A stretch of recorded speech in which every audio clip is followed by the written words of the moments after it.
What's up, guys? How are y'all doing? This is your friend Anthony Aguero, once again broadcasting to you guys down from the southern U.S. border out here in Yuma, Arizona, guys.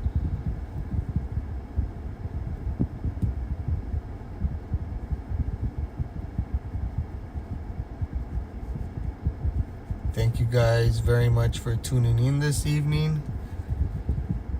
We still have little whiles to go.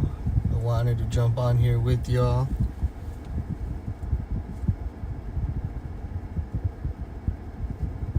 Tonight will probably be a much busier night than it was Friday and Saturday.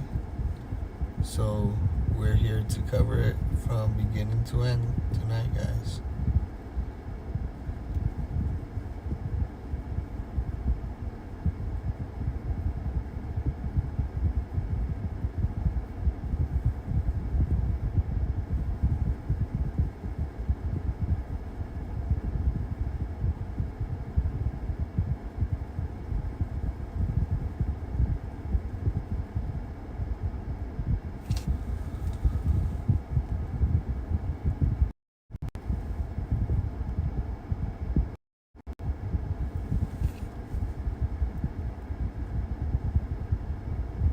What's up, Salty G?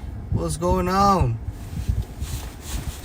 Let me see. Let's give some shout outs to some of these people joining in the chat. Let me start from the beginning.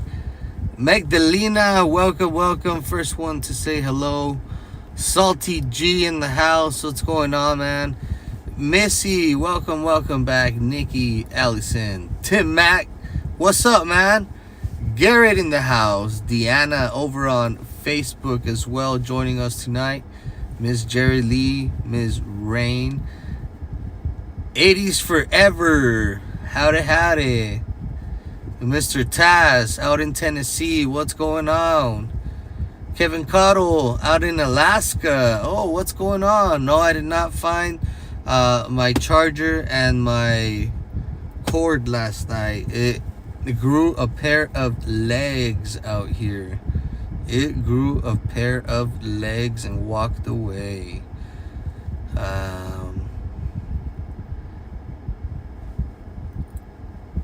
Cat, what's going on? Cali Grandma, howdy.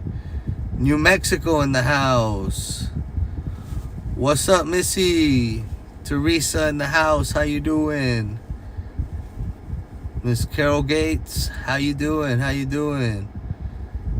California, definitely in the house tonight. How are you guys doing? Sacramento, howdy. Diamond Sis, what's going on? Ray, what's up from Ohio? What's up, Ohio in the house, representing. Little bit lost. Hot Oklahoma in the house tonight too. Woo! Run the Tar, how you doing? Stacy Schultz, how you doing? Good evening, my peeps. Man, Facebook people are shy. Why are people on Facebook so shy, huh? Sonia in Canada, out on our Facebook group. How you doing? Welcome back.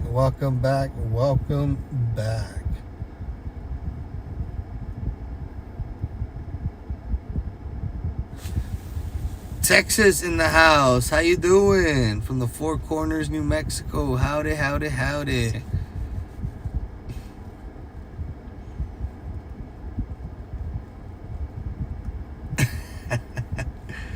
Oh my goodness. Facebook audience is always so quiet. All of you guys are so quiet over there.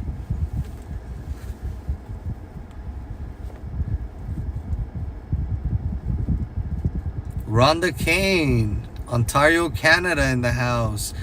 I'm actually going to be going up there, not into Canada, but I'll be on our northern border out there, guys.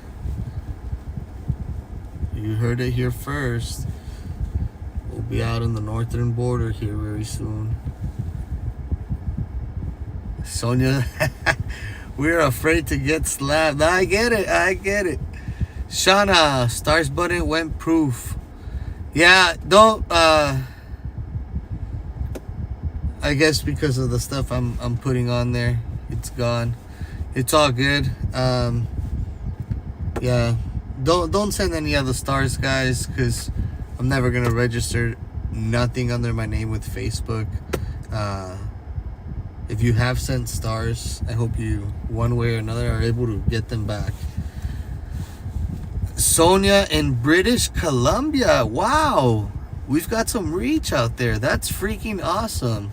Well, thank you so much for joining us, and hopefully you share some of our videos among some of your friends out there in Colombia.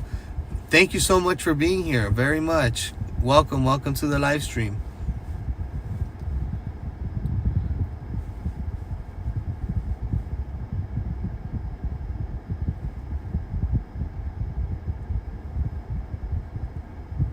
FKB here in the chats.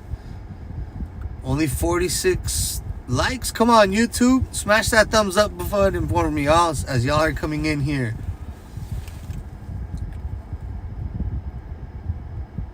It's hot outside, Miss Carrasco says. Where are you at that it's so hot outside? West Virginia in the house. How you doing, Kay? Welcome. Glad to see y'all on here.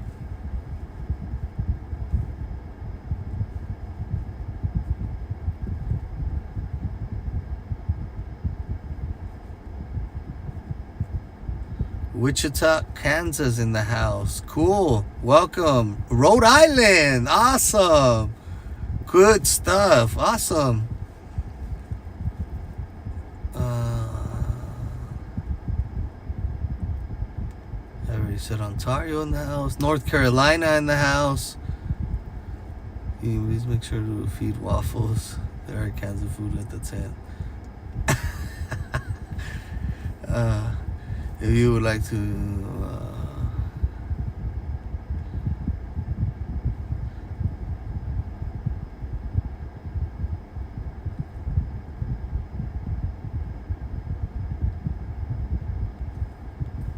we are in Yuma, Alaska in the house. Hey, share these videos out with people in Alaska. That's awesome. I'm glad to have you guys on here. What's the weather like?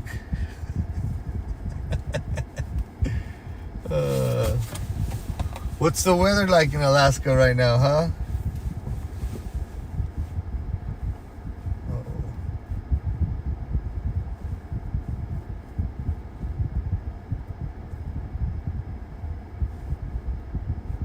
It was 109 at one point in Santa Teresa, New Mexico today. In Santa Teresa, they've been finding bodies out in the desert from migrants, guys, because of the heat and the I mean, not so much that they're taking like such a treacherous journey, like, oh my God, it's like for miles. It's not even like that.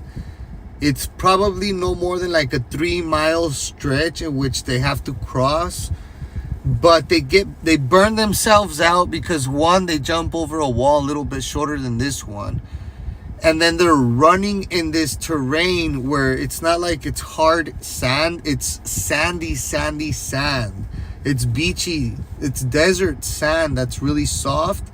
And so these guys are running out there and they get dehydrated, they overheat, and there's absolutely no shade out there. And as they're trying to prevent themselves from being seen from BP in Santa Teresa area, people are collapsing and dying out there. It's crazy.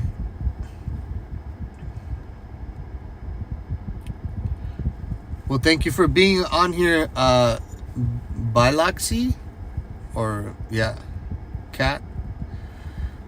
Arkansas, where it was 98 and heat of it moved away.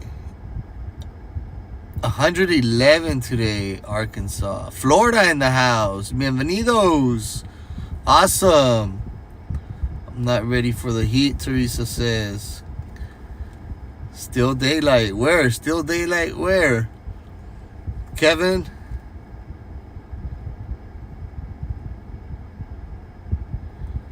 Washington State, Diana in the house. Thank you so much for joining us. Missouri in the house.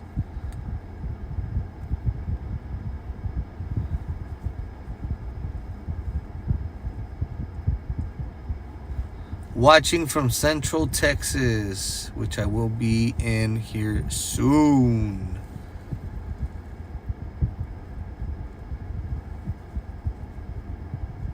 South Carolina in the house. Awesome. Hey, does South Carolina have a football team? Or is it just North Carolina? Or is it the Carolina Panthers for both? South Carolina doesn't have a professional football team, do they? Or do they share the Carolina Panthers? I don't know. Central Illinois, not Chicago. Good old Phoenix, huh? Howdy. Bama in the house. Bama. What's going on, friends? New York Farm area. I will be out there soon in that area. South Carolina here. How you doing, Klein? Welcome, welcome, welcome. Seattle in the house. Seattle has an awesome football field. Central Valley and Cali. What's going on? Florida in the house.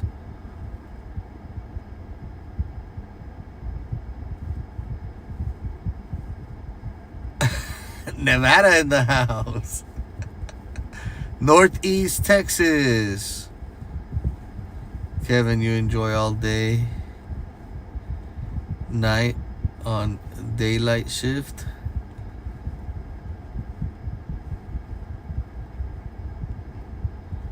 Daylight? Wow. So it's backwards?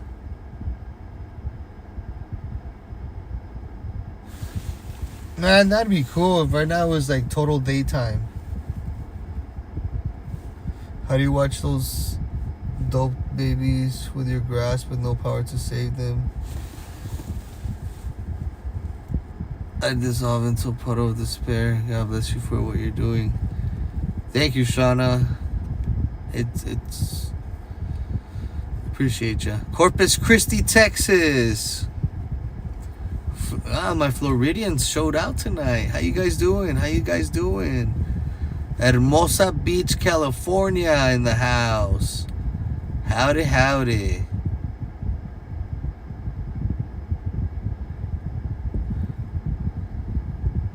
I'm going to have to call.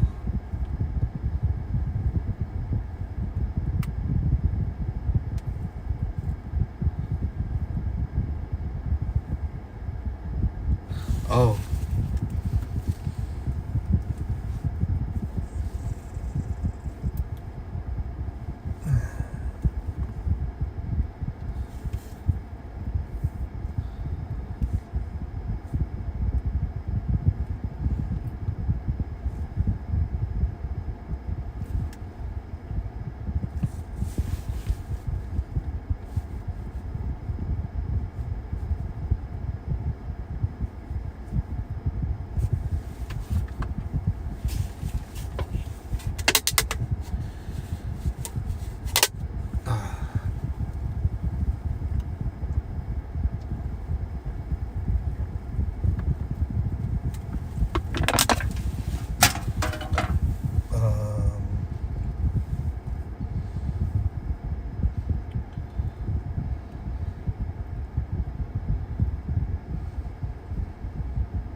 Grants, New Mexico. Where's that about? I don't think I've remember passing through there on I-10 from east to west or west to east. I don't remember ever. Grants, New Mexico. Let me see.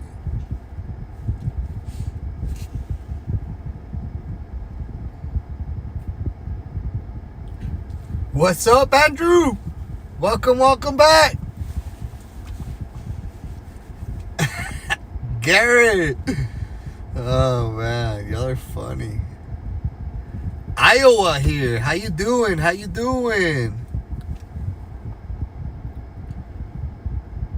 Further north is full-time daylight in summer. Hold on. Kevin in Alaska says further north is full-time daylight in summer, but a couple months in darkness in winter. All day long, that would be freaking out, man.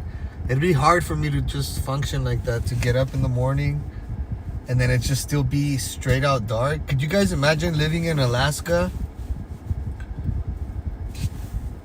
I want you guys to interact with my friend Kevin from Facebook, so I'm gonna cross the chats so you guys can see what he's saying on there while we get some action out here. There it is. Alaska, land of midnight baseball.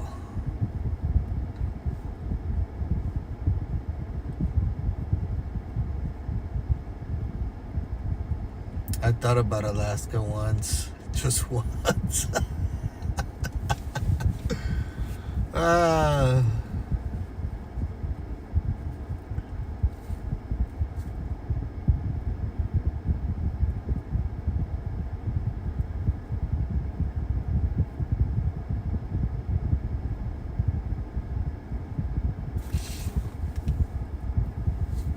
Hey, thank you so much for that gift send go coming in right now.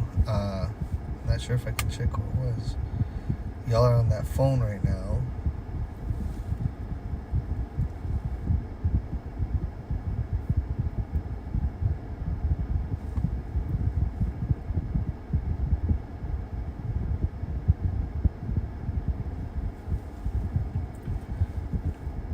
If y'all would like to join us also on Telegram, guys, we're gonna be having group chats.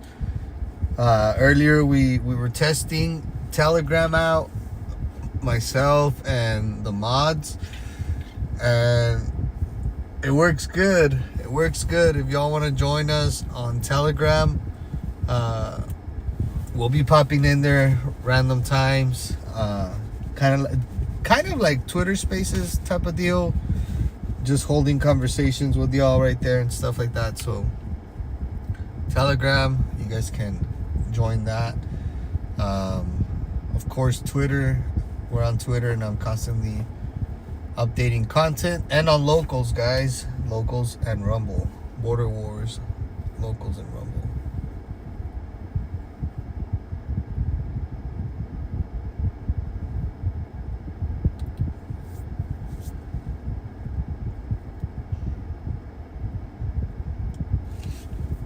Shout out to everybody watching on Facebook right now.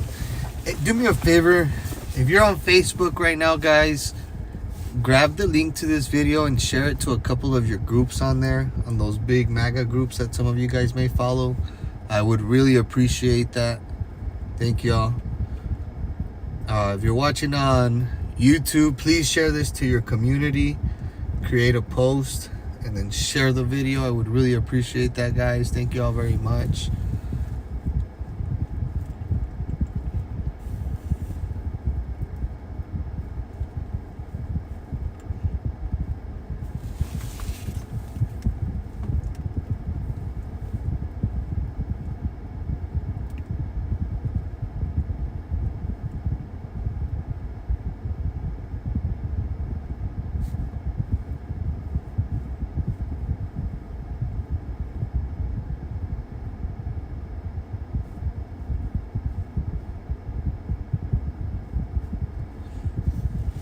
yesterday in Eagle Pass, agents encountered two large groups with 415 non-citizens. The majority of those people will more than likely probably stay in the country. Texas is on fire right now too. There's just so many things happening in Texas, man. It's completely falling apart, guys. It's totally falling apart. Texas is not red at all.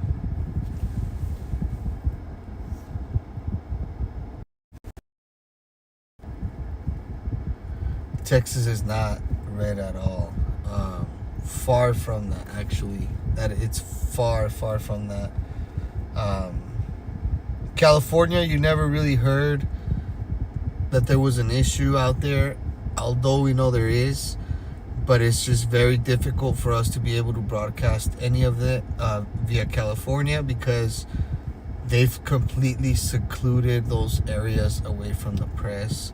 As I was out there a few weeks ago, trying to work my way through there, trying to talk to link myself up with from contact to contact, and it was damn near impossible to try to showcase anything in California other than what I was able to show you guys out there in Yacumba, which is something that pretty much nobody was out there covering it. The media caught wind of it, and they actually tried to flip the story and make it seem like it was something very humanitarian style. Of course, we know that's not the case. And so you would never really hear anything about California, obviously, because it's a dead blue state. Nobody's going to say anything. Same thing with New Mexico. New Mexico is getting swamped, but nobody's going to say anything because it's a dead blue state. It's a dead blue state. Arizona is now a blue state, and you don't really hear any politicians really making a fuzz about the border in Arizona anymore. You just don't hear about it anymore out here where the shipping containers were moved out of the immediate area. It's a free-for-all. You don't hear anything anymore, right? And so it's basically a blue state now. Texas is heading in that very same direction. Same thing. The Koch brothers have linked up with the Soros, and they're gonna be trying to do whatever they can to flip or keep Texas blue. And so, with that being said, Abbott is not gonna go against people that fund his campaign. The Koch brothers, last I checked, were some of the biggest donors towards Governor Abbott. And they're open border advocates. They're for open borders. And of course, Abbott is not going to go against his masters. So, Texas is in big trouble. The boomers are a big part of the problem in Texas, the older crowd, because they don't want to admit that they've been bamboozled. It's hard for them to accept the fact that they've been fooled and suckered into believing lies. And it's like they say, it's easier to fool a man than to convince him he has been fooled. And that is a big problem right now with the Republican Party in Texas. People do not want to hear the truth. They want to just do softball questions. They don't want to interrogate people like Abbott and push hard questions on them when they are presented the opportunity at these galas for the GOP or these Lincoln dinners at the GOP. They like to rub elbows with one another at fancy dinners. These people, a lot of them are corrupt right along with Abbott, and they use this stupid term nowadays, protect the bag. That's what they do, is they protect each other, they protect their money, they protect the income, the passive income that they're receiving from their corruption. And unfortunately, like I said, many of the boomers in Texas in the GOP that are still believers of mainstream media, that are constant Fox News watchers, those people are a big part of the problem in Texas right now, because they eat up whatever lies this man feeds them, spoon feeds to them. They go goo goo gaga eyed over his tweets instead of actually looking shit up for themselves and putting two and two together. It's unfortunate.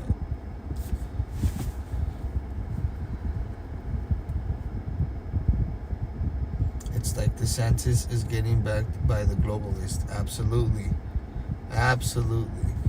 And y'all know the reason, one of the main reasons of why they got rid of, oh man, I'll touch on that later. I need to refresh my mind, and I gotta read it right here in a little bit. I'll touch on that later.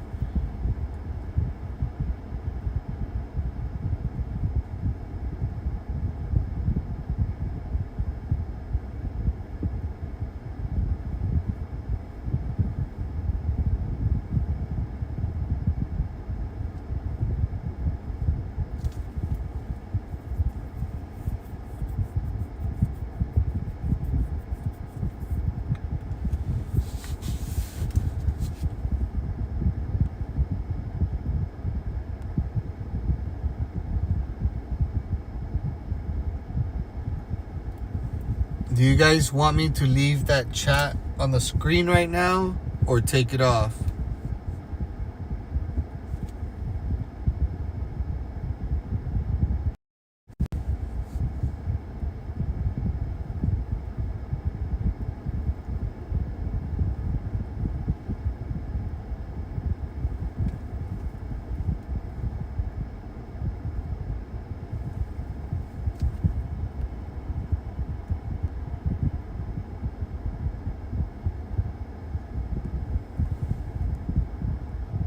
There y'all go.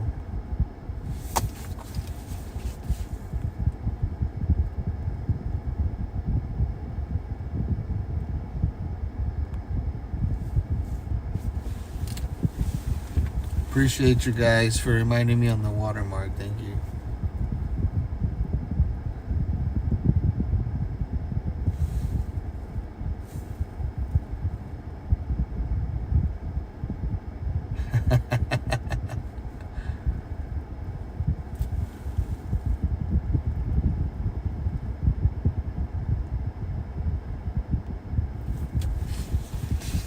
Thank you guys very much for joining us this evening. I greatly appreciate you guys tuning in. Let this little dust clear up right here, right now, and we'll take a little stroll out there, see what we find, see if there's anything interesting. Somebody asked earlier if I would be willing to pour dog food out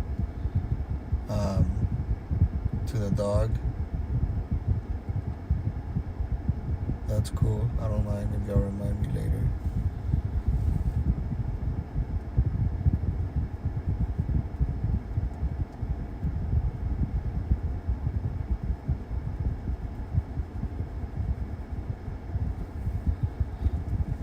Yeah, Border Patrol just passed by right now, pretty fast, and so that causes tons of dirt to pick up, and then that causes my eyes to get red, and so let this clear up for a little bit, and then I'll jump out there for a little bit for you guys.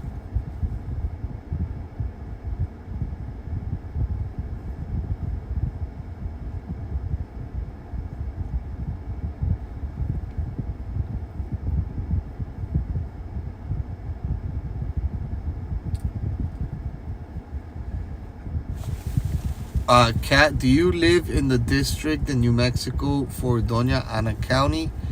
If you do, you need to look up a gentleman by the name of Omar Chavez. Omar Chavez ran for sheriff of Doña Ana County.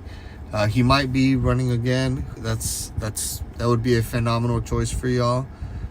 Maybe somebody you want to reach out and maybe be willing to help him. His name is Omar Chavez. He's on Facebook.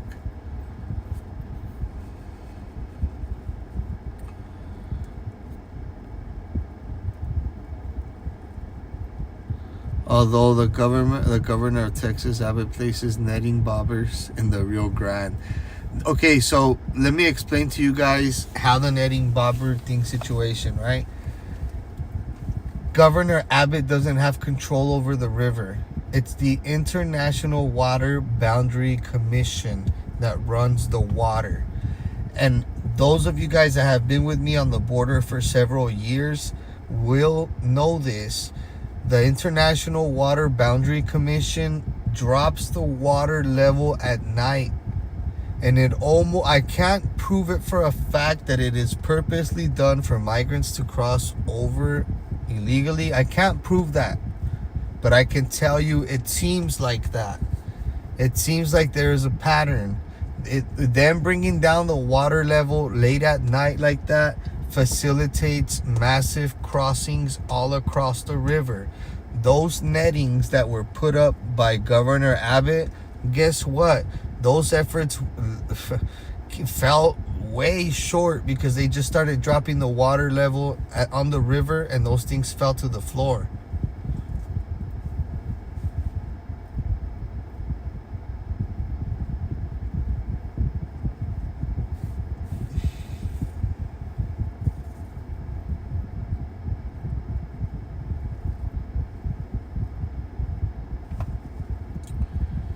Arlene, welcome to the stream. Welcome, guys. Thank you guys for being here tonight.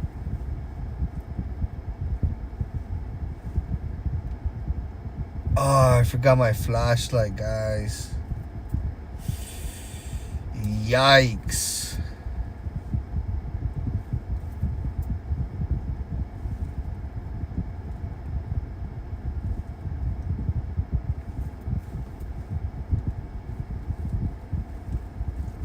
Well, I have another one, but not my good one.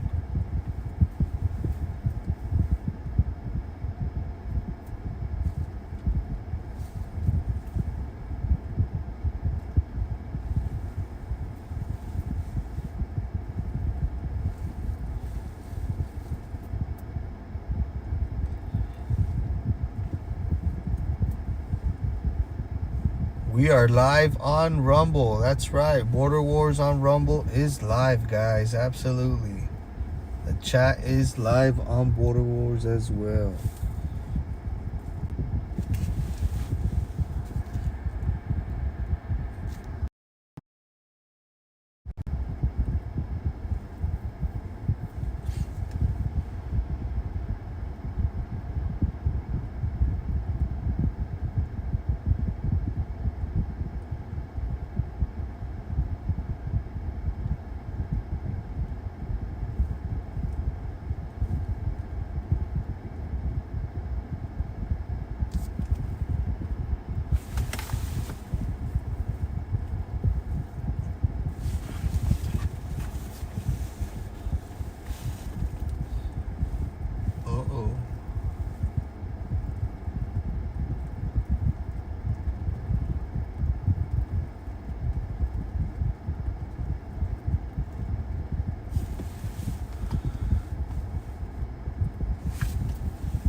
All right, let's get off.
go. How you guys doing?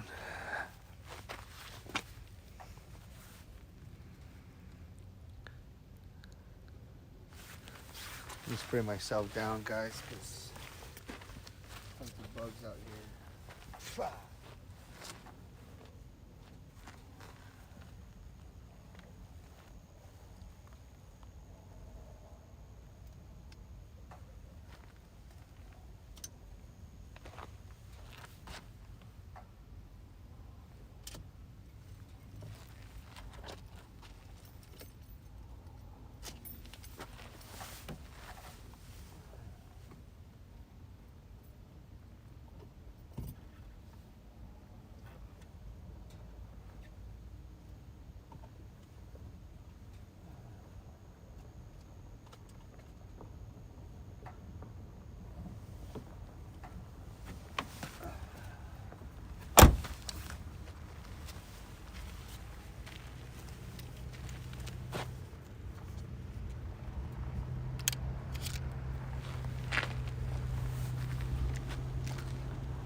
Well, they caught somebody way down there, it seems like.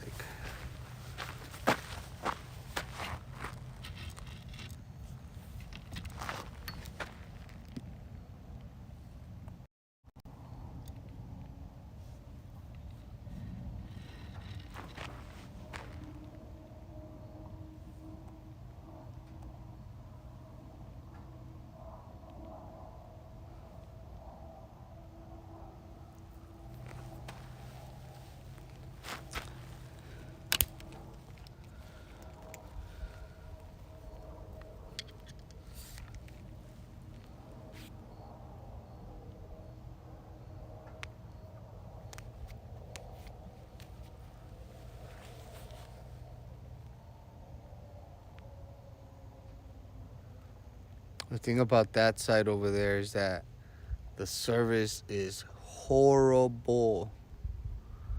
Right in that area, the service is nasty.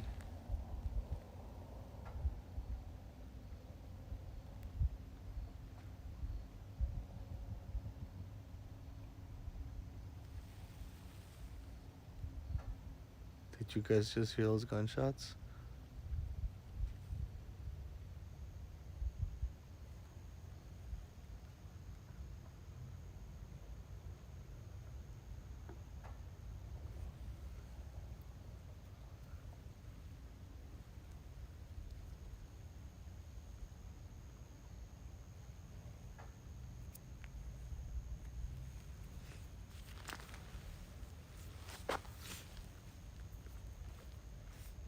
I'm gonna try to walk over there for y'all, but if I see the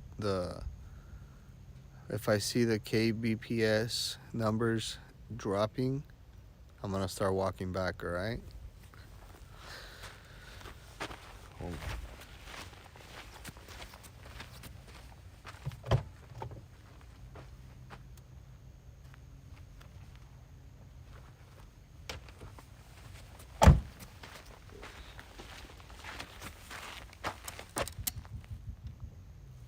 Damn, did you guys hear that shit again?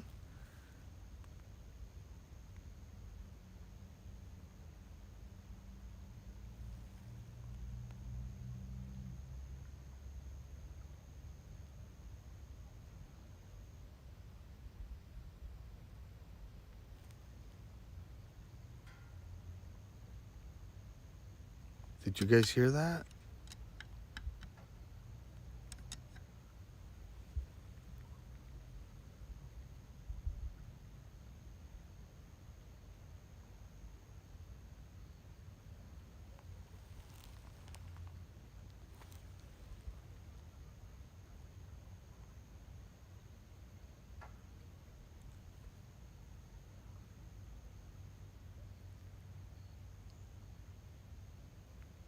Boom, boom, boom, boom, boom.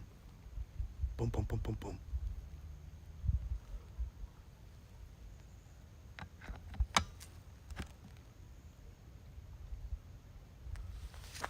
Came from that side. Ours. There's police lights flashing over there right now.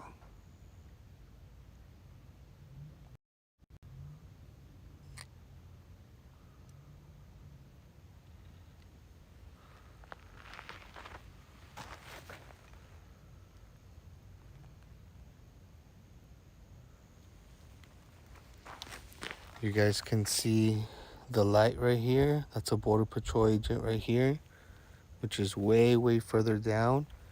And then this guy right here, right in front of me, pretty much. They're pretty much creating a perimeter, but I really don't want to expose I really just heard those. I mean, you guys just heard that for yourself.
I just put in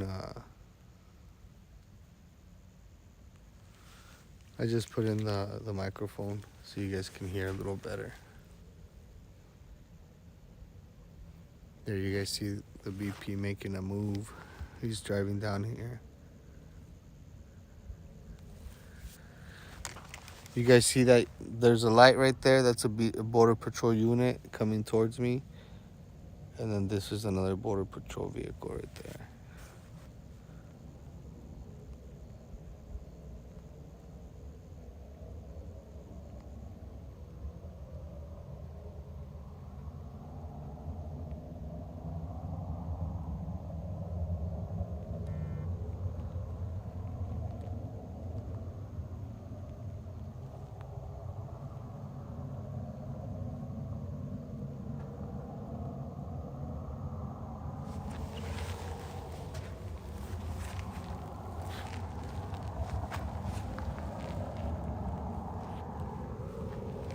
Oh, he's coming hard, so I need to get away because I don't want to get caught in this dust.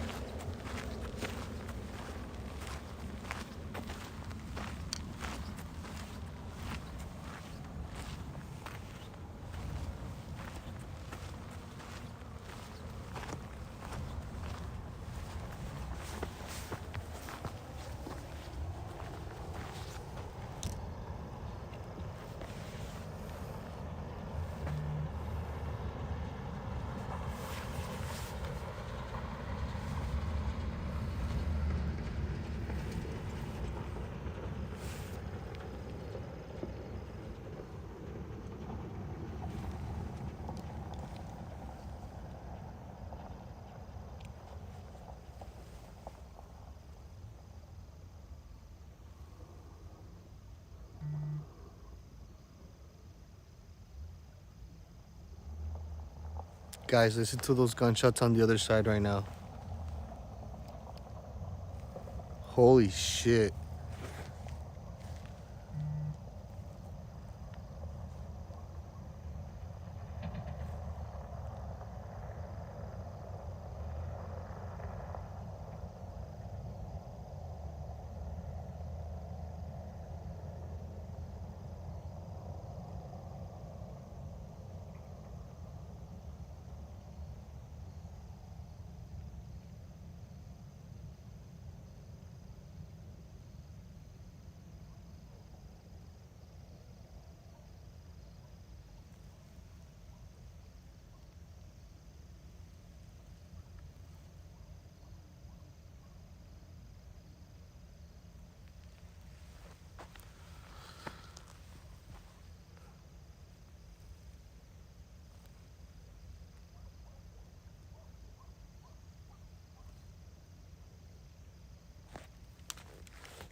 You guys see that light over there at the distance? That is another area where Border Patrol used to pick people up all the time. That light being there kind of makes me think that they might be picking people up there. We gotta keep our eyes on that area. See?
So there's multiple units over there where I told you guys.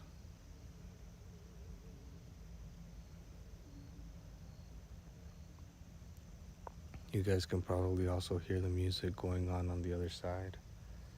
If I'm not talking right now, it's because I'm paying attention to my surroundings. I'm just listening to and to the other side. I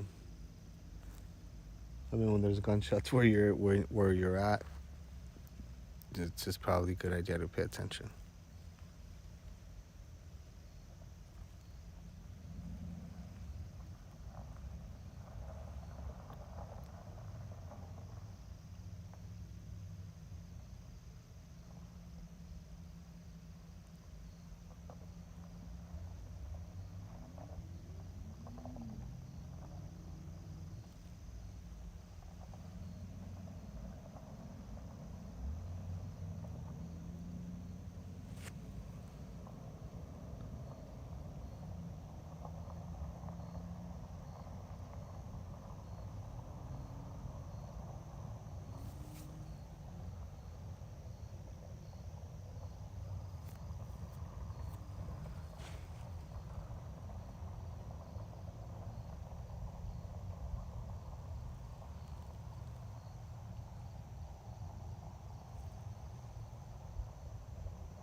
Yeah, I bet you they got a big ass group over there where you guys see those lights coming from.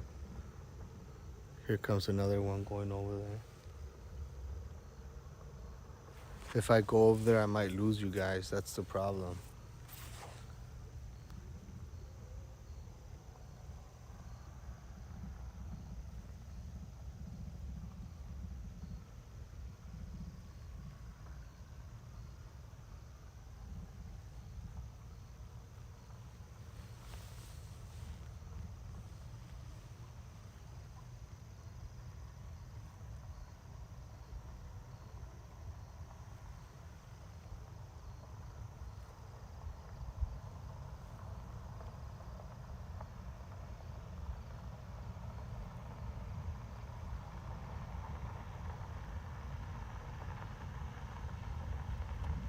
That area that they're at over there right now, guys, where you see the white light and the red light, how the red light is obviously approaching the white light. Those are two units driving to that immediate location. That is where a few days ago, a few African migrants tried to cross illegally, and since they didn't have any money, they tried to just run past the people that run that area. And as they ran past those people, they got shot, and all of them got shot in the legs. There was an article that came out on it. That's the exact location where they're at right now, where you guys see those lights coming from.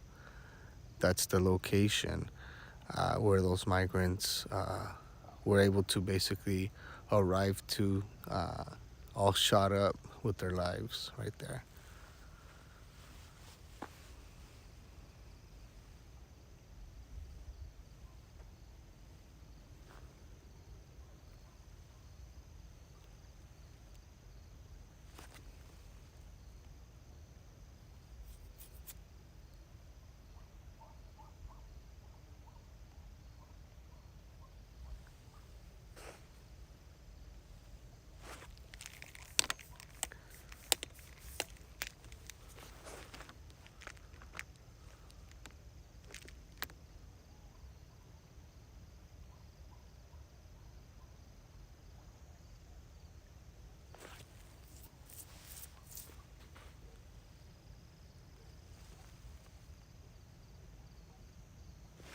Let's see if you guys can tell.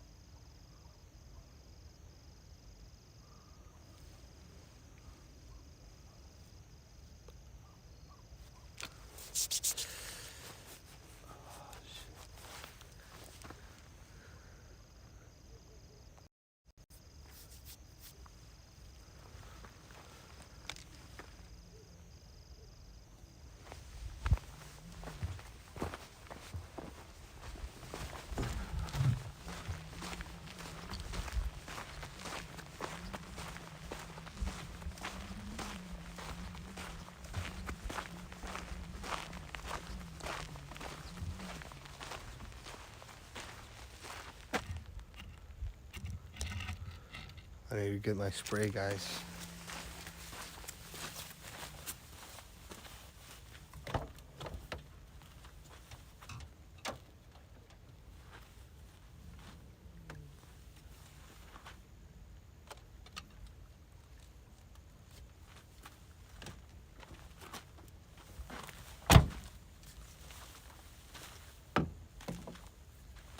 There's two different kinds.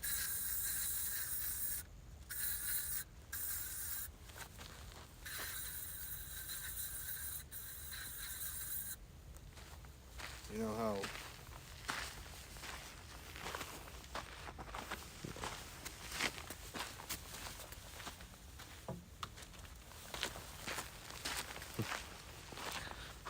so whatever the hell this one don't stop, hopefully this motherfucker will.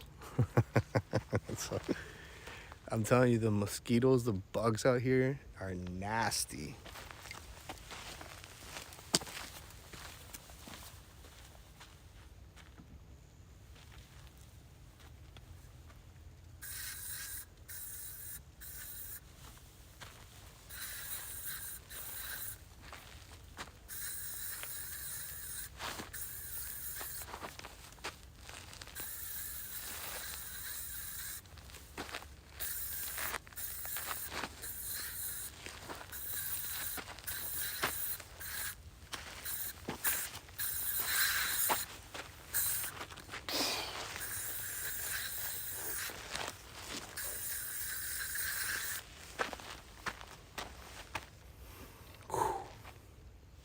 Australia in the house. How you doing?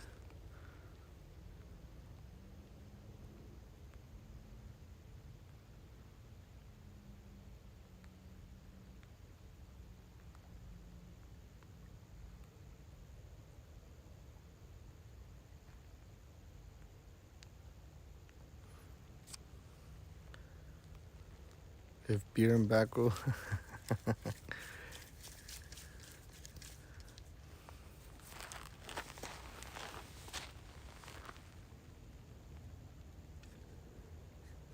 Oof. Oof.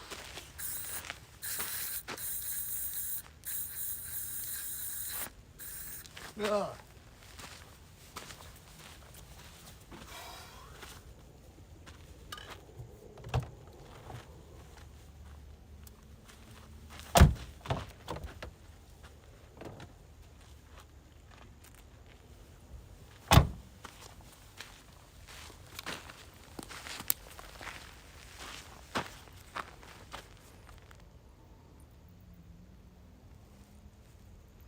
A thermocell works like a charm and no chemical? What is that?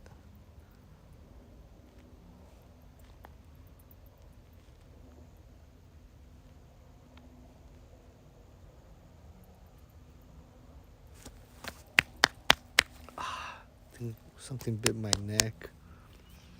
Am I hearing you spraying bug spray? No, it's repellent. Skin so soft. I accidentally sprayed some in my mouth, guys. My bad.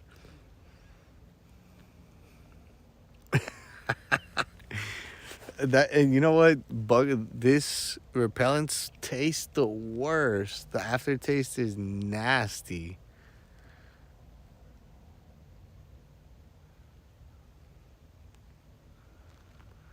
Do me a favor, guys. Please be sure to be following Border Wars on Rumble. Border Wars on Rumble.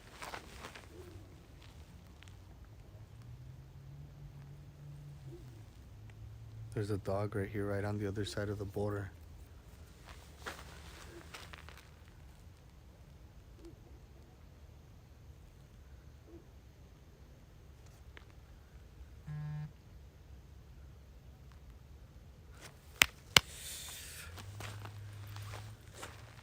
There's a lot of bugs. I don't know if you guys can see them.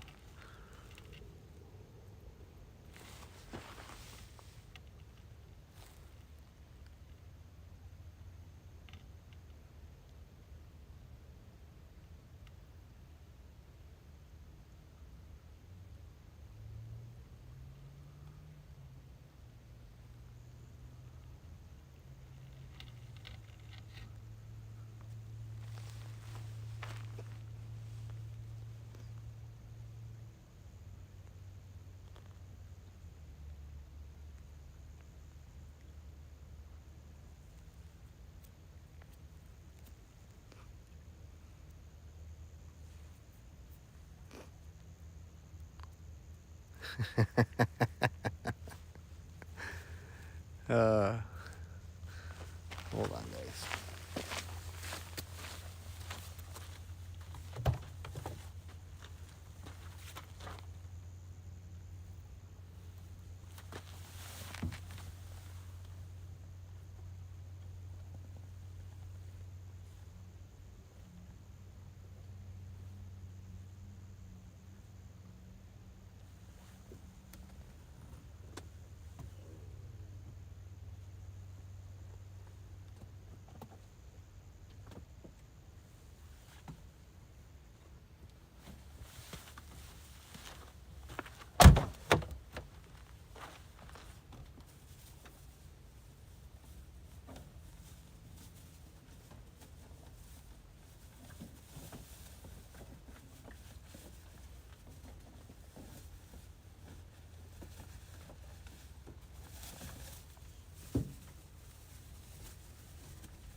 cars back there. You see the cars?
Dogs will be your best friends at the border. And I'm not saying, oh, how cute, let me come pet them. I'm saying, like, if you know how to use them as far as just listen out for them. Because one thing I've learned from being out in, like, Sunland Park and Anapra and Santa Teresa area is when they're barking, it's because people are moving. And that's the same thing out here right now. I'm sure that there are loose and wild dogs that live in the immediate area right here on the other side of the border because of all the trash that is collected, all the food, all the waste. And so when you hear these dogs out here barking that are probably less than a mile or even less than half a mile close to us, it's for a reason. You got to remember all of this right here, guys. From here on out, from where this wall ends, all the way to where that light is over there, which is probably 2.5, maybe 3 miles. And that is a long stretch. All of that is wide open. There is nothing other than those Normandy barriers that you guys see there to stop anything. And even so, further down, there are more ways to arrive down here via vehicle. There's more vehicles out there arriving right now.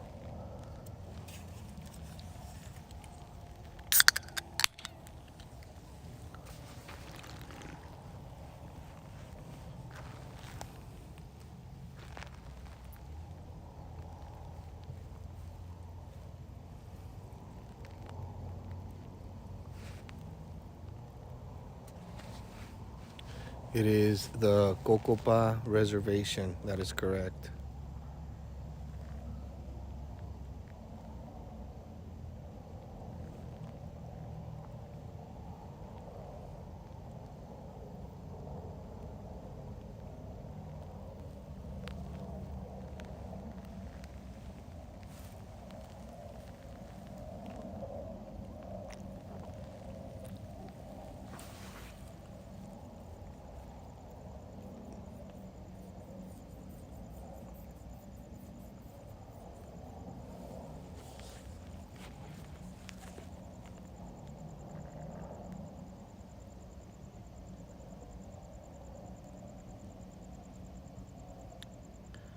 Look, there's a lot of cars on the other side coming through right now. Look at that.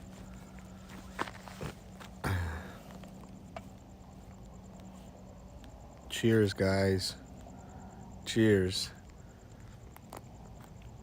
We're gonna be out here for quite a while, so grab your popcorn, grab your wine, grab your drinks. Just don't fall asleep and don't get sloppy on me. And join us for the rest of the night out here, bringing you guys coverage into what's happening out in your country, man.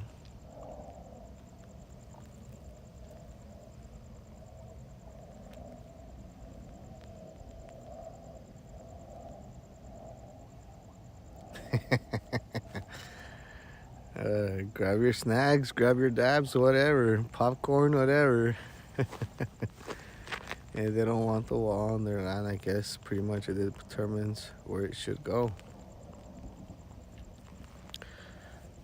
Listen, if they're not wanting, if these people are not putting a wall on their land, the government should be able to use eminent domain to protect the homeland. Obviously, it's not going to happen under this administration, but the way that I see it, it's national security and sovereignty of this country over any financial or capital gains, and that means shutting the freaking border 100% down. It's got to be done. We're overwhelmed at this point. We can't even handle all the people that are already in our country. Don't come at me and tell me, oh, it's uncompassionate. You can't close the border. It shouldn't be closed. No way. It's got to be shut down for several years because we have taken way more. We have bitten off way more than we can chew right now. And no other country in this world allows their borders to be disrespected in thus manner like how it's happening here. Could you guys imagine border security officials in Ukraine bringing in illegal aliens into their country like this? Could you guys imagine Chinese generals and Chinese military members allowing just a bunch of thugs full of tattoos that you don't know where they're coming from? Could you guys imagine China and Chinese military allowing that to happen? You think North Korea is gonna allow a bunch of hoodlums that are all tatted all over the place that say supposedly that they're running from danger, but they don't have any paperwork to prove it? Do you think they're gonna allow them?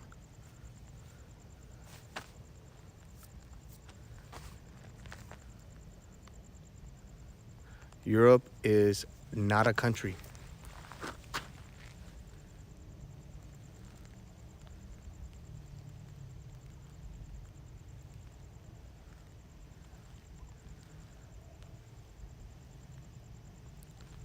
The simple fact that China is now setting up basically military camps in Cuba. In Cuba. And the Biden administration does nothing. Nothing.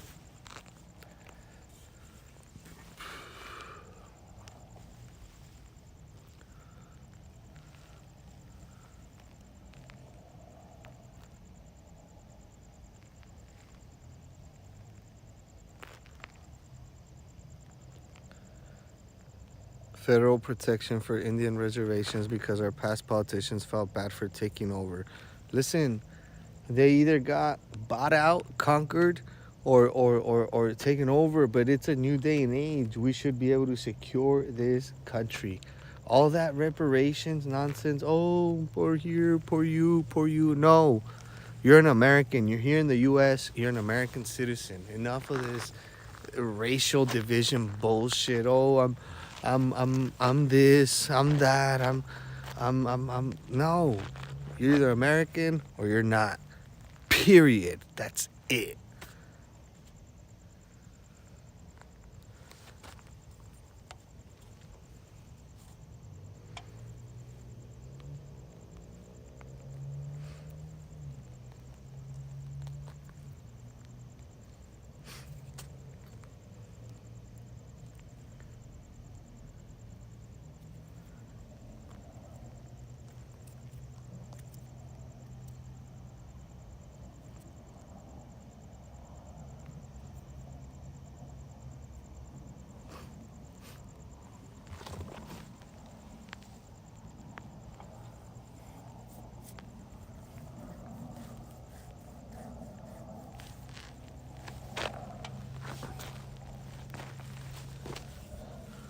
We're being played by we're being played like suckers by suckers, guys. Big time. The whole submarine thing, how they pulled our leg all weekend to try to drag on that story so that it would be overshadowing anything that was remotely important, or yeah, remotely important, or that consisted of anything about the Bidens. They dragged that story on, trying to distract us. They're trying to distract us from the open borders. This is the sleeping. This is like the toad in the boiling pot right here, guys. This is exactly what it is. So many people don't see this as an issue because they're just used to seeing a small fraction of people at a time. They're being very cautious and preventative on allowing these massive optics of people coming into the border, coming in through areas like this that are basically a drop-off zone for organized crime that is working alongside the US government. It's exactly what this is. This is the importation of a welfare dependent class that is here to overwhelm the system and replace you.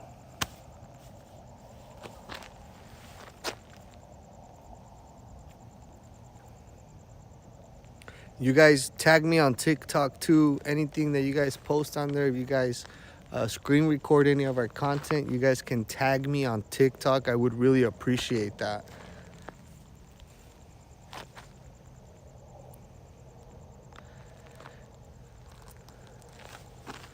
Budget cuts are coming, and instead of getting 80,000 new IRS agents, why don't we have 80,000 new Border Patrol agents, huh?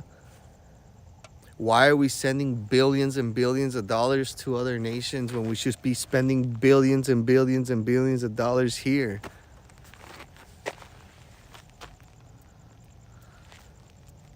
Thanks, Missy.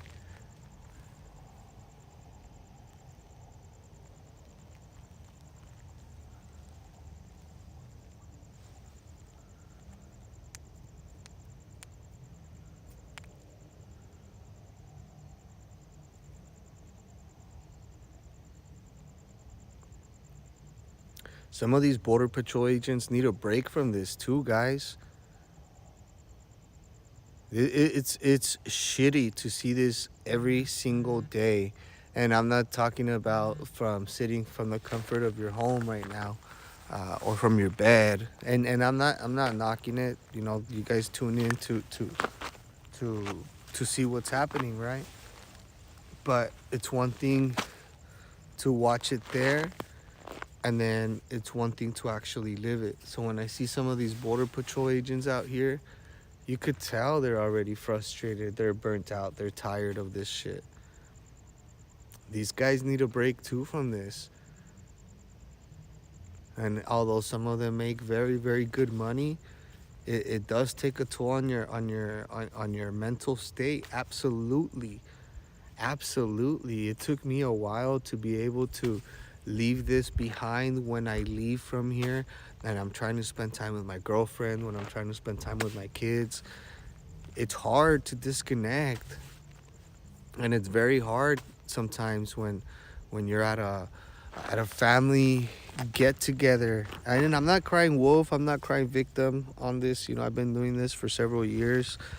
I'm just simply saying this is not for everybody. This is not for everybody. This that we're seeing right now, seeing the kids, seeing the carnage that brings that comes with all of this. Right now it's really calm in this particular area, and I'm not saying that it's calm in the manner that, oh, there's not a lot of people coming. No, I'm saying it's calm in the aspect that we used to have women show up to this particular location sliced up on their arms, where vandals on the other side would try to rape them, and if they would not allow themselves and they would fight back, these guys would stab them in the arm, and women would walk up to me, us right here, myself and some other agents, or I would have to come and call the Border Patrol agents that were out here. Hey, look, we got a situation. Look at this lady. They tried to rape her. They would come over here, and she would start explaining, oh, they tried to rape me. She'd be sitting there crying with freaking a big ass gash in her arm, all deep. Like all of that. Sometimes it's hard. It's hard to be at a family get together and you don't have anything else to talk about because you can't relate with other people about sports because you don't watch sports. You can't relate with other people about movies because you don't watch movies. You can't relate with other people about video games because you don't play video games. This is, I eat, breathe, and sleep this. And this is like my core of conversation with. If it's not in any way, shape, or form the conversation engaging in something that's productive or fruitful for my mind, which is something like this, when I'm out and about and out of the border, I usually won't even talk. I'm actually an introvert. I'm pretty self to myself, actually. But you take a lot of this stuff home. It's hard. It's hard to try to leave it out of your head. It's hard to try to not be letting it replay over and over in your mind sometimes. So what I was getting at is these agents out here, they need a break too. They need to be able to talk to somebody if they need to. They need to be able to, and not put the burden on their spouses or on their wives or on their husbands, but to actually be able to talk to a professional that's not just going to try to dope them up with medicine. Somebody that's going to actually give them the mental health care that they need, that's going to listen and prescribe, I don't know, 100 squats, 200 push-ups, and 50 laps in 1 week type of deal. Somebody that's going to genuinely help these guys and not just try to dope them up. These guys deserve that. They've been through a lot, man. Our Border Patrol agents have been through a shitstorm from the time that Trump, from even before, even during the Obama era, when a lot of the purging began. And I know I have a lot of my Border Patrol agent buddies. Some of y'all retired, some of y'all currently active that are watching on here. I know I have a lot of your family members on here watching. Y'all can confirm this. The purge of the DHS and Border Patrol began under Obama. He started trying to get rid of the seasoned good agents 100%. And so even back then, they were already low-key being demonized. Even back then, already massive changes was happening from within that maybe a lot of us were not privy to. And then you have them serving under the Trump administration, which they were completely and utterly attacked and obliterated by these lefties, even some of the leftist politicians. We saw massive changes at the station, at the processing station out there in El Paso, after AOC showed up, which was, I don't know if y'all remember, I got to confront AOC out there in the Clint facility. I was able to boldly just up in her face ask her questions in support of our Border Patrol agents, which of course she did not answer. But I got to grill her on some questions out there. And after AOC left that facility, the very following day, basically, the Border Patrol chief of that area was moved out of that spot because they were saying that kids were drinking out of toilets, which that's an utter lie.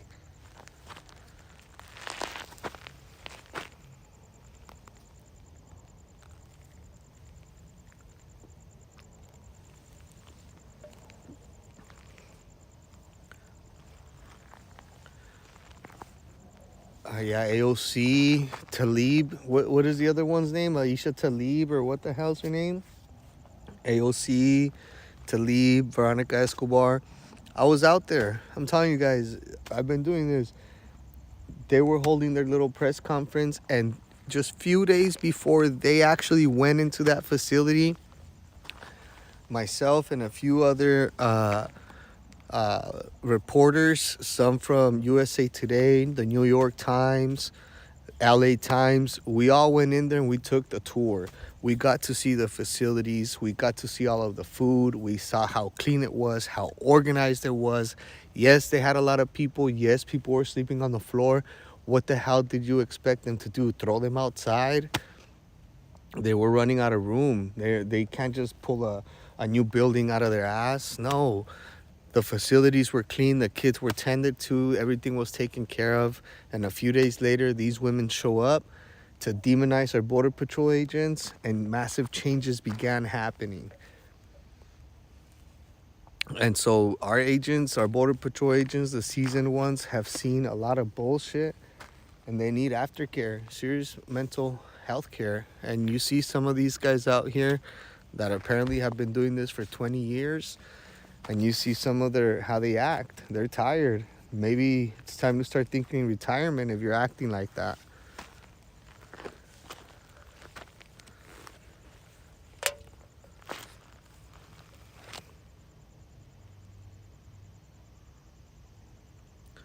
A lot of our agents did not sign up for this, and they do not agree with this at all. At all. Many of them actually don't agree with none of this.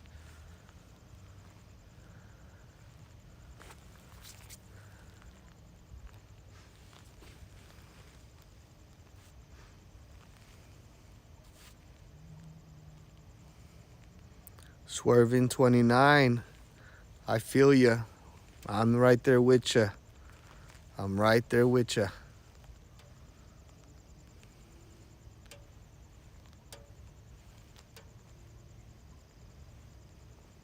Morale is in the tank, absolutely.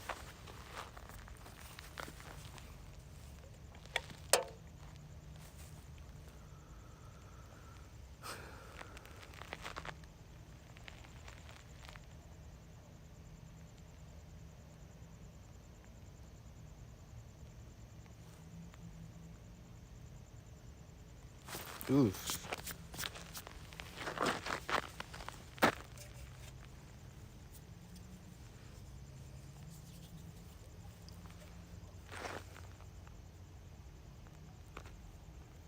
Netflix already has a flick about the mini sub. Yeah, it makes no sense. Going back on that, how a very valid question. How are we able to track sharks, freaking whales? How we can we not track a freaking submarine? How, if any time people go deep sea diving in a cage or something, they're hooked up to like a long ass rope or a string? How the hell did not they not have them tied up to something?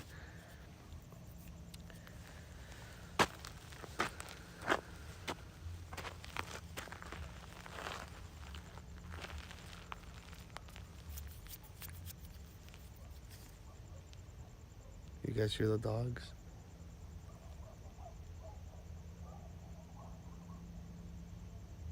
Y'all hear that?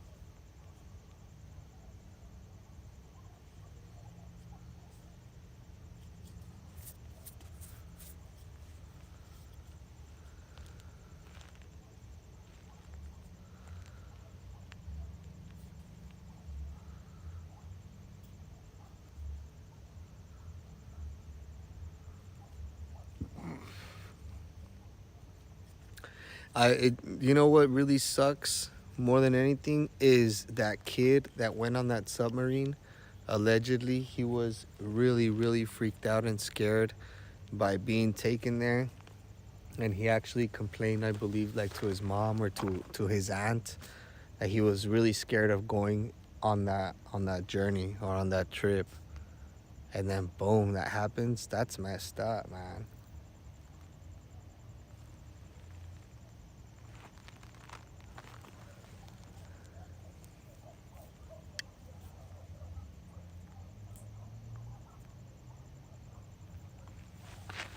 Yes, Border Patrol agents are instructed to always refer us to their PIO.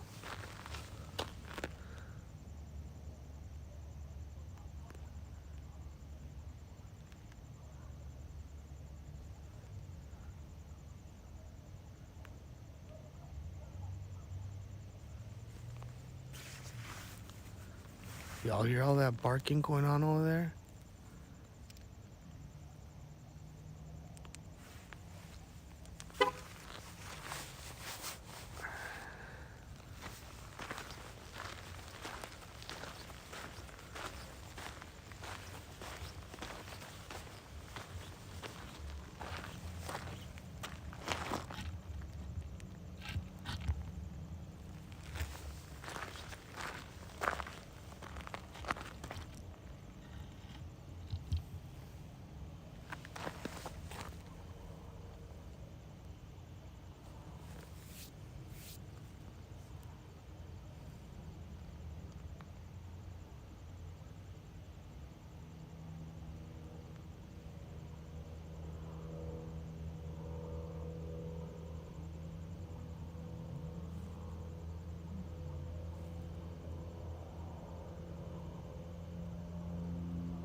I don't know what the hell that is. Can you guys hear that?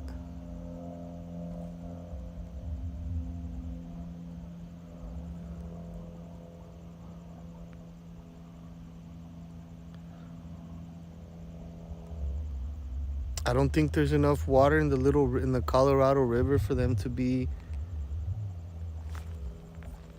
maybe in a little boat. But I don't think there's enough water in the Colorado River for them to be doing that shit. It might be a little car or something.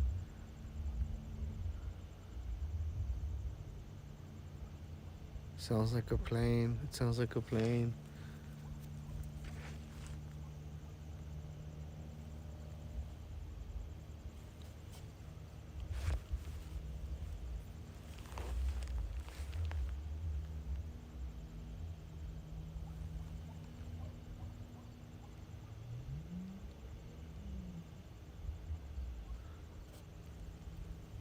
You know what? It might have been a plane that flew right over me all in the dark with no lights, trying to see who was over here. That's a really good possibility. I could not. I was trying to look at the distance to see if it was a car or something. Y'all might be right. It didn't sound like a vehicle, huh?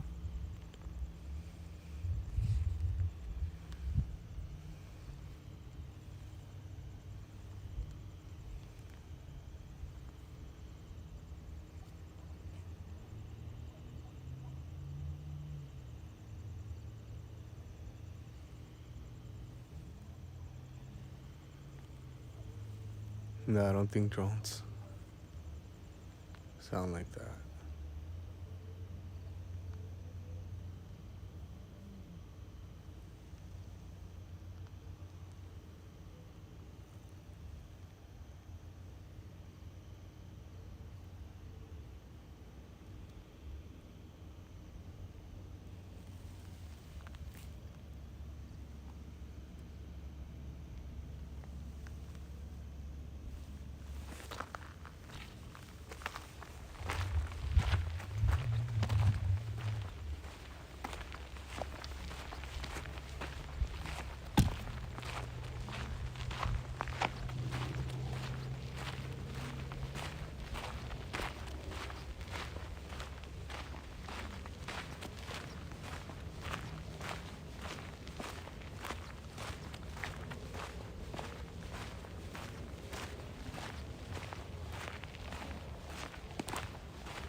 Another train derailment in Montana.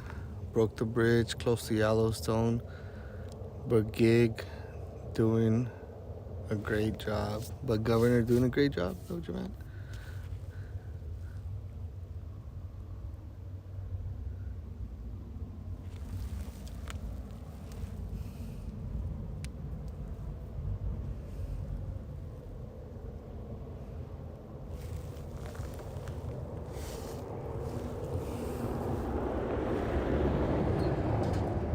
And that guy was flying. Good thing I got out of his way. That's why I walked over here. That's exactly why I walked over here so fast.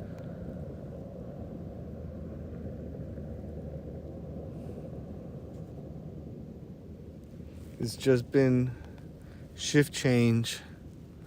So we're about to see who we're gonna have out here for the night.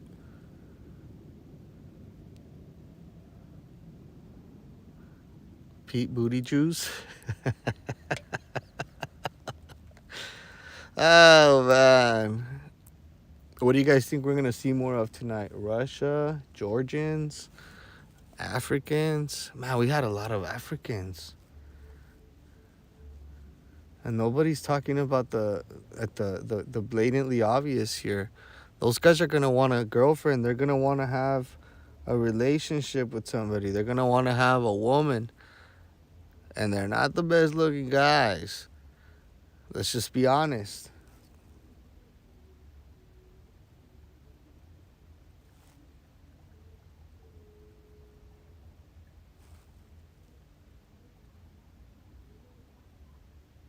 You guys hear the music?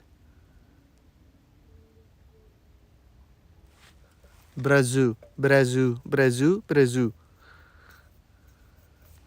Thick Latinas will not be deported.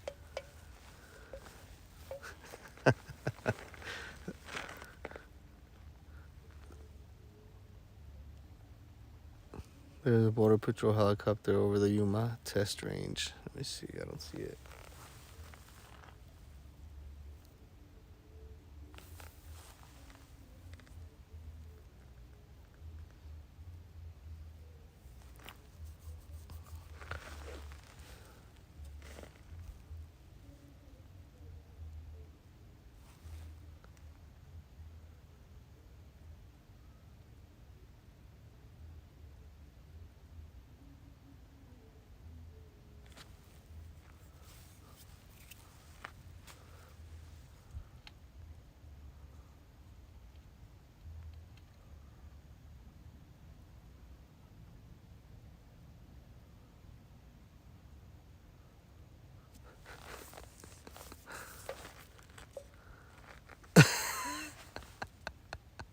Ah, the conversation you guys are having are hilarious.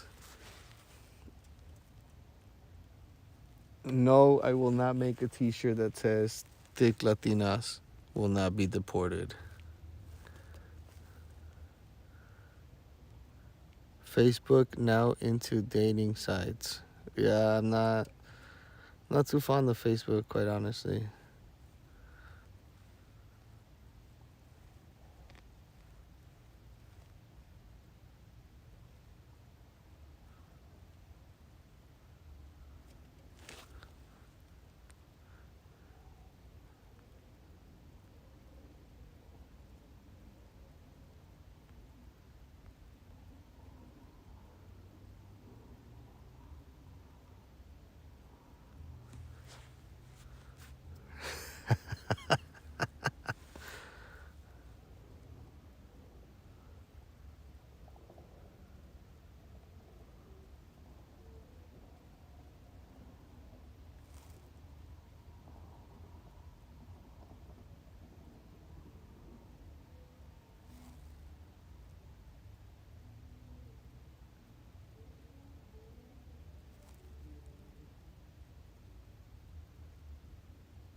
Oh, I wanted to share this stat with you guys.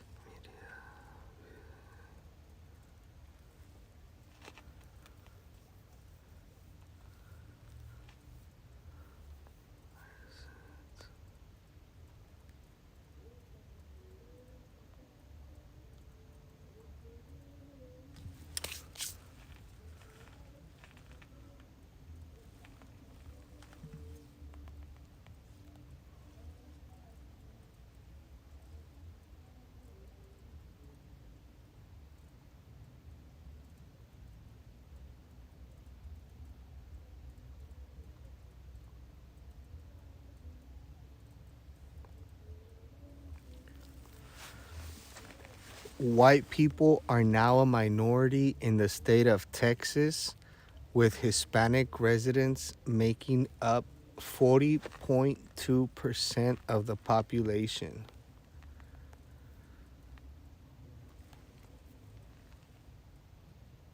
Mm-hmm.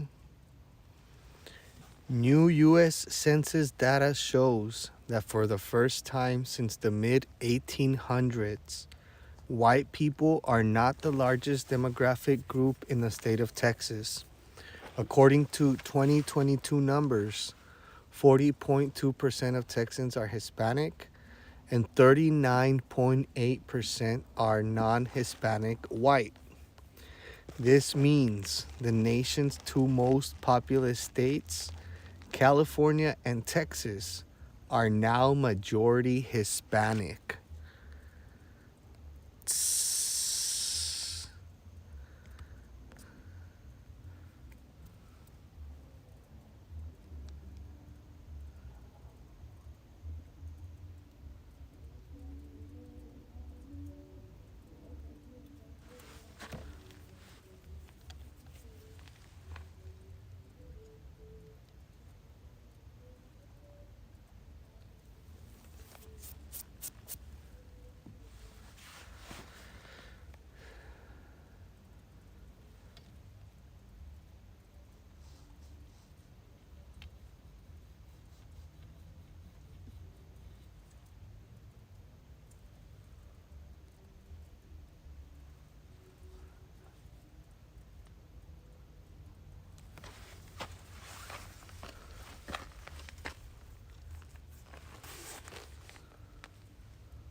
I think us, we the people here in the homeland, we're not going to be able to stop these people coming here and arriving here at the border. I think we have been sleeping on this for way too long, on the fact that we should have people on the front lines out here trying to get these people on our side, rather than us or our side be upset at these people, shoo them off to the other side, and the other side is embracing them and their ideal, and these people are embracing leftist ideologies because the leftists are embracing them, or at least pretending to be. We should have 5013Cs out here from the GOP trying to educate these people, because there is no legislation, there is no bill that is going to be passed anytime soon with a immigration overhaul, because that's what we need. We don't need to immigrate. First, we need to enforce our immigration laws, but I do agree that we do need drastic change in our immigration laws. We need an immigration overhaul, and not to be more lenient, but to make it stricter so that we filter out the bad people and are only importing people that are going to be able to support themselves 100% and actually have something to really, really offer the country. But it's just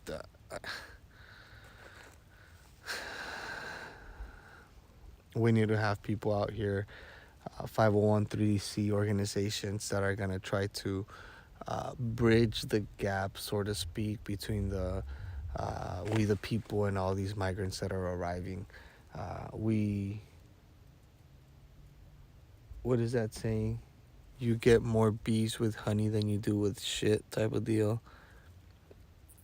Analyze it.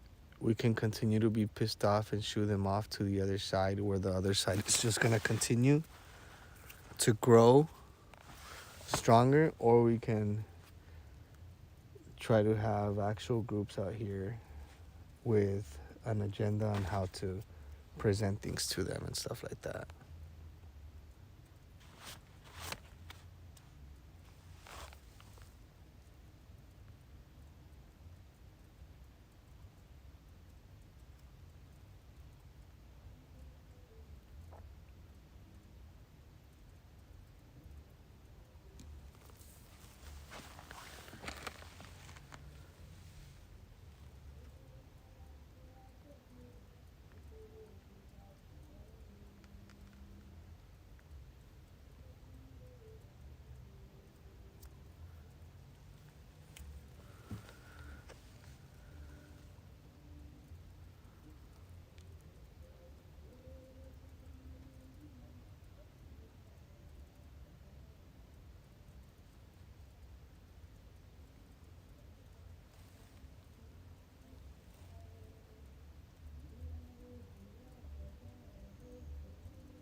Can you guys hear the music is blasting right now?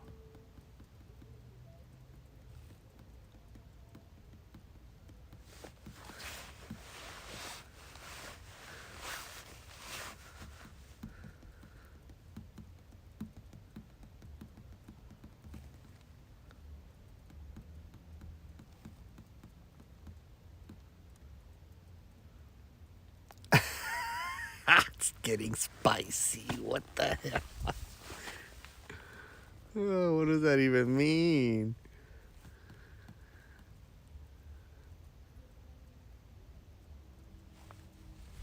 No, that's not BP playing that. I'll give you one more guess who that is.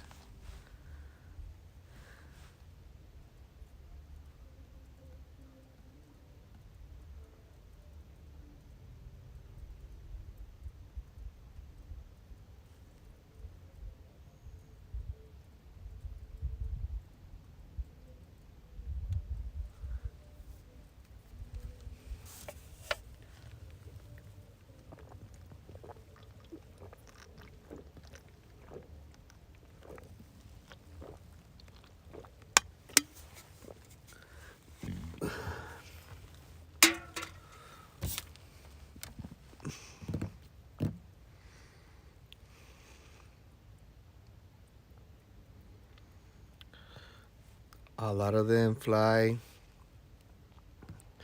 from Brazil to Ciudad Mexico.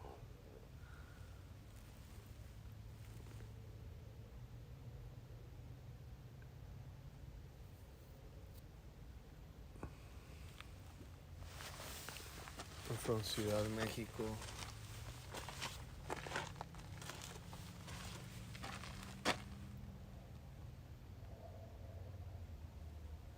And from Ciudad Mexico to Mexicali or Tijuas.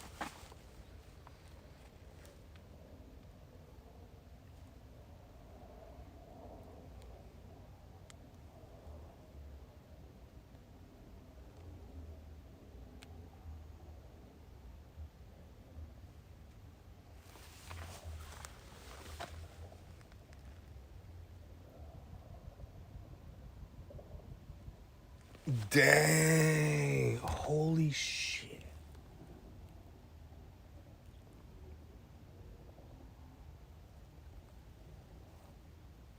Did you guys hear that one?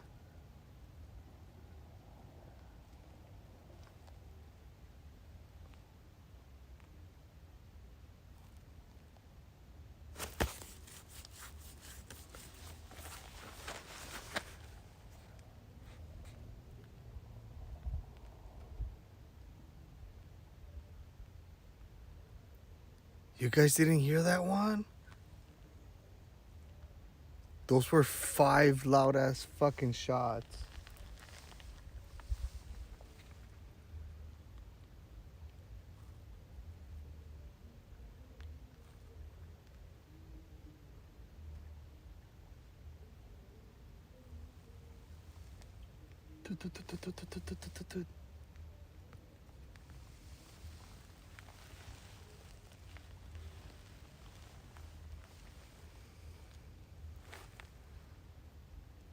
Yeah, it's not fireworks, dude. I know the difference.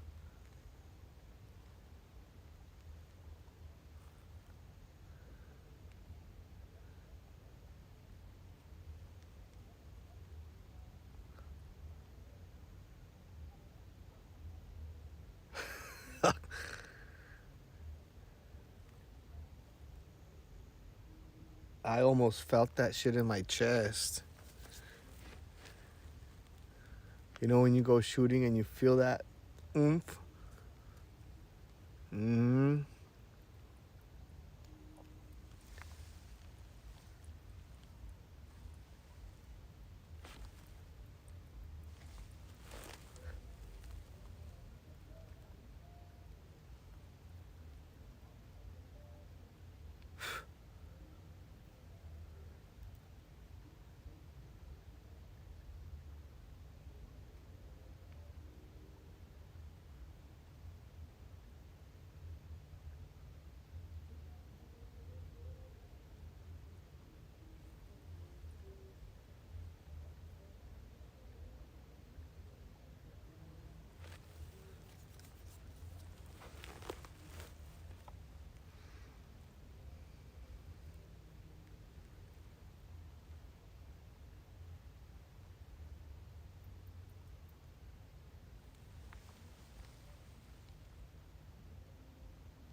So I'm standing close to the wall, guys, but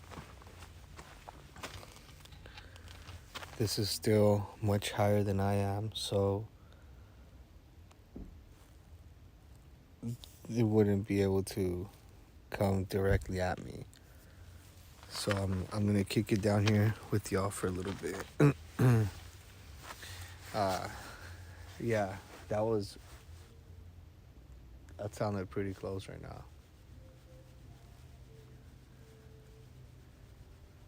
To the chopper.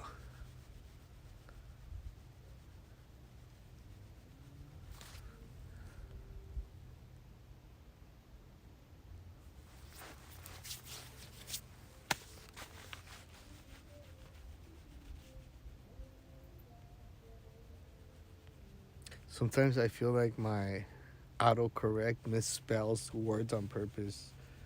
It's really annoying.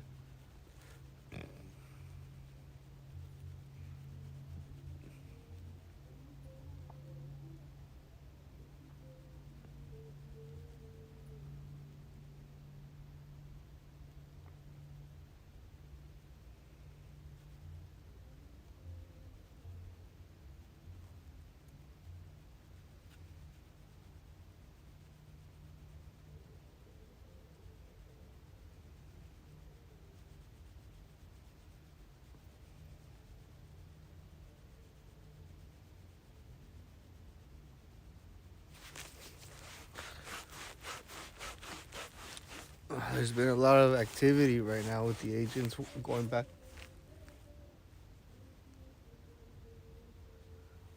and forth tonight here.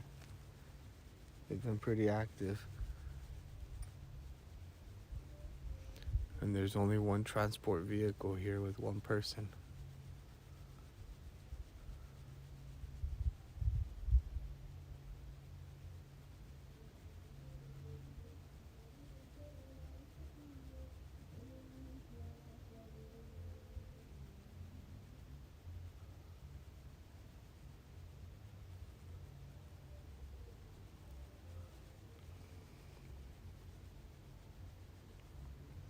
"45 bodies found in garbage bags in Jalisco." Dang.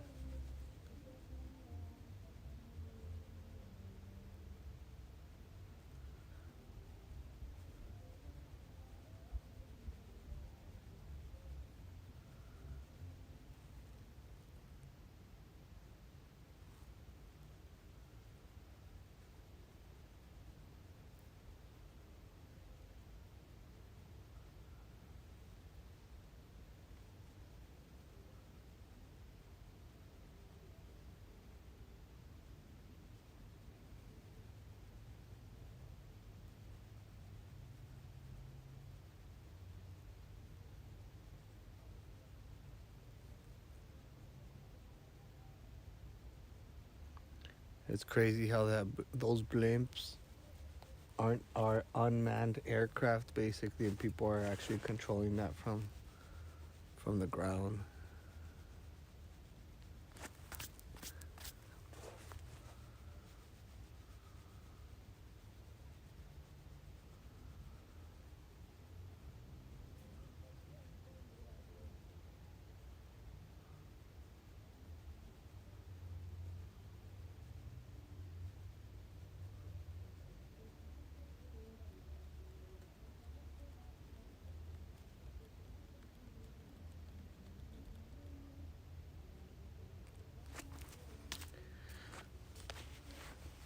Everybody on Facebook, thank you so much for being here with us tonight. I appreciate all you guys, all your chatter on Facebook.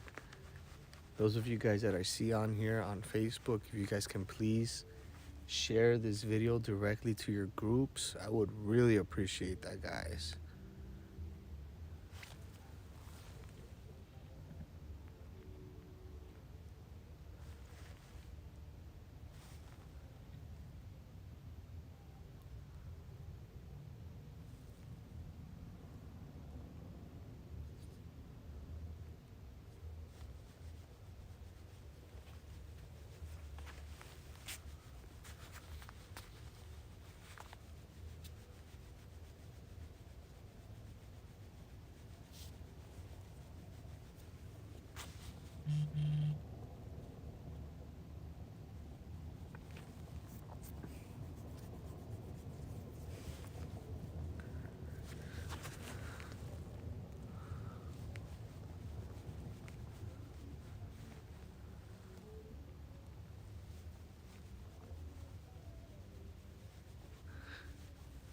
Hey, RFK's stacked, huh?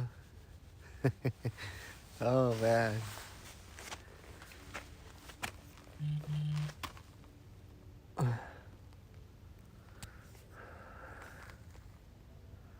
One quick second, right, guys? Give a huge thank you to Eileen, Jerry Lee, and Terry. Thank you guys very much. Missy, thank you very much. Those of you guys that are donating via Venmo, thank you guys very much. I think I just got one on Apple Pay. Robert, thank you very much. I greatly appreciate you. Thank you guys for stopping by the Gifts and Go. I greatly, greatly appreciate that, guys. That just goes to keep my gas and our lodging while we're out here for you guys. Thank you guys very much.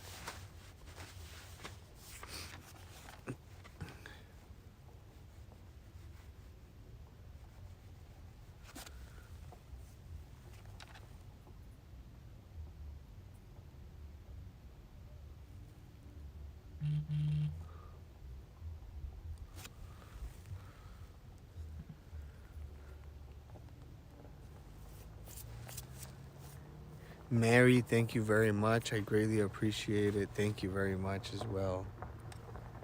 Here comes Border Patrol back. Good. Stay here, man. Don't leave. Don't leave.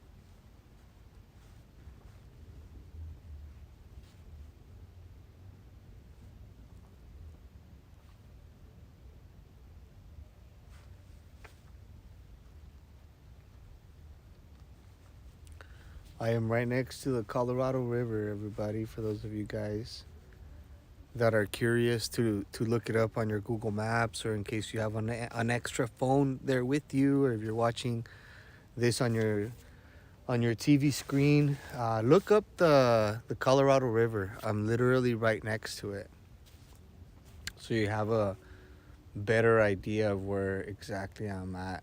Algodones is the place right next to us, guys. Oh, and I told you guys I was going to share those videos with you earlier from the new camp as well, right?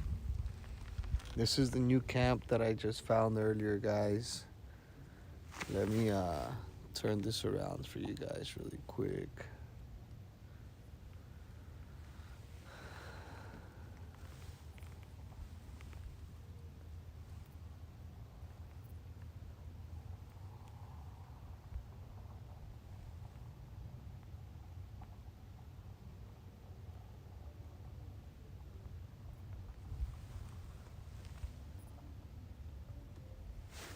All right.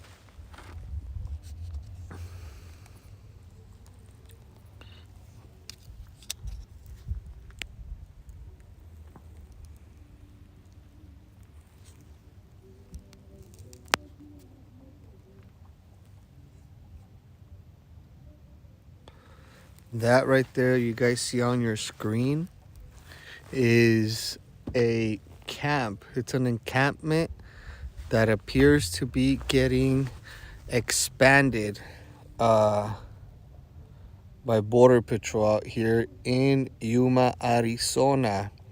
It has a lot of the same characteristics that we see currently out in the El Paso sector, as you guys can see right here. Oh, hold on, guys.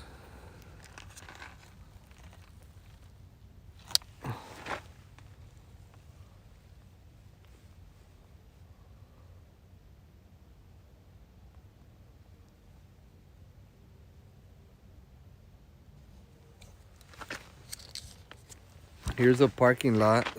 Oh. And as you can see, or you might not be able to see actually. Oh yeah, there you go. There are tons of employees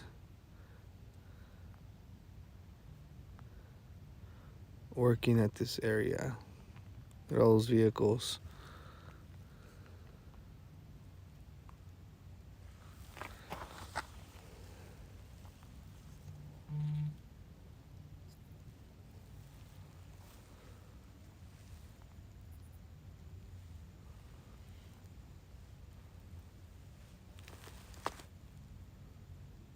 It's huge, guys.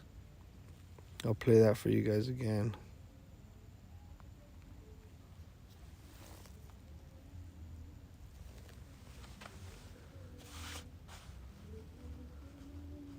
I couldn't go live out there, guys, because of the cell phone service. There is very little reception out there, but I'm working, guys. I'm working hard trying to bring you guys the good stuff. Look at that. Look at how big that camp is. Oh my God. Look.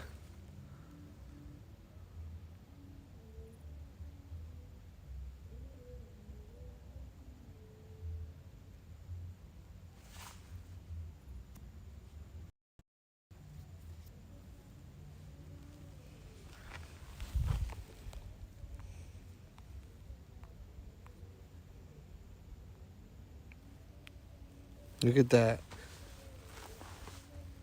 Huge, huge.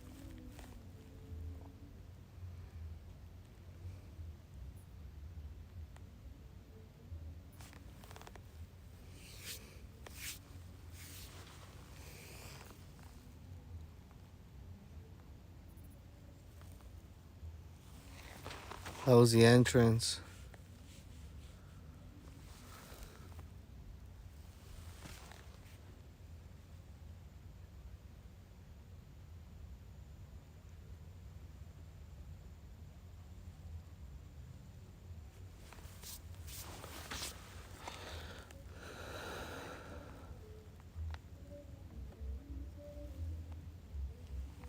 Look at that.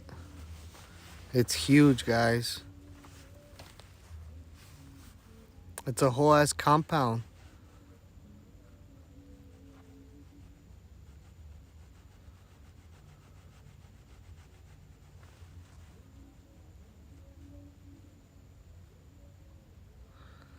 No, Barbara, that's not right. The camp that is being built outside of Houston.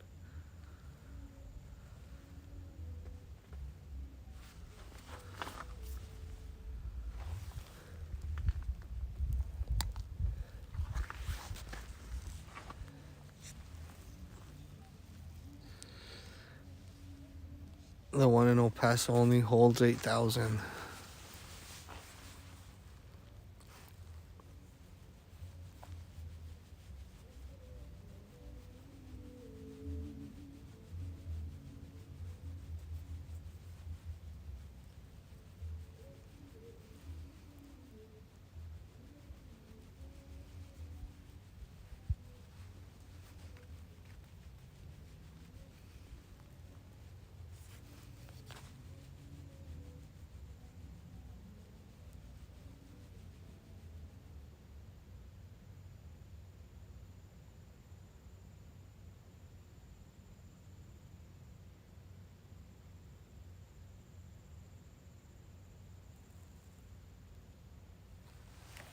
The music stopped.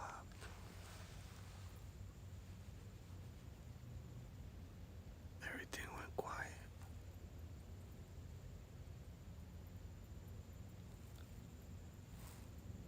Everything went quiet.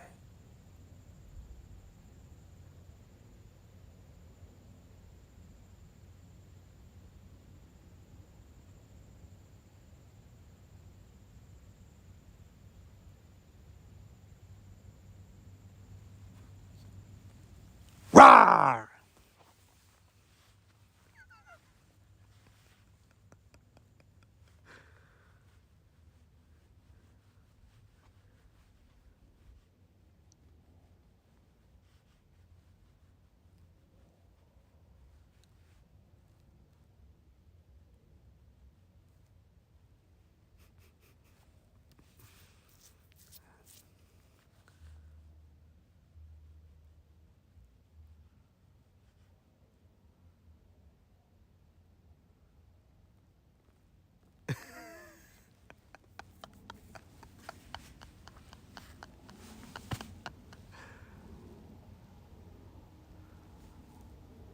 It went silent out here, guys. The music was blasting just a minute ago.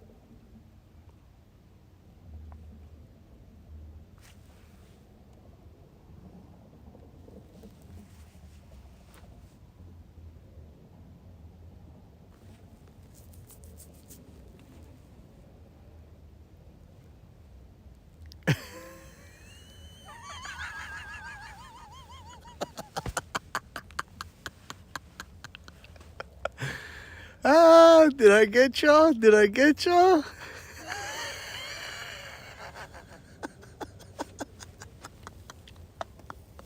It just went dead silent. It did go dead silent. It went super, super silent.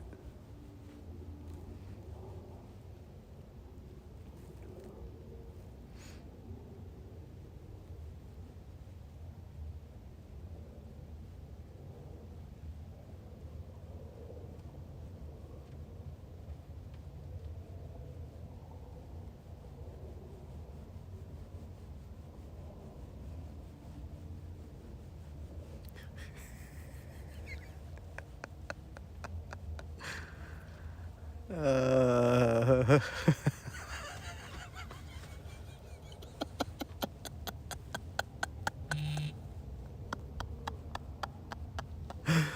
uh,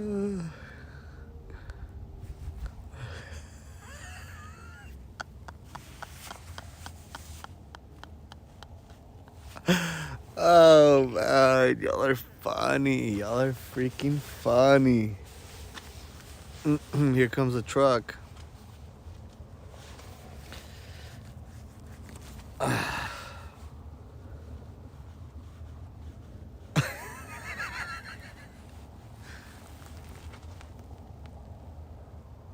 This guy's flying.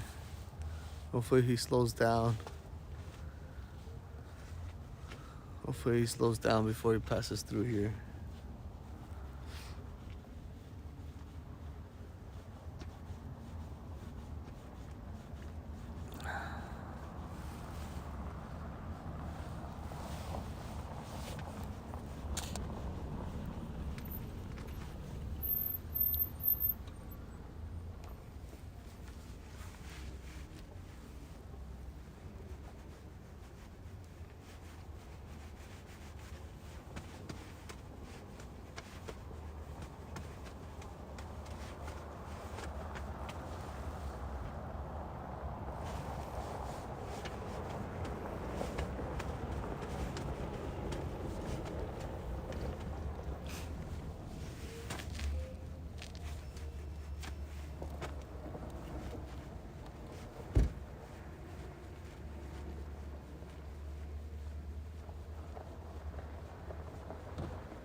I got you.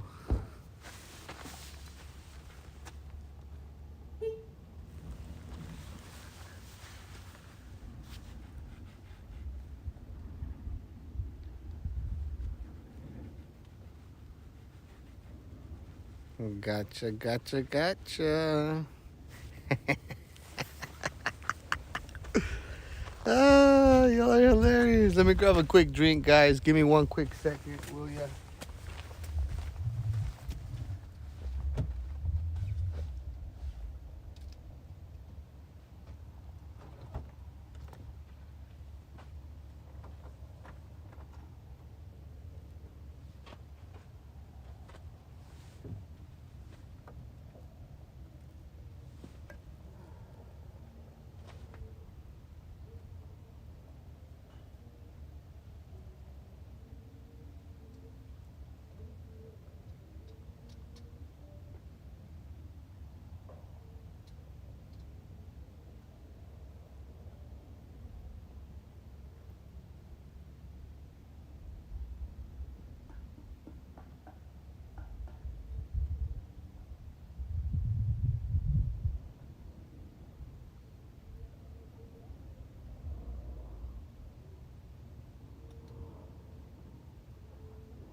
All right. Let's go, guys. Thank you all very much. It's gonna be one.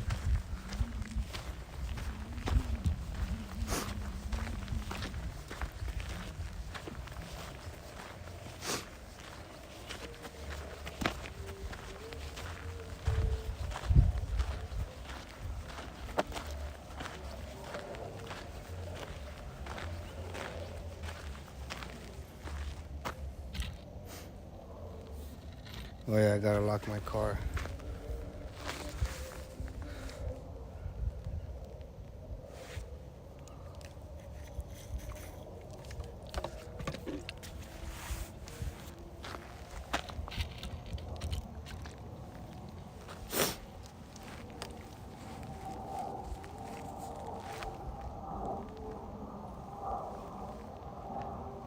Man, those cars are hauling ass.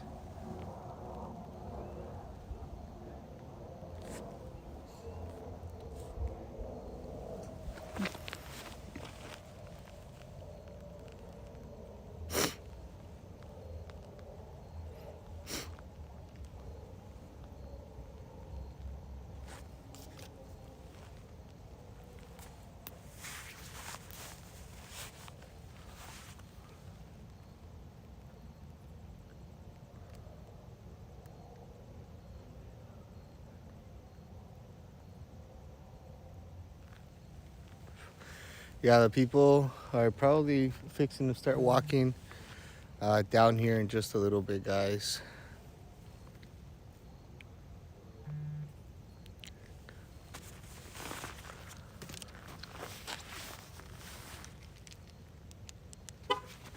Let's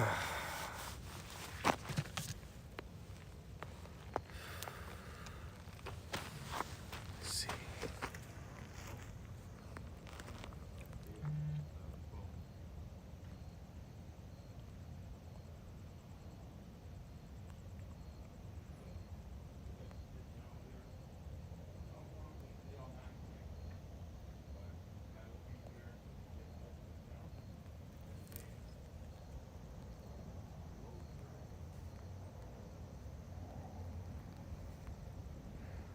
This is what the other side looks like, guys. This is the other fence, the other location. This is where the shipping containers were at some point. Many of you guys may remember a lot of the nightly coverage that we were doing, and then they put the shipping containers over there, and then they had the shipping containers removed. That is what that area out looks like right now. Right there, like that.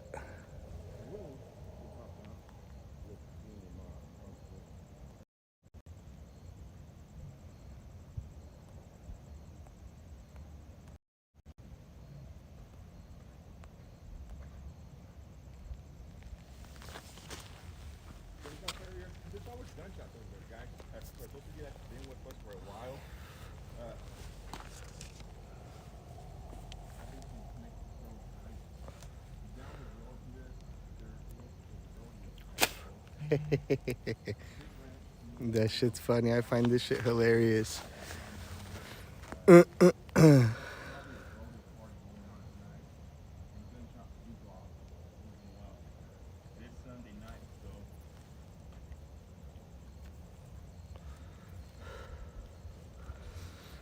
Yeah. When people are insecure, they're usually loud, you know? I ain't gotta do all that shit. I don't have to be running over the border anymore. I've been done that shit.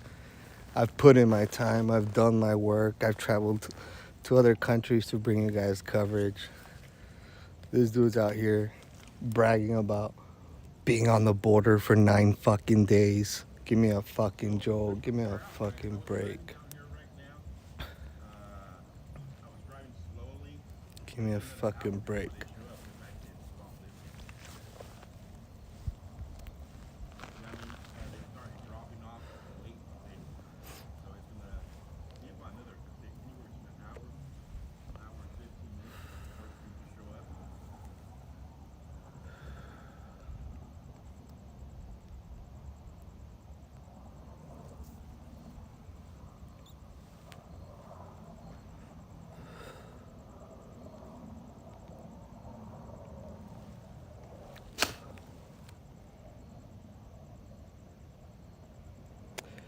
those shipping containers were removed, and then they were shipped on out of here. Unfortunately, Governor Abbott is the only one that really believes in those shipping containers and in those floating devices in the middle of those bayous. That's the only dude that actually believes that those bayous are gonna help any.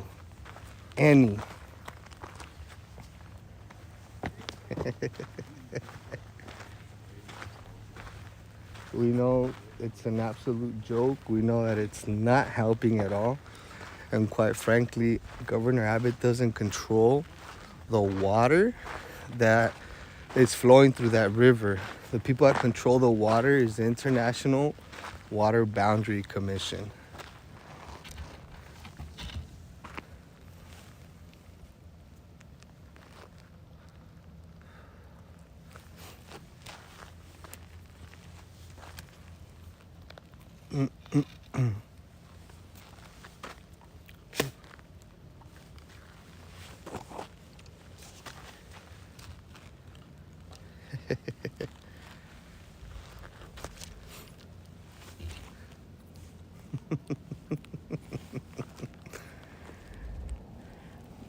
Oscar and I started together over 5 years ago on the border, guys.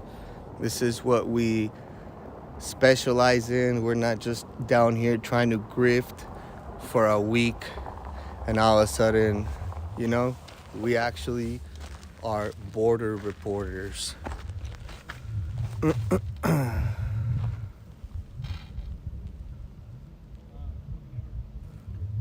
Oscar El Blue, you guys can follow him on Twitter, on YouTube, on Facebook. Oscar El Blue, he does pretty good work on the border.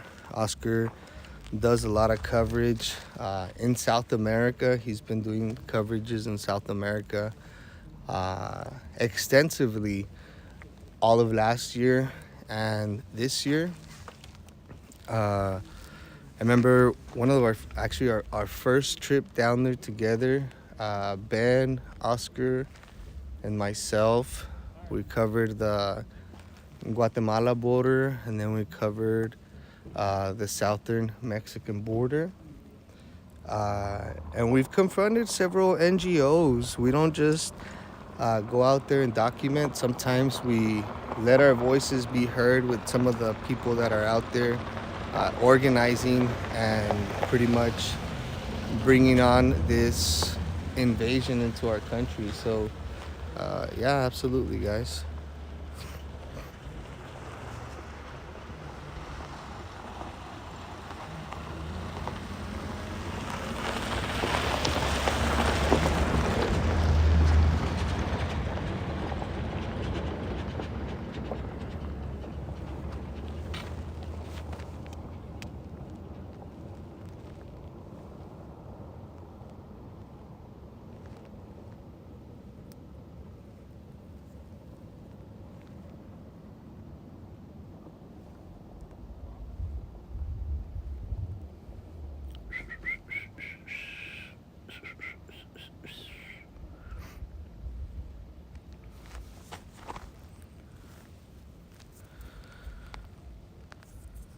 Look, last year, this is what this spot would be looking like out here.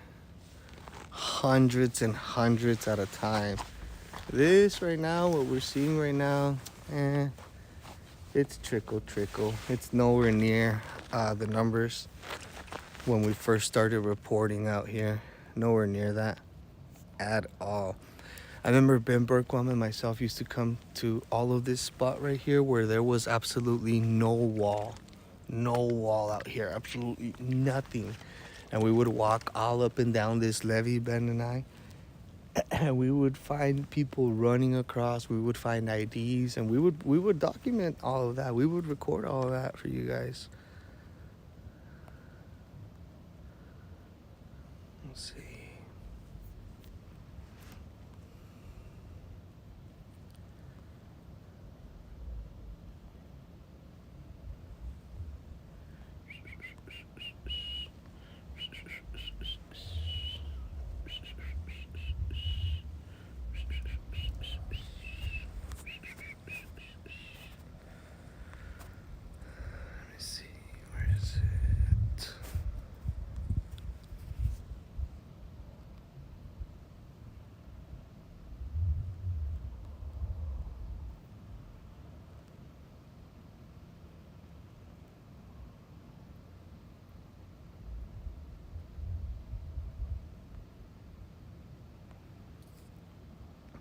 I want to show you guys this encampment. See, we usually have to be innovating and finding different spots. Spots like this one, we were the first ones out here, and then you get the copycats, the people that want to, often imitate but never duplicate you. So we're out there looking for other spots. The lazy thing for me to do is go steal somebody else's spot that they found and just sit there and pretend like it was mine. Look at this spot right here. This is take a look at this.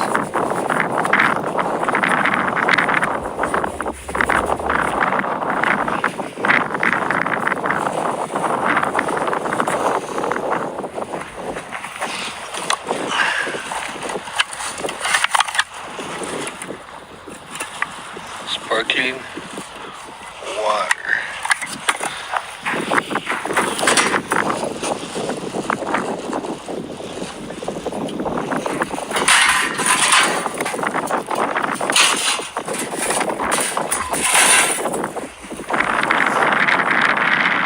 This was definitely where they had children at this hut. Yeah, they definitely had children here. This was probably where they kept the children, or for a family unit with multiple children. But this would be laid out, this blanket would be laid out over it to keep them cool. What's different about this one has a much better carpet down here. Obviously, as you can see, you can still see pretty much all of the food items. There's kid toys and blankets out here. Let me see if I can grab it for y'all.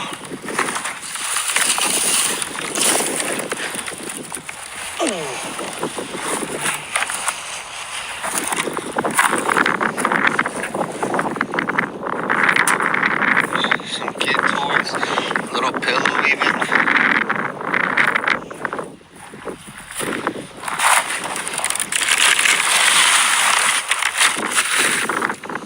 Water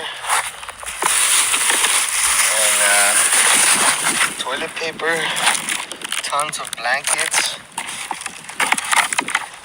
spam. I was getting kind of hungry actually. More beans, lasagna, more beans.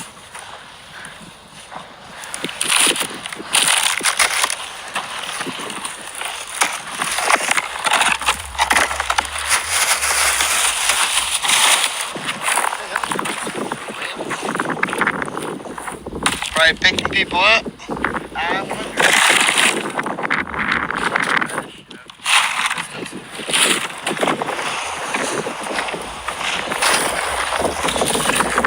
This was in here. I'm saying this was a couple's. That was for a couple. Obviously, women rarely or probably wouldn't be building that. Actually, the way this is built, like I've seen stuff like this. It's a family unit. What they'll do is see the wall, they'll put the women on one side and the men on the other. Oh, okay. I've seen this before. Okay. Okay, well, this one was over here. Feminine stuff. That was over there. And I think this is either a family unit or where they would probably keep the kids. You have the much better carpet on the floor for the kids to be moving around, even up against the edge over there. Yep. The women stay with the kids. I've seen this like in Iraq, for instance. That baby formula there, isn't it? Yeah. It's not opened. Nope, it's from Mexico. From Mexico. Yeah. Spam. Better get out of your way, sir. Got a bunch of blankets.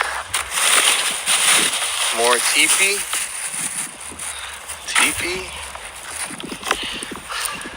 This is actually lasagna from the US. So people are dropping food off to them. Obviously you have the spam. You got the emergency blankets. You got noodles. You got more beans. Those Formula from Mexico. Yeah, this one they brought with them. It's not even been opened. Super heavy still. That's if it is in fact formula. Yeah. You got the hand sanitizer that this is being handed to them over here as well, because we've seen it in multiple camps out here. This hand sanitizer is being given or brought to them out here once they're already here. You got more beans, pinto beans, American Beauty. There you go. And see, these haven't even been flown off on top of the water, so it's not that long that these have actually been up here. These are obviously brought to them by Americans. They're not bringing these napkins with them from the other side of the river. Here's a little child, little head hat to keep them warm. You got some creamy peanut butter, American. All of these American products, guys. All of these are American products. Here you have some great value chili beans as well. American product. Organic. More beans. They brought them some milk. Peanut butter. We have vets on the streets right now that are hungry, and this food out here is going bad. More water. More water.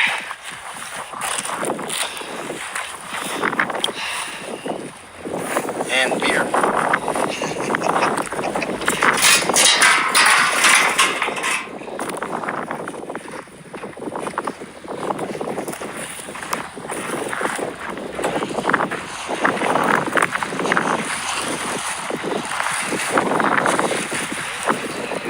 This one's got kid stuff too.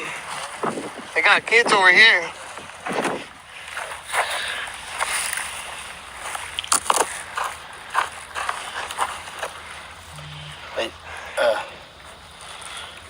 A camera rolling.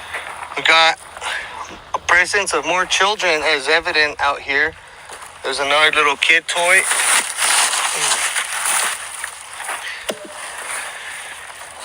See some blankets. Glow stick, because it gets pretty dark, although they have the power generated lights out here, so I don't know why they would want that. This is definitely used by male. That's a nice jacket, by the way. That is a nice jacket. Is this What wool? size is it? Is this wool? Brother, if that's wool, you need to take it Is that home. wool? You just gotta wash it good. Wow, where did that come from? Port of Oakland. Port of Oakland. Somebody's missing that.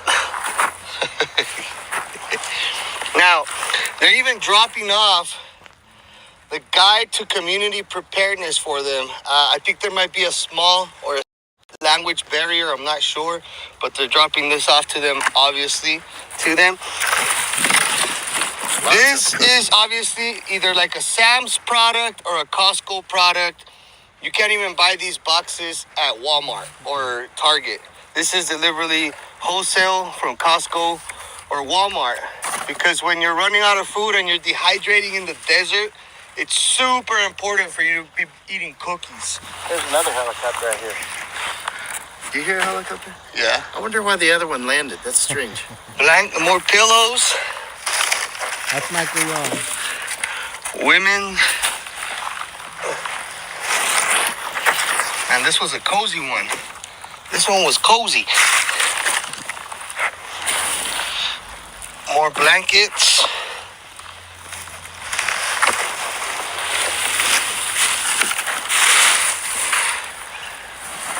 Oh, that's not wool. I Okay. can feel it. It's a knockoff, huh? Yeah, man. You'd be lucky if that was wool. Made me look. Oh, it's Old Navy.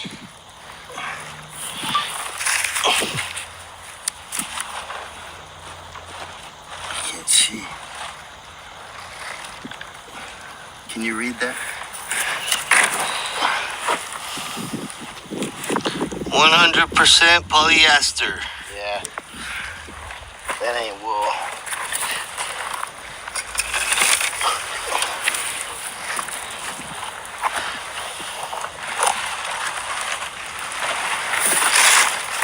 We're like taking their shit. If it's wool, it's mine. What kind of shoes are on that body? Hello, everybody.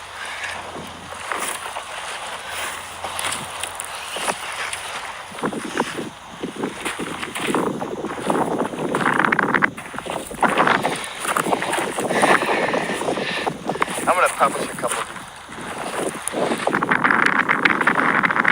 We're done up here. You want to move back down to the road?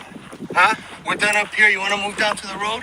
Yeah. I think we're done here, no? The only one smoking out here is the American citizen. That's it.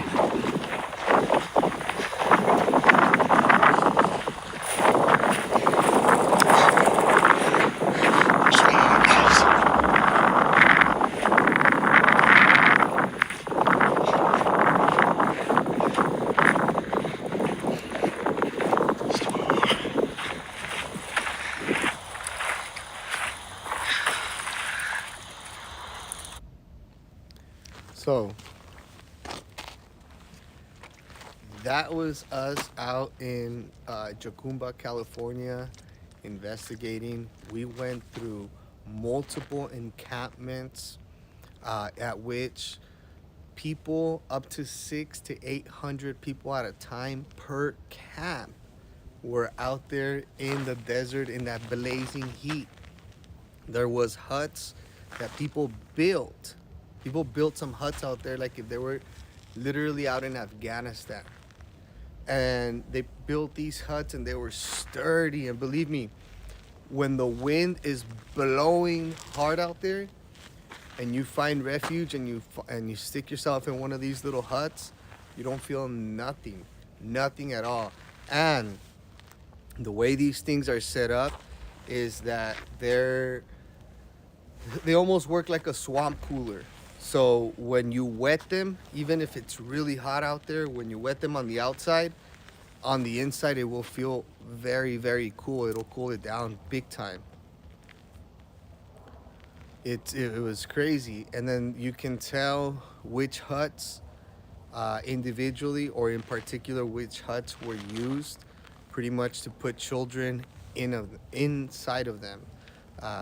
There was a video that I shared on Twitter where I actually start pulling everything that was inside of another hut, but this hut was much lower and it was long, and so I got the impression that they had multiple children just laying down one after another, because I found so many bottles.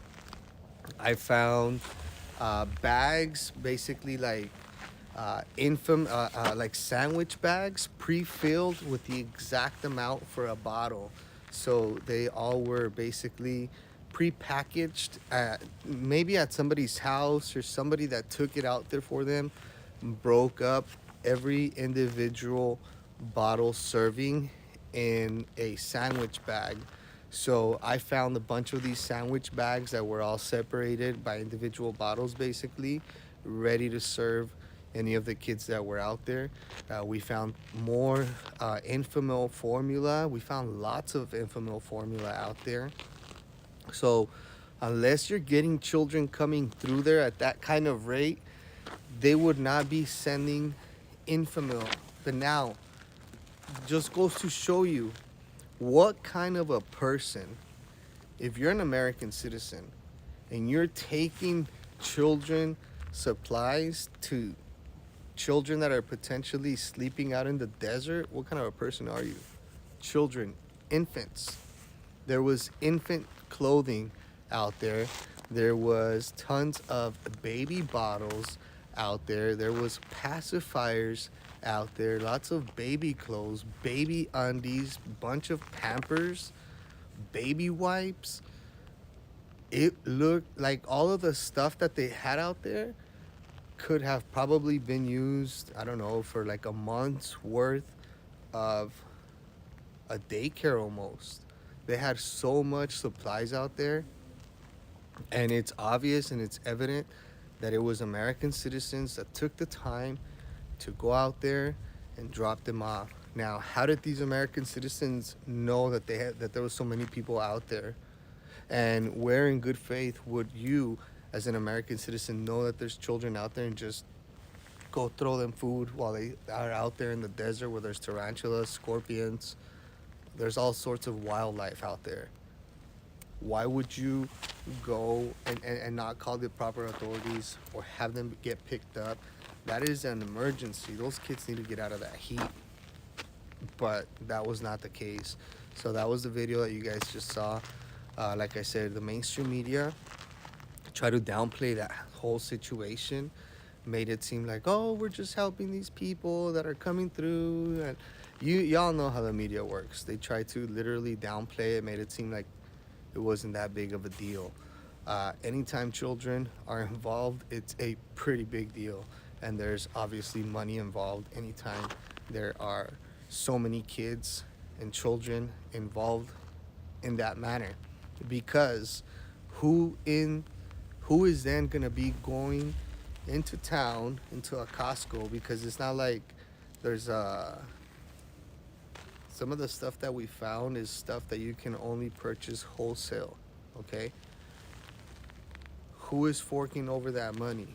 Who's got so much vested interest in going out of their way to go into a store and bring back tons of baby formula and to even break it up in sandwich bags for them to drop it off to them? Somebody has vested interest and invested money in having all those people fed there and dropping off all of that infamous formula to those children. Somebody.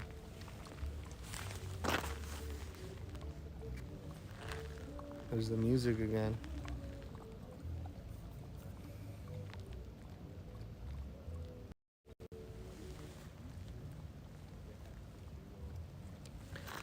There's a spot that I cover as well called Roma, Texas, and in Roma, in the nighttime on Sundays, the people on the other side have a huge party right along the riverbank as people are being brought into the country. It's pretty crazy over there on Sundays.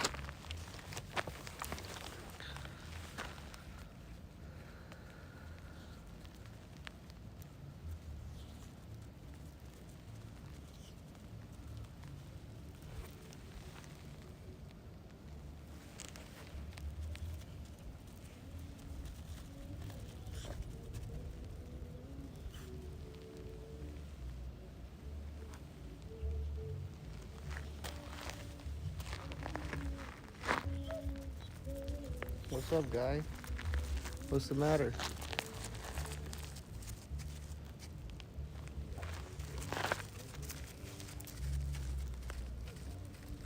Yeah, he's crying.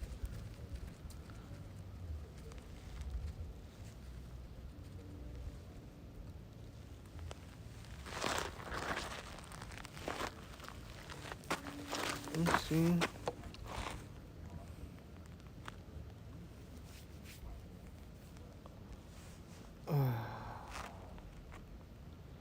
Dude.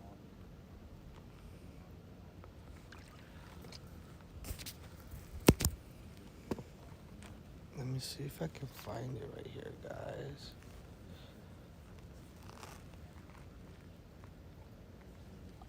Let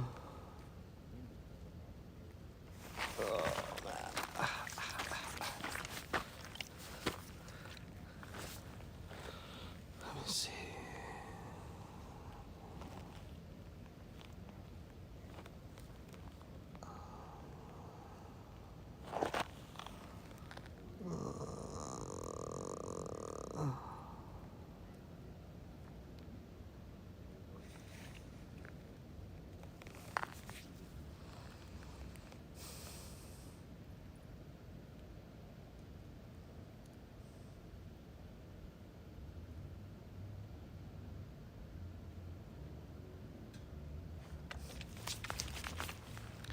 There goes the music again.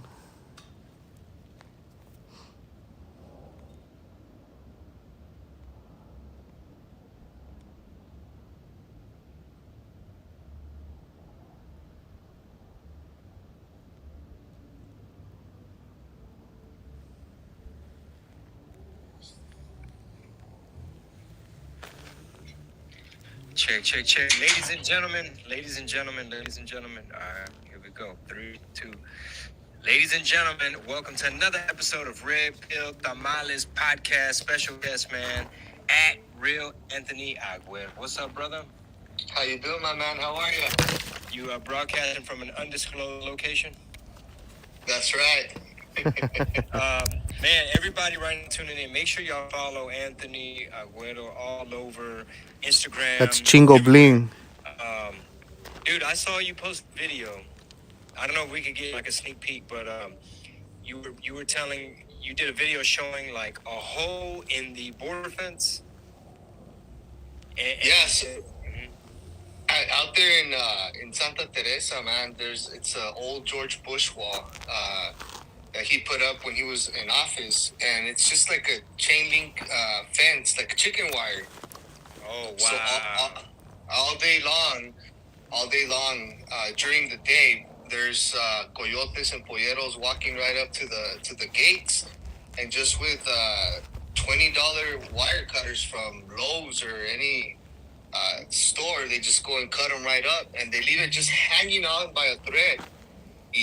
When the night kicks in, they just come through and they just snip it right off. And the thing about it on the border, to make it easy for the agents, there are numbers on every single gate, so it's numbered, right? So they use the same metric system that our border patrol is using. They'll say, go to gate 155. And so if there's a border patrol agent waiting at that hole, they'll say, okay, go to gate 160 and so forth and so forth. And they just keep making holes all day long. It's crazy, bro. It's like a game of whack-a-mole, right? Like just cat and mouse. All day long, just back and forth, back and forth. But the thing about it is now that it's it's good because a lot of the rasta's getting like contracts. Those are like a lot of really good contracts with the government. You know what I mean? But at the same time, they can't keep up with these people anymore. They're just like, they're brazing through every single day, different gaps, massive gaps, bro. Man, I can't believe that in the George Bush era, I mean, they still couldn't come up with a budget.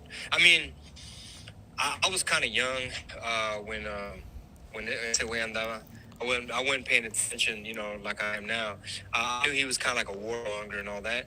But it just amazes me that to this day, hasta la fecha, like, they'll do anything to keep it porous. And I used to be Mr. They can't deport us all, right? I was on the side of like, nah, it's, you know, the media wants to blame everything on Latinos, and it's not right. They, you know, Bill O'Reilly likes to, you know, say racist stuff. And, pero sabes que anytime if somebody had challenged me in a way, engaged me in a way where they could have said, all right, bro, I hear what you're. So that's Chingo Bling. Y'all follow him too. He's actually a comedian. And his podcast is called Red Pill Tamales. Obviously, he is Latino, and he focuses more on Latino engagement and trying to engage Latinos into what's really happening. He's become a little political recently, and he's been a little more vocal on what's been going on the southern border. So I really appreciate Chingo Bling for having me on his podcast and trying to shine a little bit of light in what's happening out here.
Nikki, you can message me on Telegram at Real Anthony Aguero.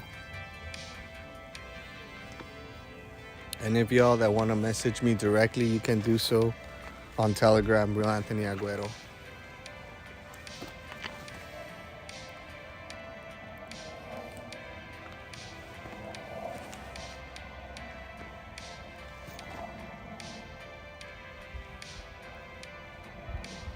There you go, Sarah. You know what's good. You know what's good.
Listen, at the end of the day, I've been down here going on 6 years doing this full time.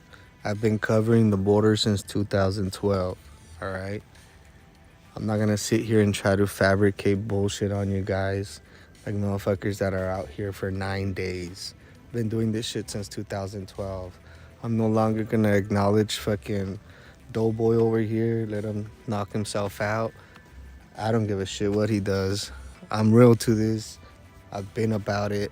I don't need to be putting myself out more than I need to. I've been a target on the other side. Dudes that are just trying to catch clout, that ain't never been about this. It's like if all of a sudden, first of all, this dude fucking begged me to come down here with me. I brought him down here, and now it's like me going over to fucking Bakersfield to try to be a little cop watcher and fucking follow the cops around. That'd be fucking stupid. That's not my niche. And then I don't have to be talking about nobody because I know what I bring to the table. I report for people like Steve Bannon. This guy's out here, come on, in a fucking construction vest. A neon fucking green construction vest. Give me a fucking break.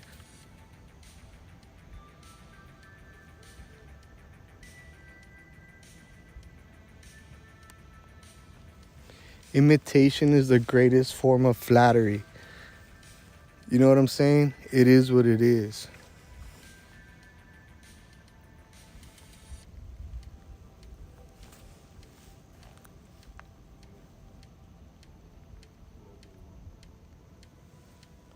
I've been out here for years.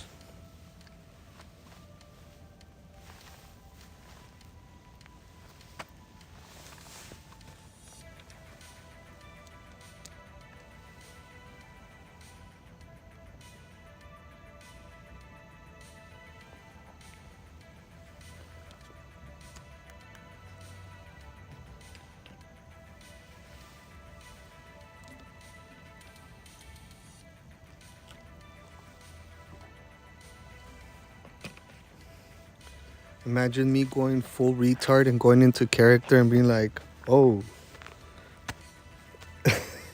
thank you, dispatch.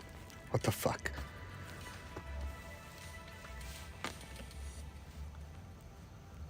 Listen, at the end of the day, I just want to be out here, do my work, in and out.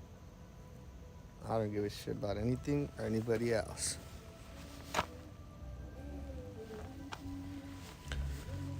The times that we've been to the border, we've been able to capture gunfights between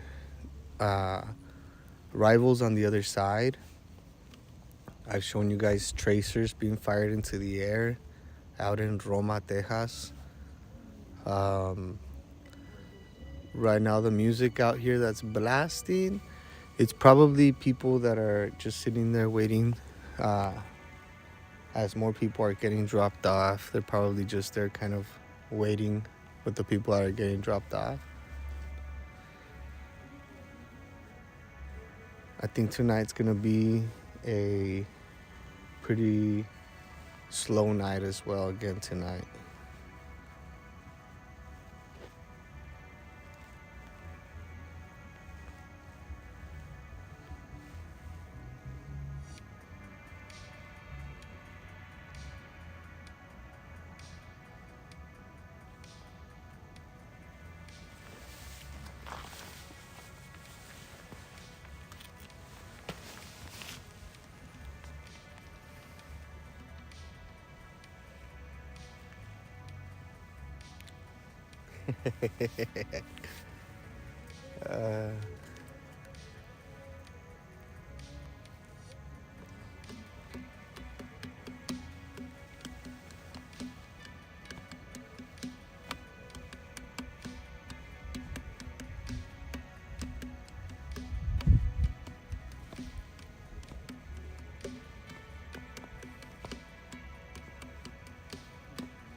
Good old Pedrosa.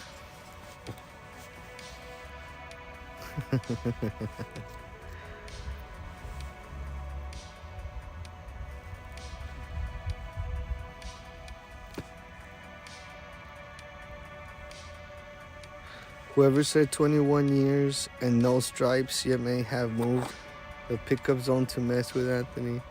However, gunshots are significant. Yep.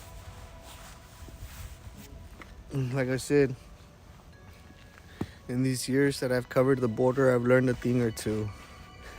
I'm not no dummy.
Is that Chris Christie?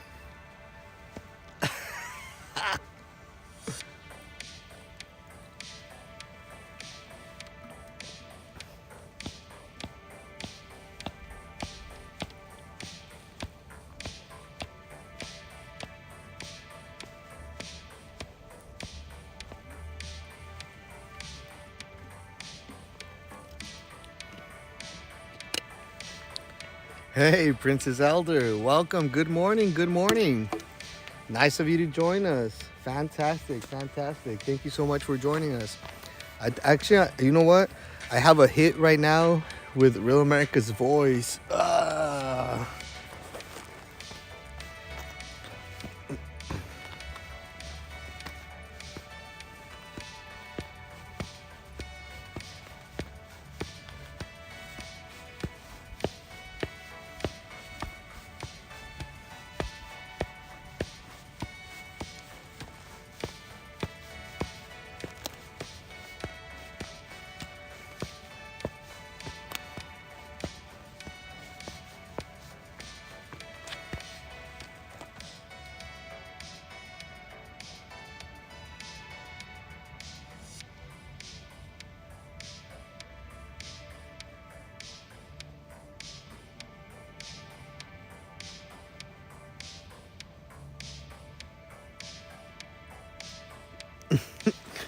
All, uh, all he's missing is a construction work site vest.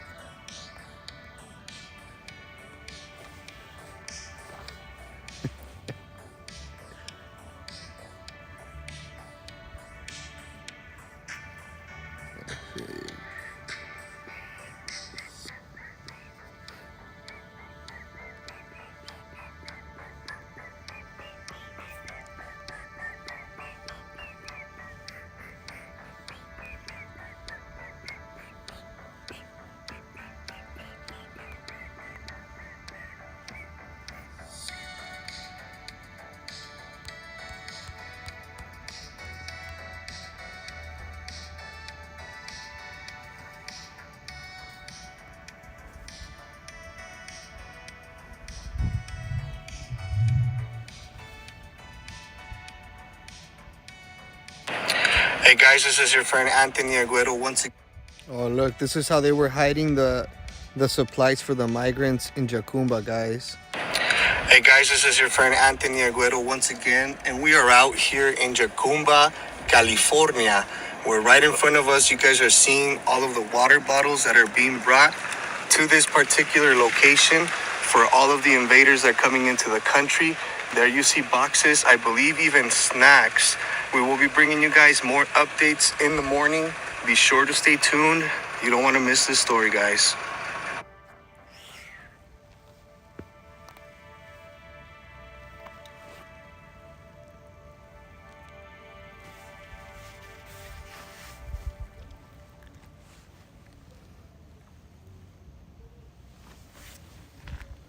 Oh, they're coming right now, guys. They're coming.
right now those parlors are making a killing in Yuma, if you know what I mean.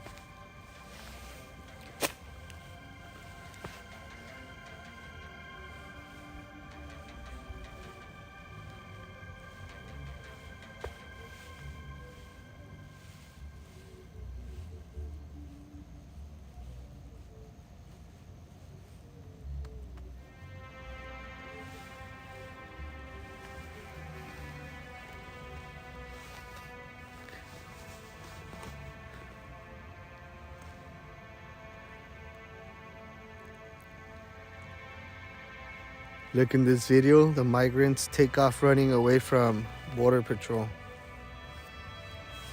This video I actually sold to Fox News. I sold this video you guys are watching to Fox News. There's been a couple of them that I've sold to Fox.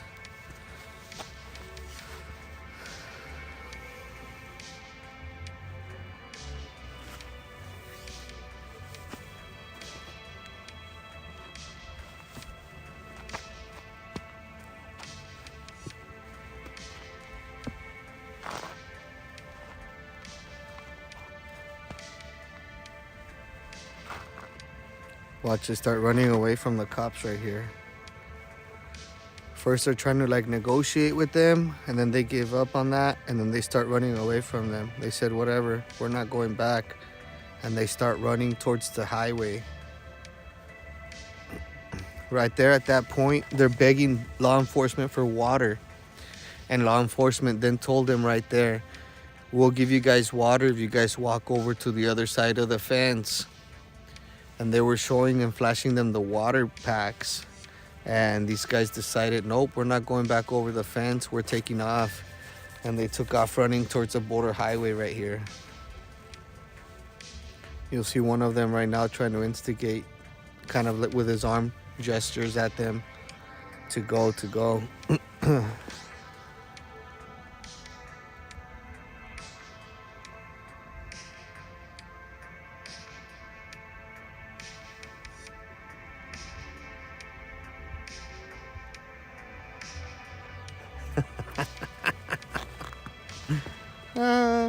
I just saw a telegram.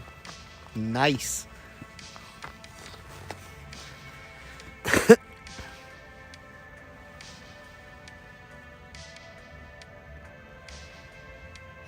Oh, that's right. We were live, Missy. We were live at that point. That's right.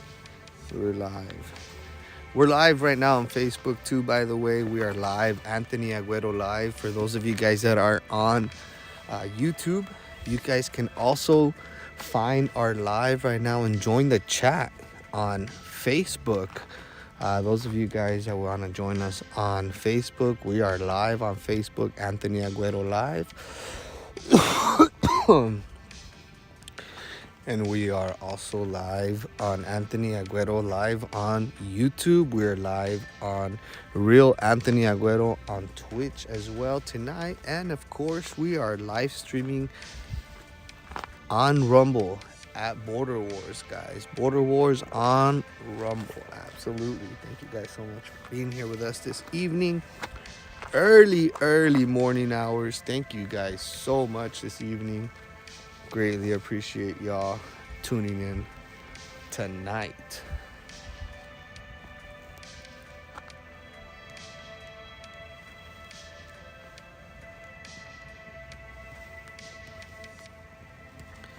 See right there, they took off on law enforcement.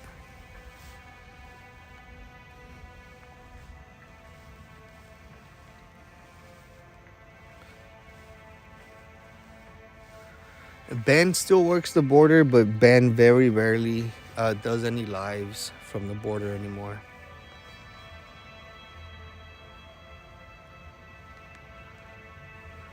That drone shot. I followed that group for a little bit, but they're about to bypass the National Guard. National Guard pulls up on these guys right here with their truck to try to impede them and stop them from proceeding. But then they just continue to go all the way around him, not caring. Disregarded him like nothing, like he wasn't even there. Watch. Right there, they're calling back for other ones. They're like, come on, come on. They don't want to leave nobody behind.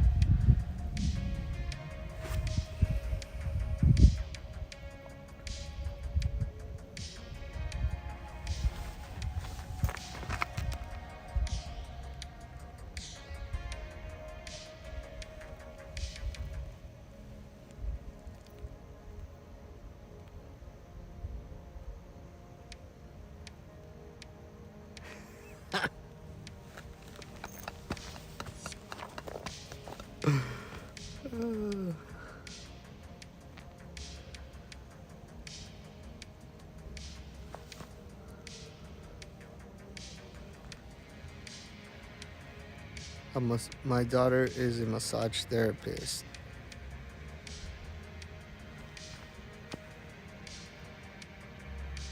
There's a difference between massage therapist and masseuse, right? And if you're in pain, you go to a chiro, not to an Asian parlor.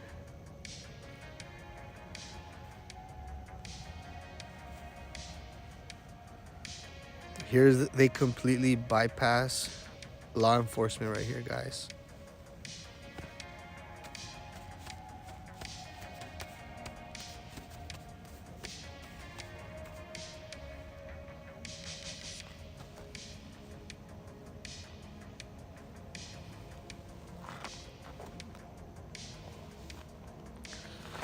Man, that 5-hour energy shot really woke me back up. I like 5-hour energy shots way better than a whole energy drink. Those things wake you up. It's like quick and to the point. Rah.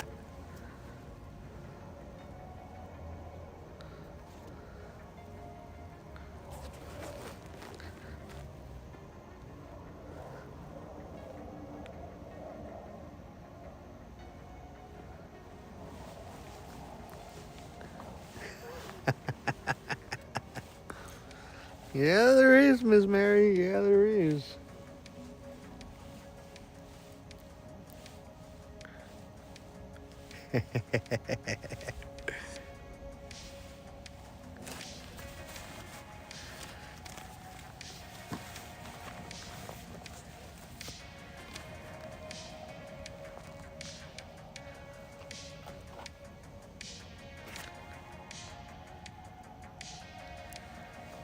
Look at the state trooper on the side of them.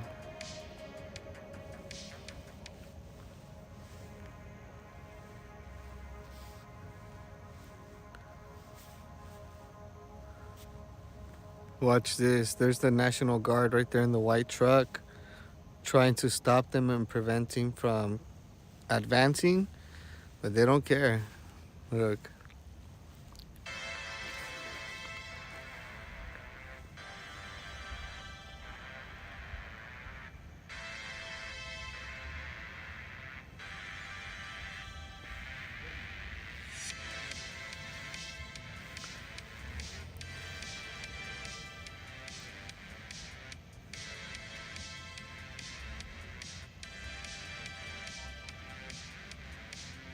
Ooh, ooh.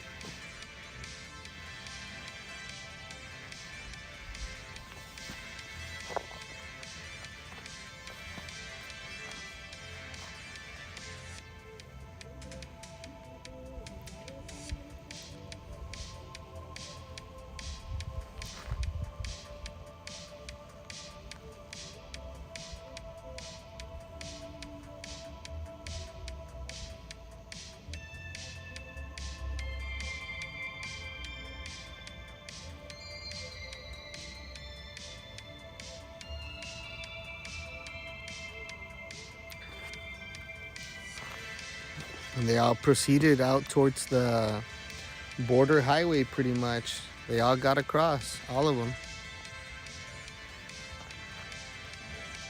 No respect for law enforcement whatsoever. That's why sometimes I get frustrated while I'm out here.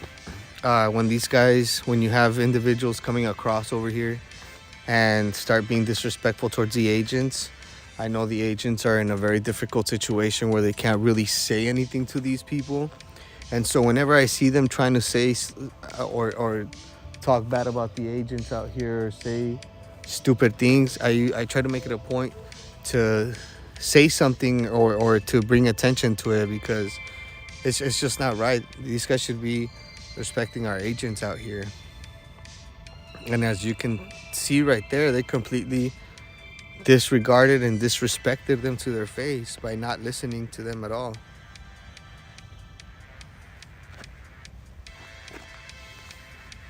Here comes the bus.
Oh, I just saw that, guys.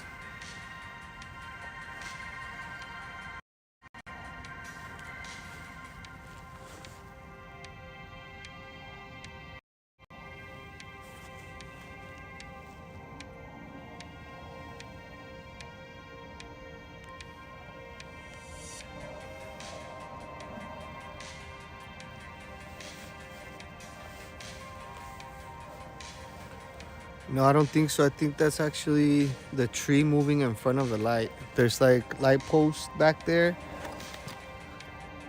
but that's a car. There are light posts back there, and then there's a tree in front of it. And so the tree branches are moving, and it's making it seem like they're flashing, but they're not.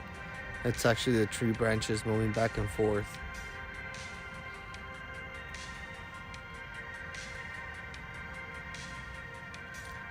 If you're talking about the people on the video, yeah, they ended up no, I lie.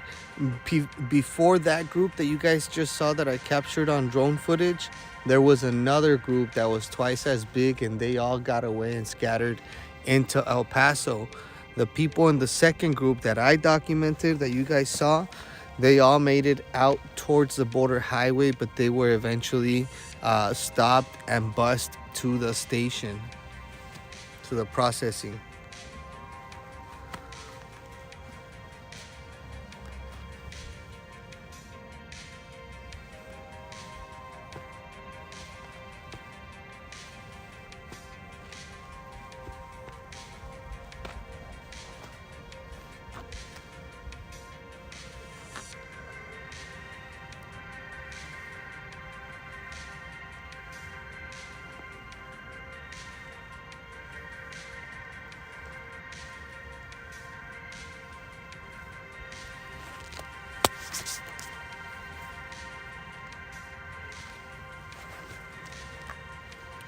I think we're gonna have maybe at the most 3 bus loads.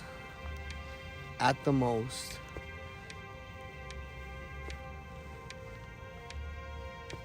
It might even just be 2.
Hey, DC streams are awesome, man.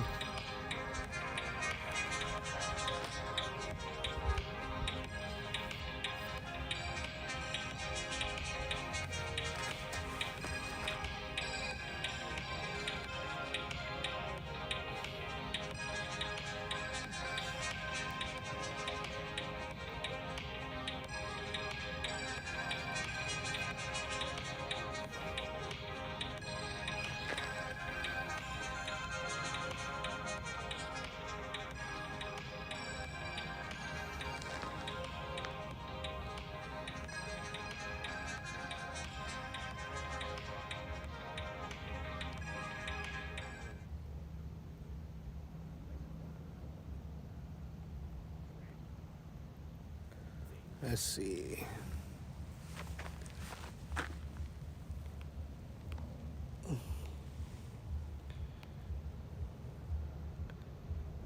Ooh, this one was good right here.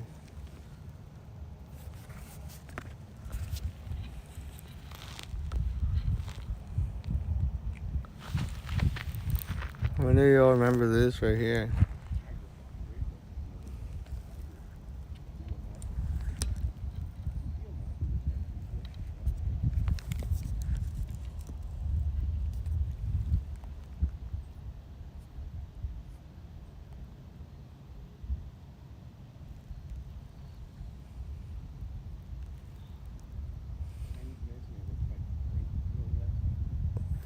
That we're doing. I found him from some military guys that were doing investigation into child trafficking. I appreciate that, Red Dog. It's been a minute. I wonder, and if you remember, which ones were you talking about, or what guys, what military guys? You can let me know.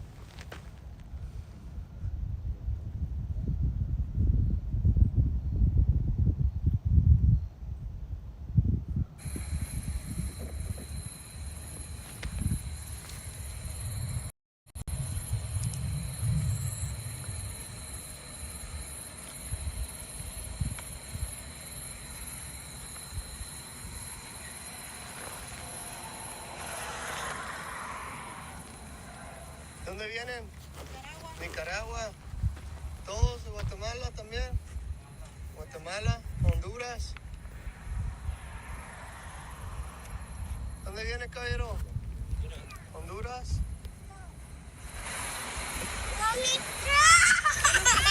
¿Dónde viene? Honduras. ¿Dónde viene? ¿Dónde viene? ¿Usted dónde viene? ¿Dónde? ¿Dónde vienes? ¿Ah? He didn't want to tell me where he was ¿Y la from. mamá, la niña? ¿Y la mamá, la niña? I'm asking him, where's the mom? Where's the little girl's mom? ¿Se quedó? ¿Por qué? She stayed, he said. ¿Dónde? She said qué she qué? left us. ¿Por qué qué?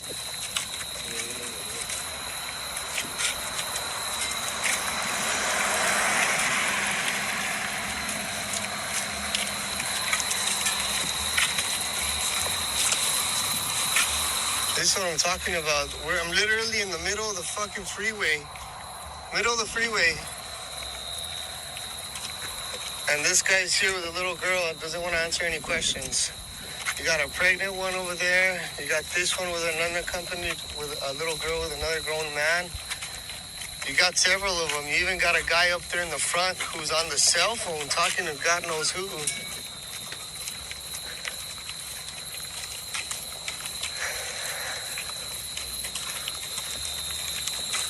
That guy would not let go of that little girl's hands, and you guys will see his body language on this video on how he grabs her and pulls her in really close to him. Most of the time, while we were out there. See how he's trying to get away? He's deliberately trying to get away from me at this point, and that's why every time that I'm out here too, I question these guys. I press them on asking questions on where's the mom, where's the little girl's mom, all the time, He's trying to hide his face. all the time.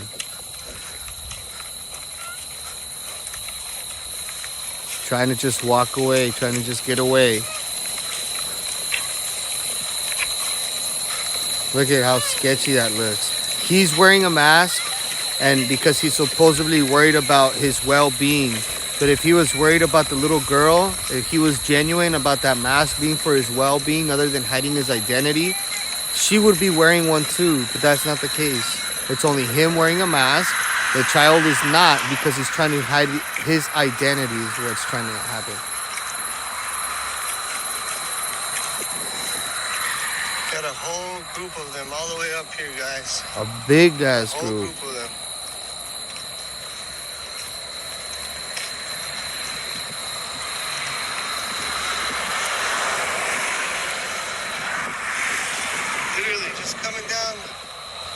street like nothing.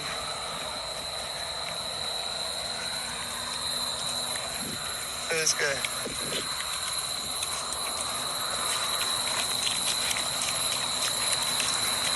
Look, here it is. Look at how he just tries to hide himself.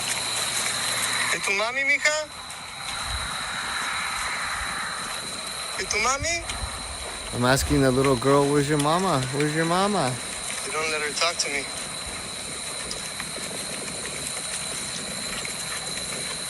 He wouldn't even let her look at me.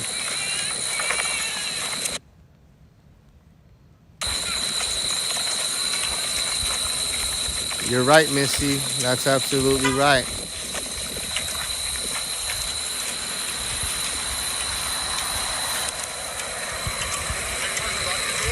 Yeah, brother. Okay. I appreciate you. Hey, just south of here, there's Further down south? Oh, okay. Gotcha, brother. Thanks a lot. Thanks, man. Shoot. So, just right now,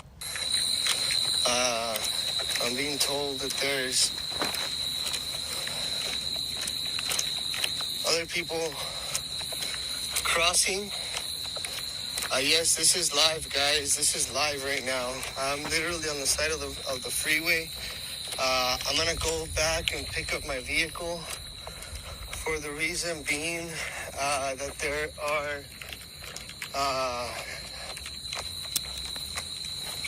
other type of crossers in the area, if you want to call it that.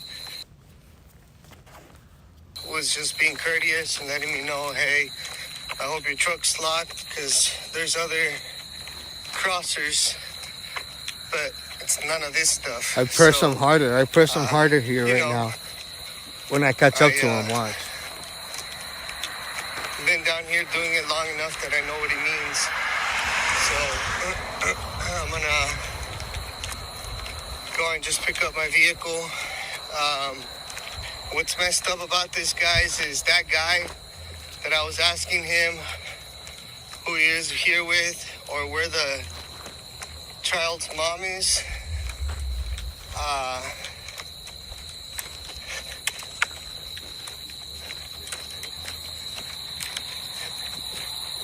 You know, they don't want to talk because obviously they got something to hide, and just off of his body language,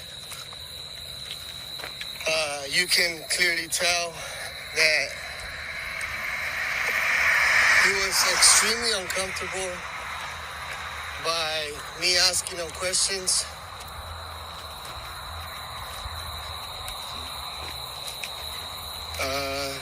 Dude, you see them yourself, they need help, and you're there harassing them. Kevin 99, you're an idiot. Nobody's harassing anybody. You know what a journalist, you know what journalists do? They ask questions. Moron.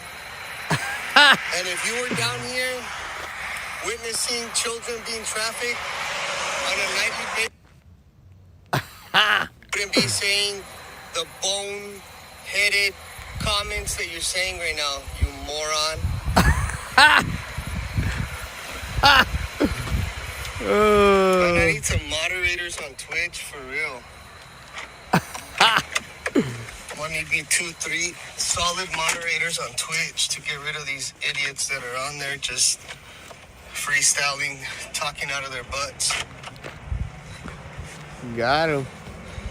You are in their face asking questions. F you. Yeah. No duh. No shit, Sherlock. Yeah. You were probably born in 1999 too, huh?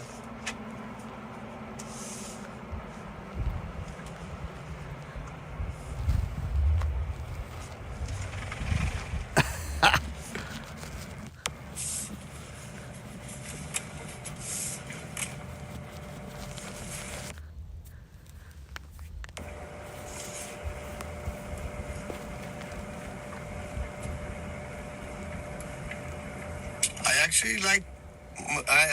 actually like people on Twitch. That's the first idiot that I encounter on there. Twitch, my Twitch family is pretty cool. Shout out to all of our Twitch friends on there right now.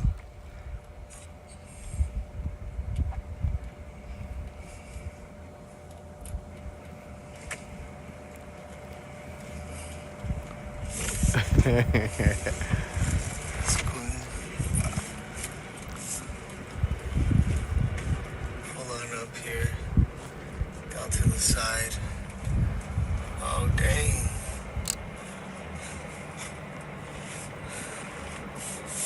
I'm about to start processing them all right here. Be right back, guys. One quick sec.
This guy right here.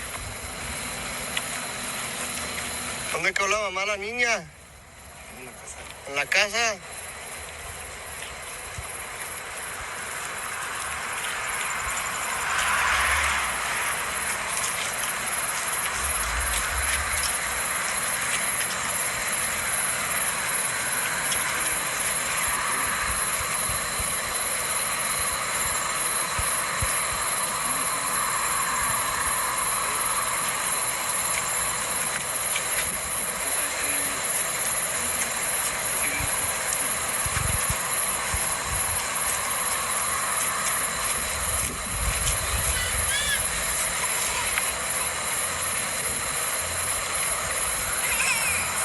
I reported you for harassing people in real life. Get the hell out of here, you fucking idiot.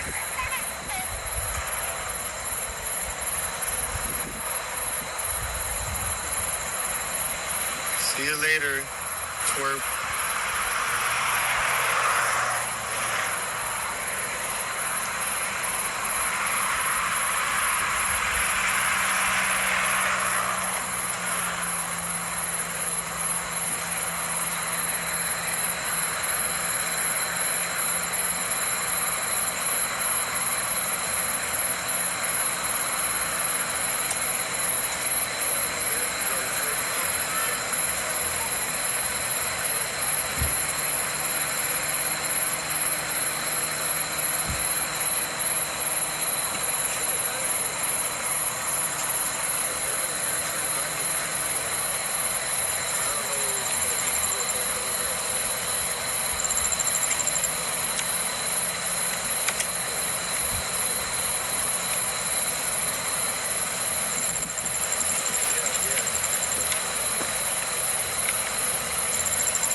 Look at all those kids.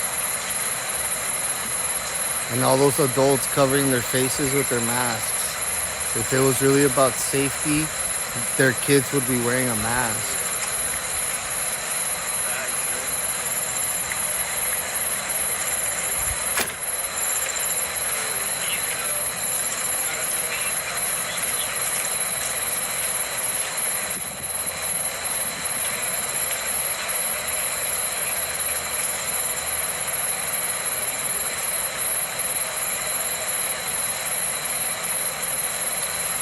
I don't think the little girl is wearing a mask in the beginning.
Right in the middle of the road, basically, guys. This is a freeway right here, basically.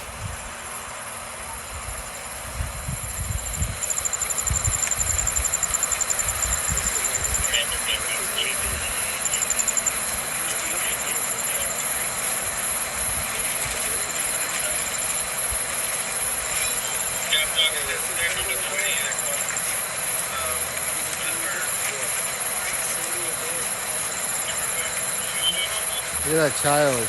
Look how that guy's holding that child. With no mask, just like whatever. Her arm all dangling.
We are going on 4 hours live already, guys. 4 hours live already out here. Let's switch the schedule on us, it seems like, huh?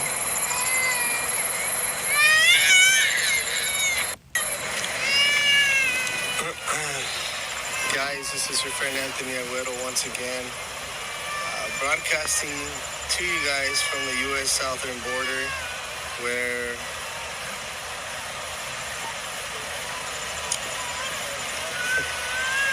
there's breach points in between breach points apparently, and now I've already figured one out right here down the street. And so tomorrow we're gonna have a long, busy day during the day.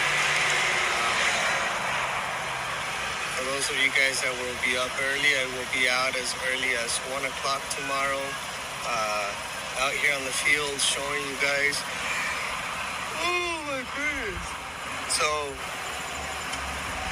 this is ridiculous, and I still have about another 45 to 50 minutes before I get to my ranch where I'm staying at. So thank y'all for joining us, and I will be back with you guys at some time tomorrow. Man, my eyes are burning. My allergies are killing me out here today. But we got. So yeah, guys, that's some of the stuff on there.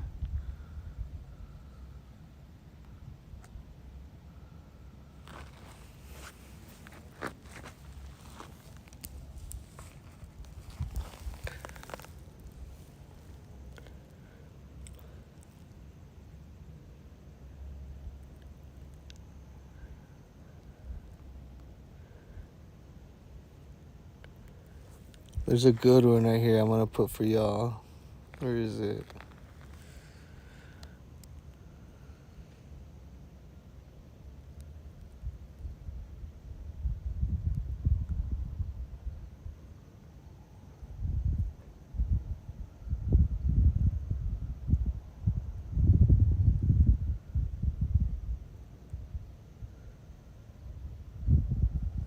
Look.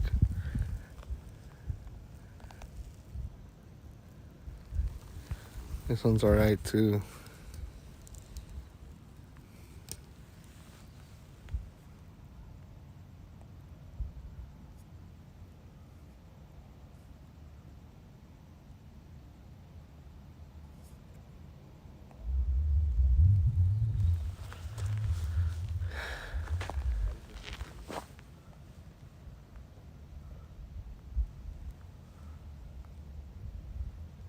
What?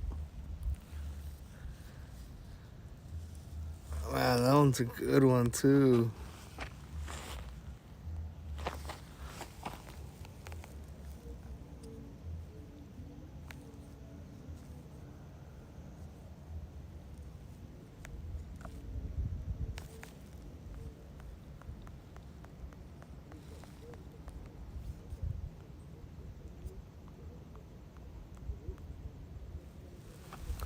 Oh, here they come. Here they come, people.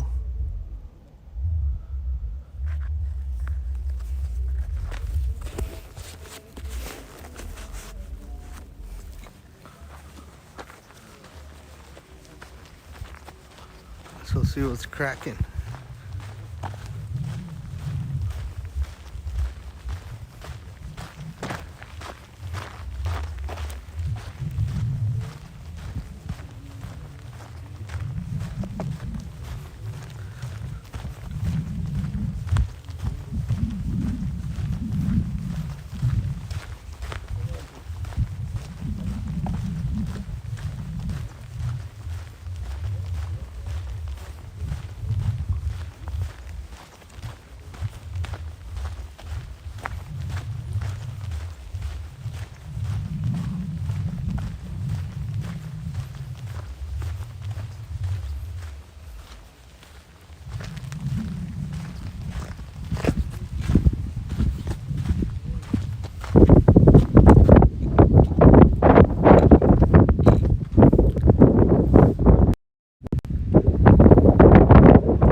How you doing? Where are you coming from? Georgia. Georgia. From Georgia. Georgia, get in line over here. Okay, okay. Here? Here? Yeah. Where are you coming from? Georgia. Georgia too. How long did you travel? Georgia. Oh, over here. You? India. Where you going?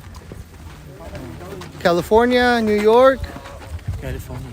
Okay. You? Georgia. Where are you going? California. New York. You? New York? You? India, California. California. India. India. India to where? New York? India, Punjab. India to where? California. India to where? California. India? Ecuador. Ecuador, ¿a dónde? Chicago. ¿Y usted? Ecuador a Chicago. ¿Usted? Ecuador a Chicago. You? Ecuador a Chicago. Ecuador a Chicago. ¿Y usted? Ecuador a Chicago. ¿Y usted? África, Senegal. Okay. ¿Y usted? África. ¿Y usted? ¿Y usted? India. ¿A dónde se dirige usted? Perú. ¿A dónde? Perú, Nueva York. Okay. ¿Perú? Perú. ¿A dónde? North Carolina. ¿Y usted? To where? New York? California? Philadelphia. Good luck.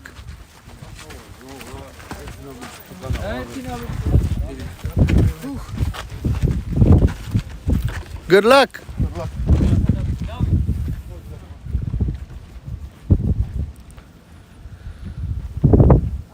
Wild.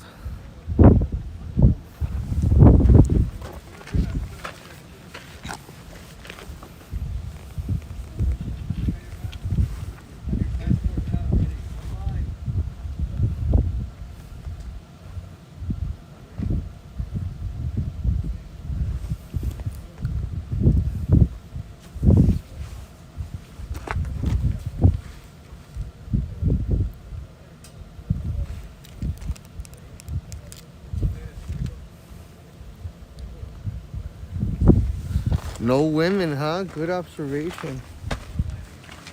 Good observation. No women. How you doing? Buenos días. ¿A dónde va? Maryland, Maryland.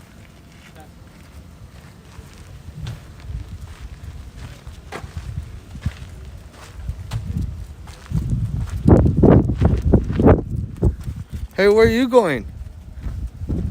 I need to see your papers, sir. Let me see your papers. Little puppy.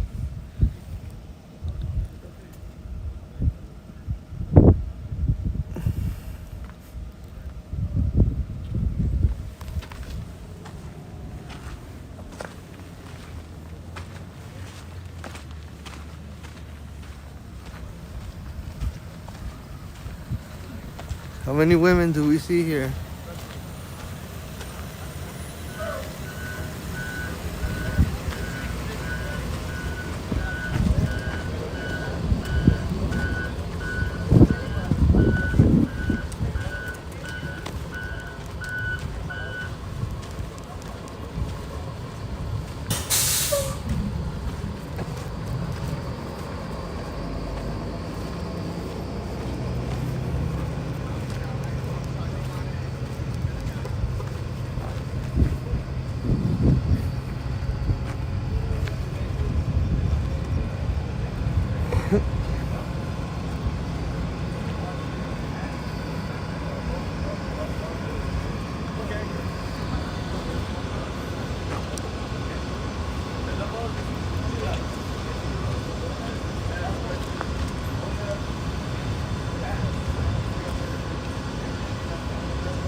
The bus was parked further down behind me. About an hour ago, I said, "Oh, here comes the bus." So yeah, I think that we're also expecting them to have showed up a lot earlier tonight. But again, it is Sunday. I do expect it to slow down because it is the weekend, and people that aren't out here on the regular or are new to this don't know this, but the buses on the other side slow down on the weekends. There's not as many buses coming in on the weekend as there is during the week. So tomorrow's Monday. It'll ramp back up. Tomorrow we'll start with I'm sure a pretty busy night.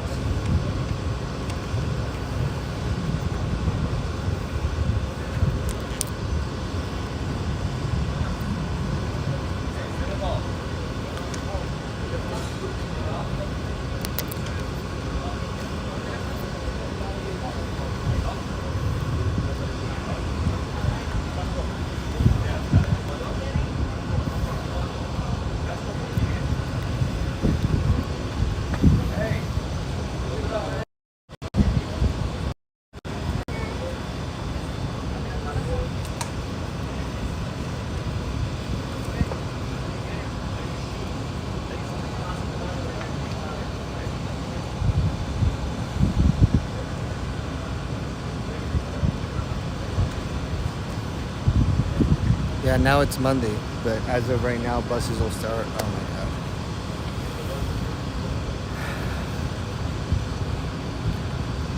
Yeah, it just turned Monday, literally. Obviously, so all Monday today into late night tonight, buses will be arriving on the other side.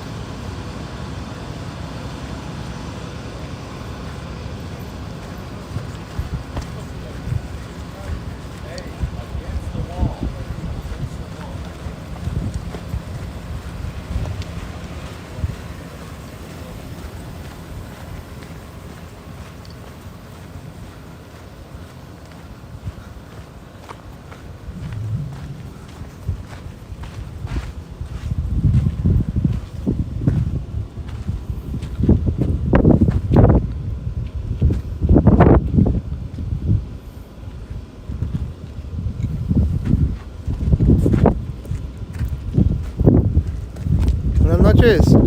¿De dónde viene? ¿De Perú? ¿A qué estado se dirigen? ¿A Virginia? ¿Cuánto tiempo viajó? 2 días. Okay. 2 more. 2 more. Pase por allá. Buenas noches. ¿De dónde vienen? Guatemala. ¿Cuántos años tienes? Yo 13. ¿Y usted? 6. ¿Y usted? 15. ¿Con quién vienen? ¿Solos? Solos. Wow, qué aventados. ¿Cuánto tiempo viajaron? Una semana. ¿Una semana? Ahora que ya llegaste aquí, ¿qué son tus sueños? Tú primero. A estudiar. ¿A estudiar? ¿Qué quieres ser cuando seas grande? Profesor. Profesor. Órale. Unaccompanied. Espérese aquí. Váyase con el pelón. Vamos a ver. ¿Y tú? Espérate. Váyanse juntos. ¿Y tú? Mira, Estados Unidos. ¿Y tú? ¿Qué son tus sueños ya que llegaste? Luchar, ayudar a mis familias. ¿Aquí están ya tus familiares en los Estados Unidos? No están en Guatemala. ¿También los tuyos están allá? Somos hermanos. ¿Y ellos se quedaron allá? Sí. ¿Y tú? ¿Qué quiero hacer? Ajá. Policía. ¿Policía? Órale, pues, digo. Váyase con el pelón Los 3, rápido. How you doing, China? Yeah. Okay. Where you going? Where you going? California, New York, LA. Oh, there's 6? Over here. Oh.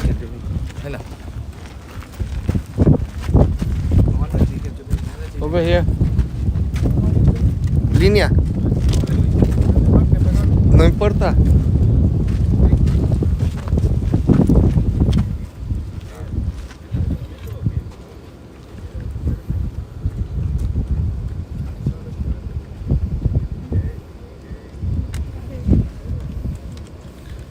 Unaccompanied minors, guys, little babies.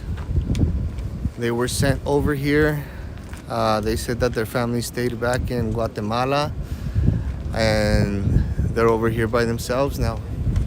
God bless those children. May God please watch over those 3 little boys and guide them in the right direction, man.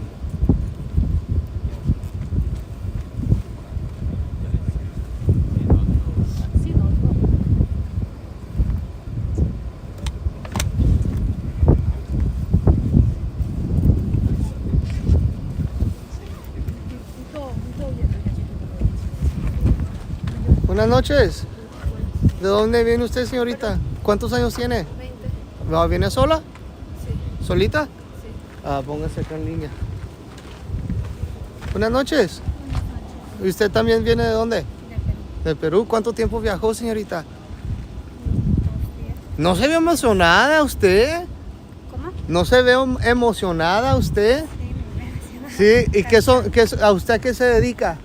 Yo allá tengo un negocio. Ajá. Ajá. ¿Y qué son sus sueños ahora que llegó aquí a los Estados Unidos? Yo vengo por un motivo específico. Ajá. Tengo amenazas. Ajá. Ajá, ¿Usted tiene amenazas? ¿Trae todos los documentos de su país que dice eso? No, porque allá no nos recibe. Pero entonces usted dice que trae, anda amenazada, pero no trae los... Pásele acá atrás. Buenas noches. ¿De dónde viene usted? ¿De dónde es esa niña? ¿Quién es la mamá? Yo, ¿Vienen juntos? Pásele acá. Pónganse en línea. ¿Vienen ustedes de dónde? De Colombia. De Colombia. ¿Cuánto tiempo viajaron? Pásele acá. 6 días. Todos. Acá atrás. Hagan línea. Pásele.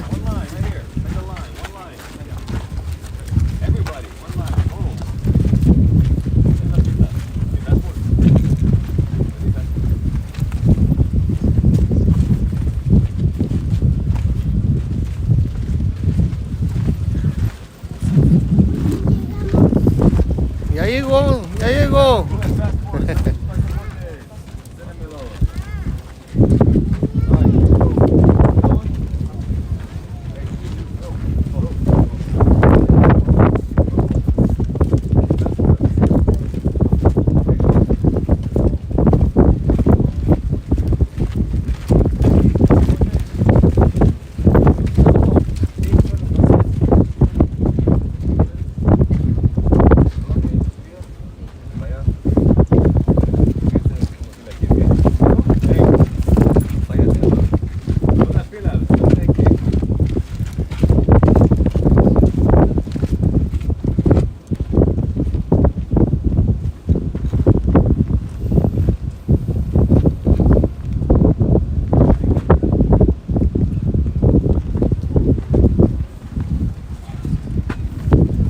Buenas noches. Pásele.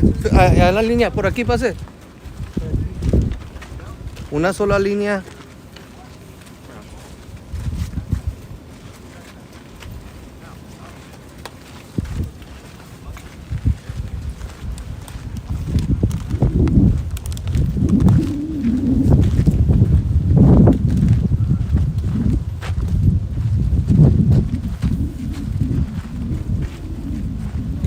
¿Usted con quién viene, caballero? ¿Con su hija?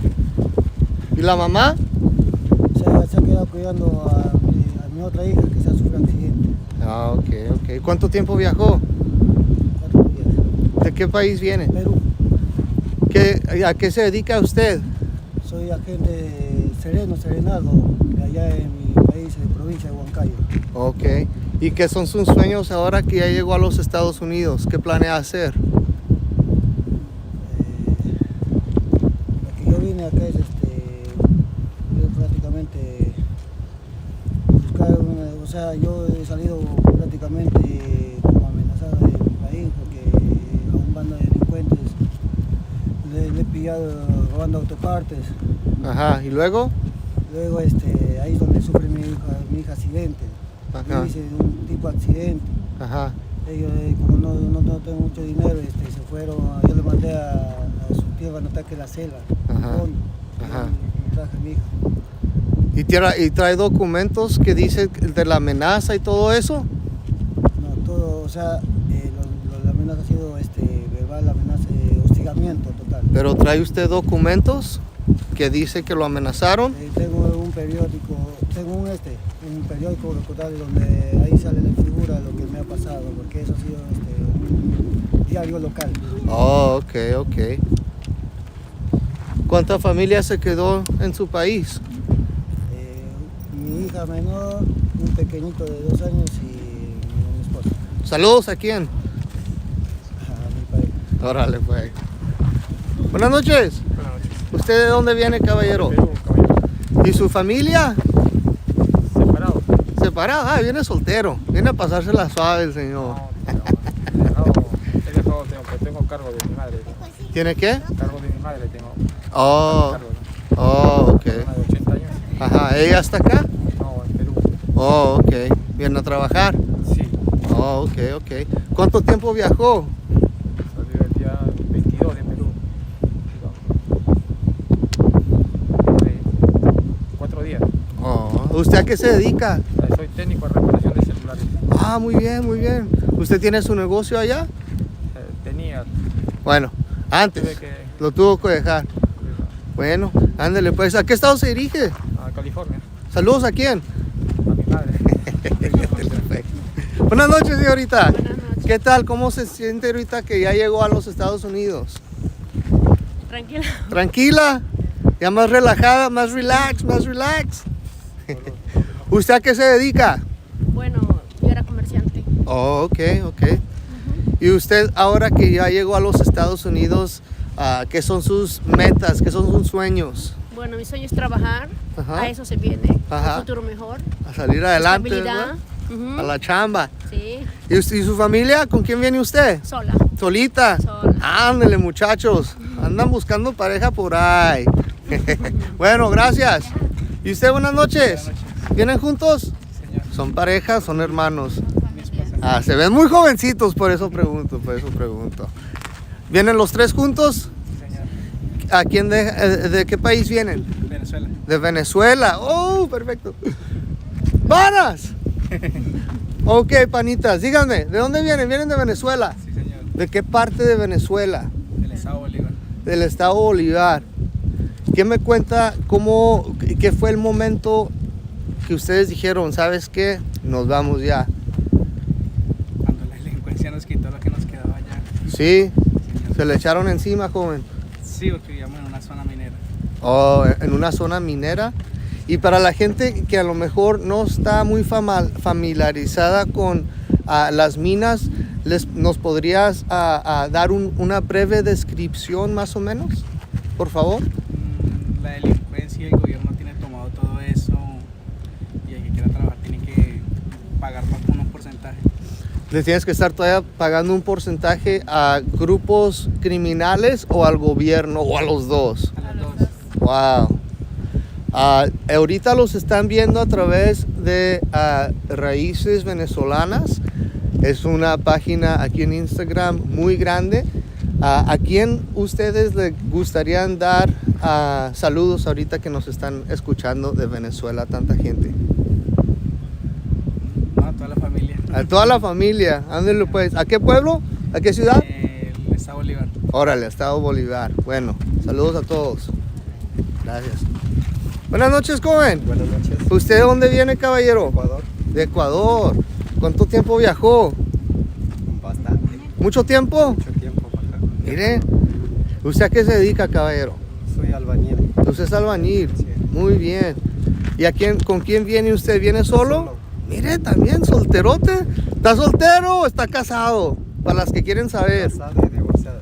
¡Ay! ¡Oh! ¡Aguas! ¡Aguas! Este viene con todo, aguas. Ahora que ya llegó aquí a los Estados Unidos, ¿qué son sus metas? ¿Qué son sus sueños ahorita que ya está aquí, señor? ¿Qué son sus sentimientos? ¿Qué siente ahorita? Trabajar, luchar con toda fuerza que energía que tengo. Seguir adelante. Muy bien, muy bien. Le deseo lo mejor, caballero, ¿ok? Gracias. Órale. Buenas noches, señorita. Buenas noches. Dígame, ¿usted de dónde viene? De Ecuador. De Ecuador. Se ve muy jovencita usted también. Sí. ¿Con quién viene? Los dos.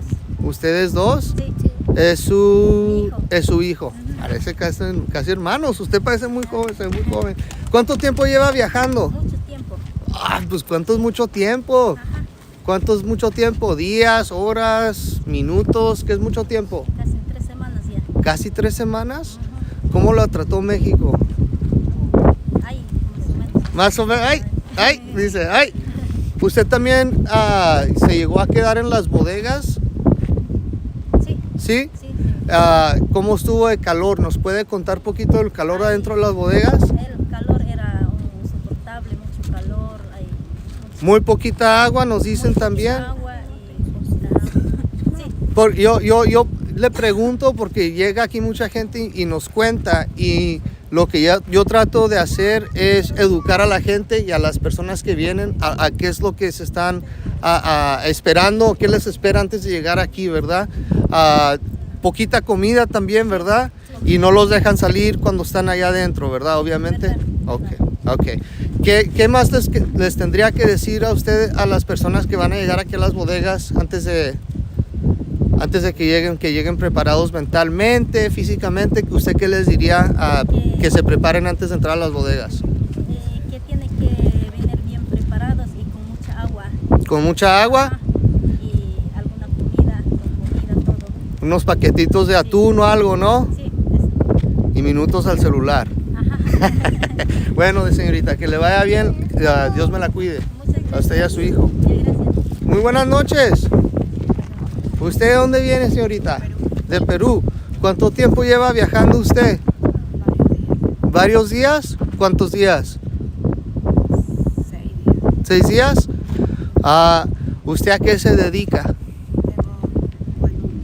Tengo hospedaje. Oh, ok. ¿Hospedaje de qué?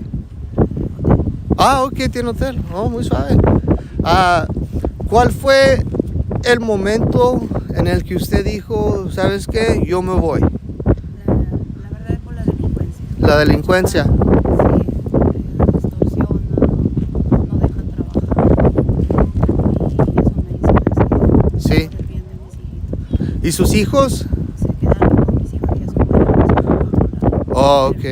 Se quedaron allá un ratito, ¿verdad? Sí. Y ahora que ya llegó usted aquí a los Estados Unidos, ¿qué son sus planes y a dónde se dirige? A Los Ángeles, California. Mire, Y solamente trabajar. se va de actriz a Hollywood a trabajar, a echarle pelotas, como quien dice, ¿no? Ándele pues. Bueno, gracias por su tiempo. Muy buenas noches. No se esconda, mire, se esconde. Buenas noches. ¿De dónde viene usted, señorita? Ecuador. De Ecuador también. ¿Usted cuánto tiempo lleva viajando? 3 semanas. 3 semanas también. ¿Cuánto tiempo usted estuvo en las bodegas aquí?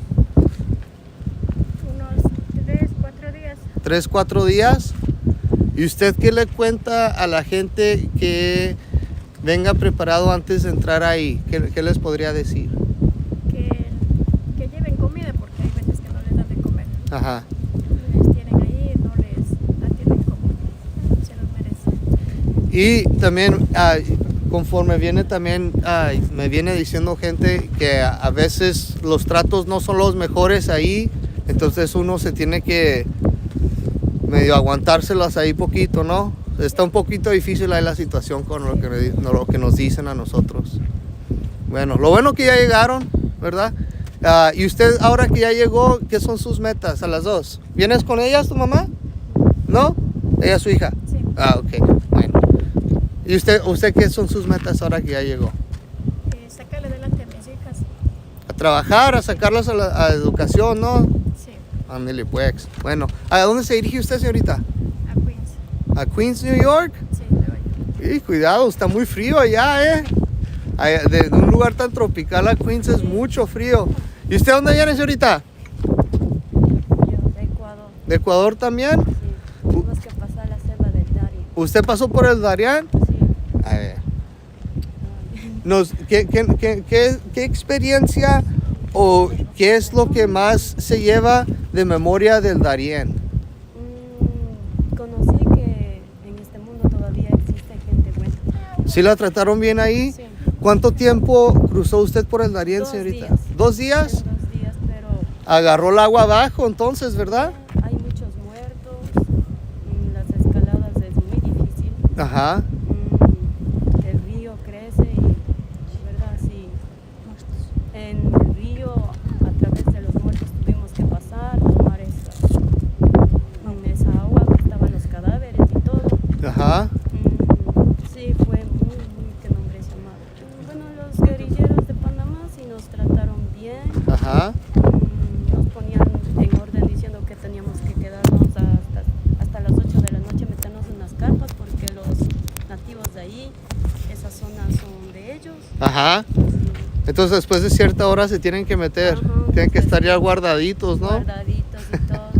Y también la creciente del río, teníamos que tener cuidado porque las carpitas y todo.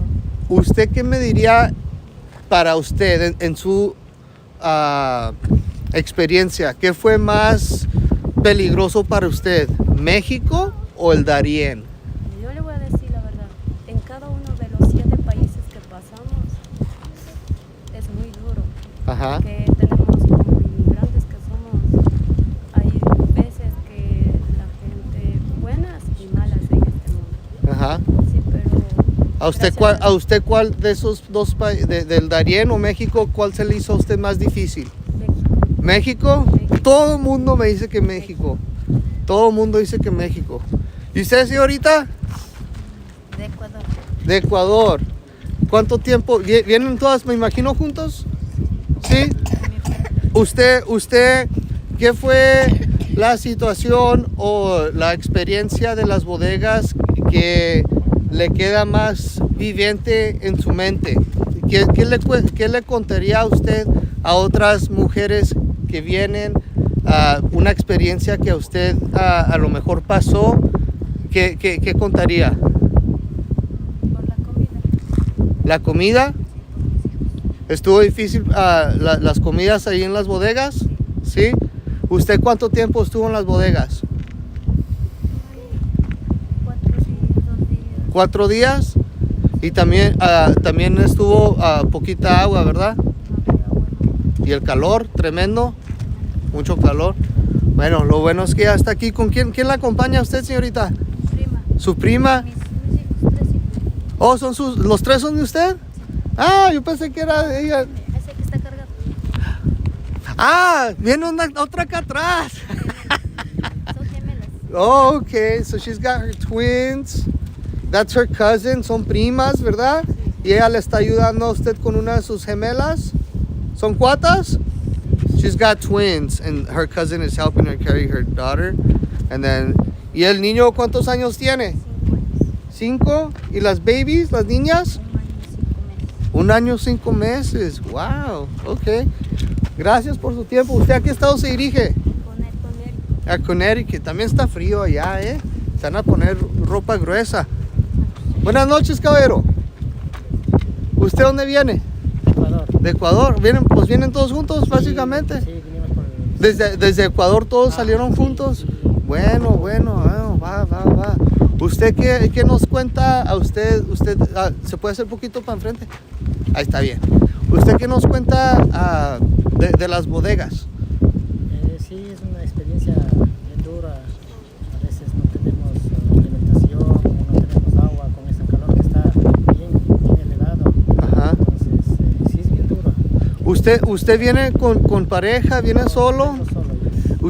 ¿Usted cómo vio la situación en el Darién? Y más que usted como varón que viene solo, vio a las mujeres batallar en el Darién, ¿eso lo volvería a hacer? ¿Lo recomienda? Explíquenos poquito su experiencia, por favor.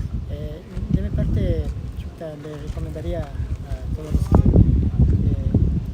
que sepan de lo que nosotros llevamos la experiencia. Es bien dura, prácticamente con los guaguas, mujeres. Es camino de más de duro, toca escalar peñas y el río abajo igual es unos temas de duro para pasar. Los ríos están crecidos y hasta están cargando. Ahí cargan mujeres con sus bebés y tal vez alguna persona que no tenga suficiente valor, entonces le carga el río, le caen de las piedras, de las rocas, entonces quedan lesionados o mueren. Es de más de duro y yo no le recomendaría a nadie que no haría eso. ¿Lo volvería a hacer usted No. o buscaría otra alternativa? Otra alternativa buscaría, pero no, por ese camino es de más duro. ¿Usted qué me diría que estuvo más duro de experiencia para usted, señor, en lo personal? ¿Las bodegas o el Darién? Bueno, más duro las bodegas, ¡Wow! porque no tenemos que comer, no tenemos agua, como nosotros somos inmigrantes, nos abusan, no tenemos dinero y pues piden muy alto. Una botella de agua quieren vender de más de caro. Y, O sea, de todo... Acabo de que todavía les están cobrando básicamente por estar ahí. exactamente. Todavía les están vendiendo hasta el agua. Exactamente. Eso es el que es muy duro que tenemos que pasar. Nosotros como migrantes no tenemos dinero, entonces hace duro a nosotros para poder comprar agua o la comida. ¿Y usted a qué estado se dirige, caballero? A Nueva York. A Nueva York. ¿Quién lo espera allá? ¿Familia? Sí, O... familia, sí. Muy bien, muy bien. ¿A qué se dedica? Yo dedico en mi país en obra civil, que es albañil. Oh, ok, muy bien, muy bien. Bueno, señor, échele ganas y no deje que las malas influencias cuando llegue allá lo atrapen ni nada. Échele ganas, Muchas gracias. No se deje. Buenas noches, caballero. Buenas noches. ¿Usted de dónde viene? Ecuador. Ecuador también. ¿Usted con quién viene? ¿Con su pareja? No, vengo solo. ¿Viene solo? ¿Y el Con mi niño? bebé. ¿Y el niño de quién es? De mi pareja y mi pareja ya adelantó. Ah, ok. Ya está adelante. Ok. Sí, entonces. ¿Cuántos años tiene el niño? Tiene 2 años y unos 2 meses. 2 años, 2 meses. Órale. Sí. ¿Usted a qué se dedica? Igual construcción. ¿Construcción también? Sí, obra civil. ¿Y usted cuál fue la razón por la cual usted salió de su país? Bueno, allá mucha extorsión, estamos sin precedente en nuestro país. No tenemos asambleístas, como usted verá la noticia, por jefe. Allá no tenemos, está en desorden en nuestro país, la delincuencia está abundantemente. Ajá. No podemos estar tranquilos, en el barrio donde yo vivo extorsionan, hay vacunas. Entonces por todo eso a mí me ha tocado salir de mi país, corrimos riesgos prácticamente, ya no hay tranquilidad en esa comunidad donde yo resido. Antes de que ustedes empezaran a caminar a este punto, ¿cuánto tiempo esperaron ustedes allá, aquí en el otro lado, después de que los dejaron el carro? Del carro donde dejaron 2 días. No, aquí. Aquí. Ajá, antes de caminar aquí, ¿cuánto tiempo estuvieron? ¿1 hora, 2 horas? Aquí 1 hora, 2 horas prácticamente. ¿Ustedes oyeron los balazos ahí en el otro lado cuando estaban ahí esperando? No hemos escuchado, para que el rato que vinimos no hemos escuchado. No, ok. Ah, muy bien, qué bueno. Ok, amigo, bueno, te deseo lo mejor a ti y a tu hijo, ok. Gracias.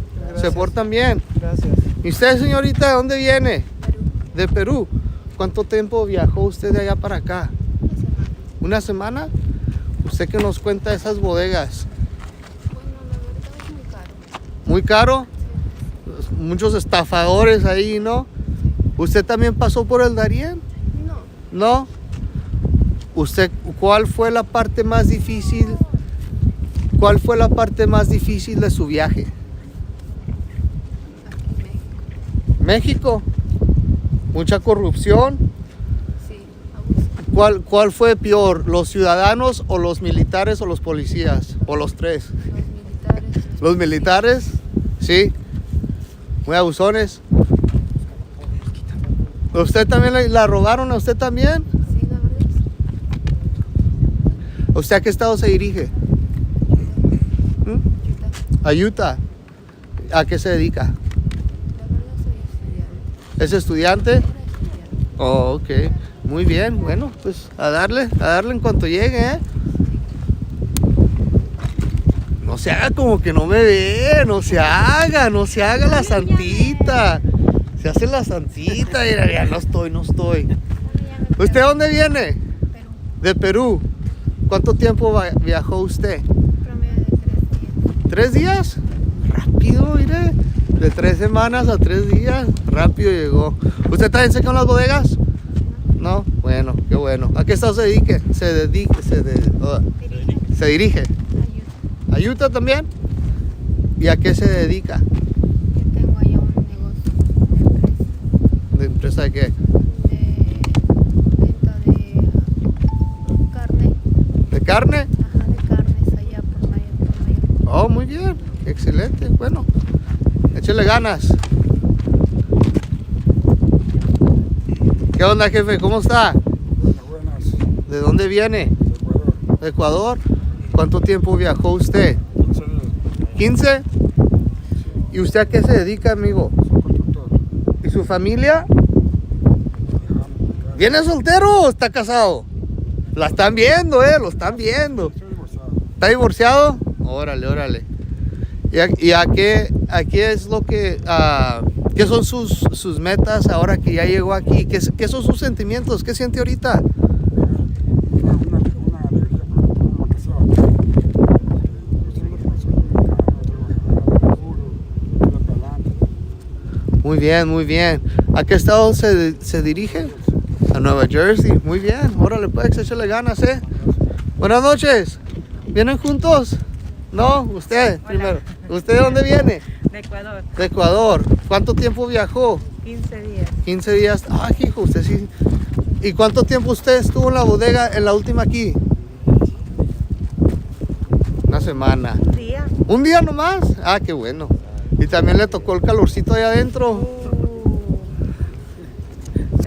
Ni aguantan nada, hombre. No se crean, no, sí cuentan que está muy brutal ahí adentro. 43 grados, 42 grados. ¿Usted no vio a gente que se desmayaba ahí del calor? Y luego pues todos ahí, ¿cómo es la situación? Que todos estamos Todos juntos, ¿verdad? Ahí en el piso como si nada. Para mí es muy importante ahora que ustedes ya están aquí salvo y seguro, que ustedes traten, guarda eso. Para mí es muy importante que ahorita que ya están aquí salvo y seguro, ustedes traten de correr la voz de cómo es la situación para que los que vienen también puedan saber a lo que se tiran, ¿verdad? Y también, pues me imagino también todos los niños ahí también todos tirados en el piso, ¿no?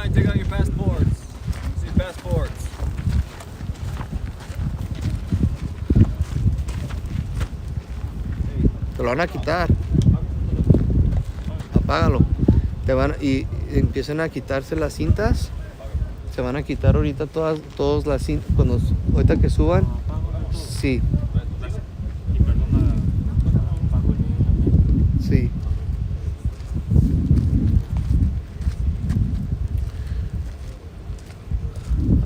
Ahorita se van a quitar las cintas de los tenis, los aretes, los colguijes de los chongos. Ahorita que suban se van a quitar todo eso que ellos le van a decir ahorita.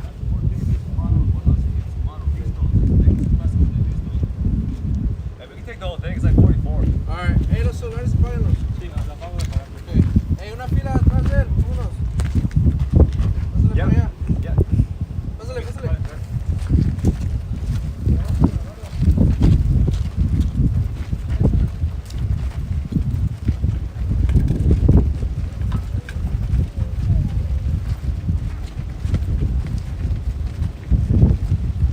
Man, we got some really, really good interviews right here, guys.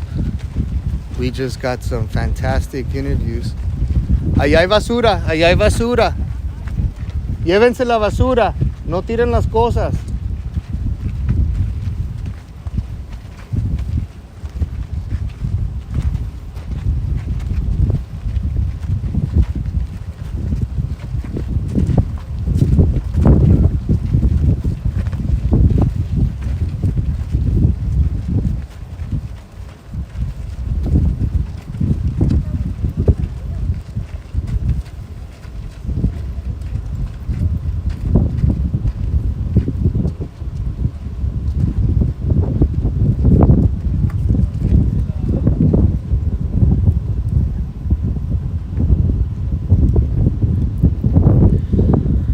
So I try to ask them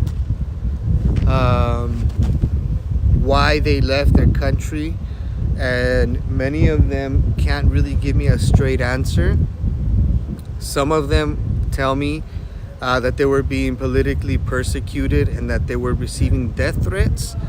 And then I play along with it and ask. I don't play along with it. I don't want to say I play along with it. I listen to them and they tell me that, and then I ask them if they have any documentation to prove their claim.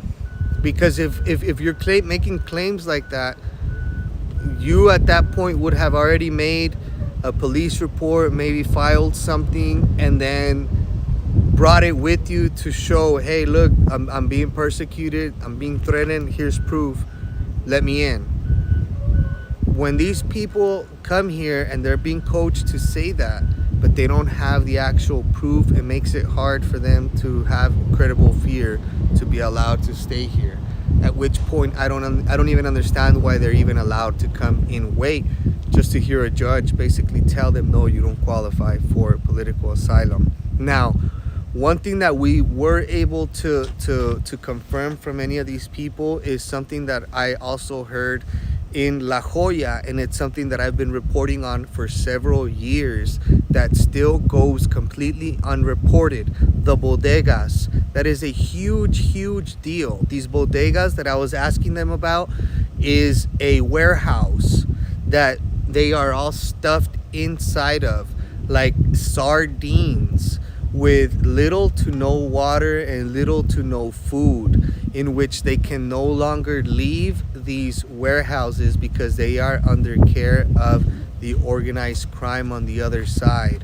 So they're essentially admitting and telling me that it's just too hot in there. They're telling me to tell other people that are coming to bring water, to bring food, that the people are rude in there, the people that are watching over you, that those people are rude, and that they're gonna be spending some really, really hot times in there.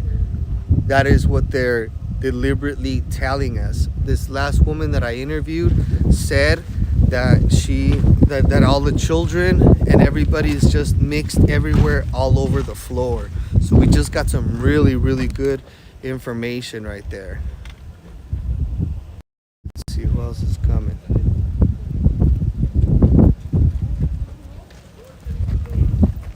Muy buenas noches. Buenas. ¿De dónde viene, señorita? Perú. ¿De Perú? ¿Son una familia los cuatro? Somos una familia. Pásale acá. Fórmense.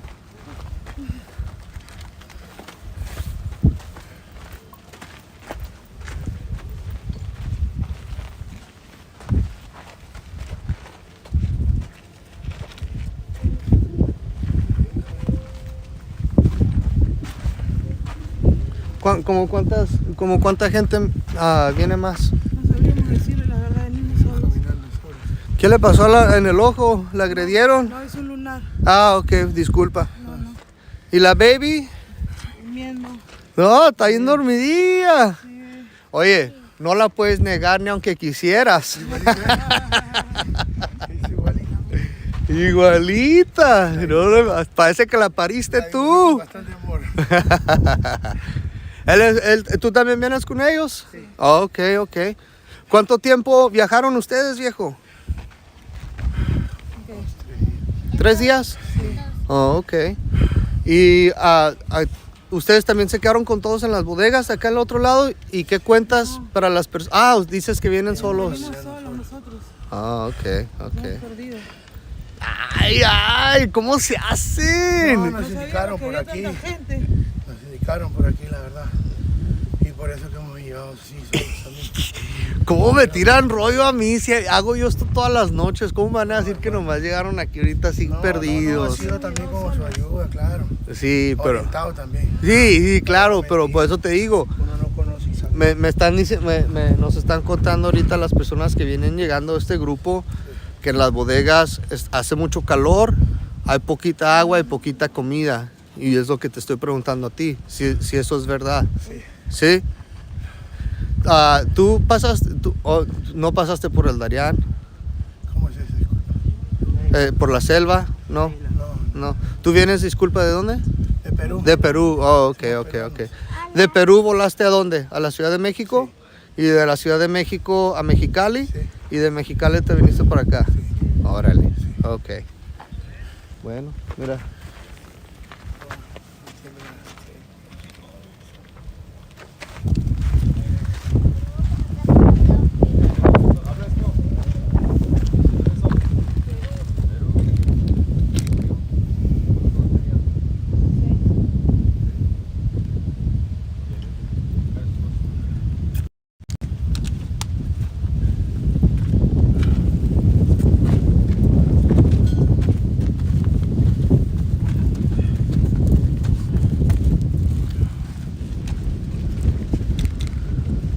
We got some really good interviews that I'm going to digest with you guys tomorrow. I know it was a lot, but basically many of these people are straight up just confirming what I've been reporting on for the last at least 3 to 4 years, and we've been hearing it not just here but in Texas, in La Joya, Texas, where migrants are kept in warehouses, aluminum warehouses, packed like sardines with very little water and minimal food. I went on to ask most of the migrants, what would you say, what would you tell other people that are coming this way, what would you recommend for them to do to come prepared? And many of them said, bring food, bring water, because it gets really hot and there's very little food. So that's what they're telling us. And sad.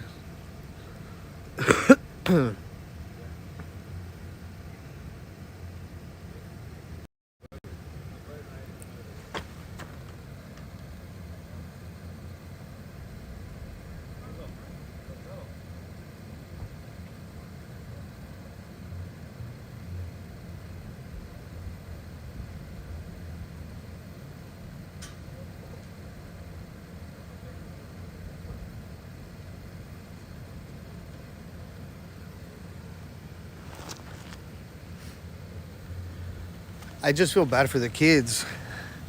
I just really, really feel for the children, guys. The kids is my main concern, really. It's the children. That's my thing. It's the children.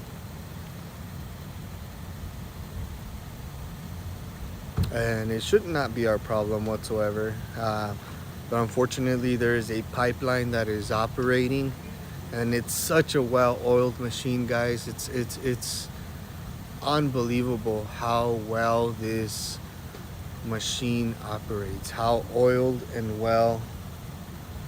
It's just unbelievable, really.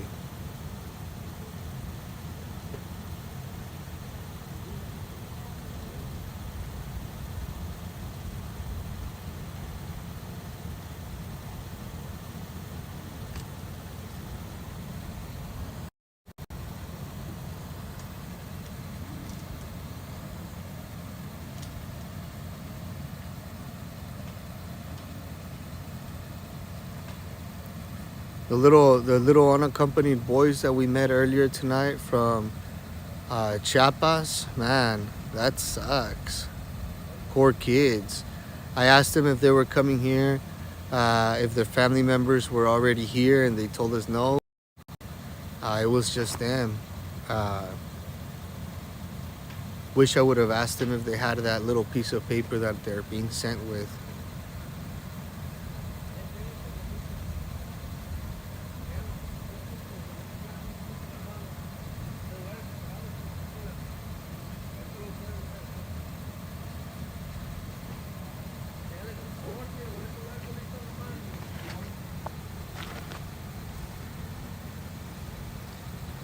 I told you guys earlier this was going to be a short night, and of course it is.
Going on to 5 hours, guys. 5 hours.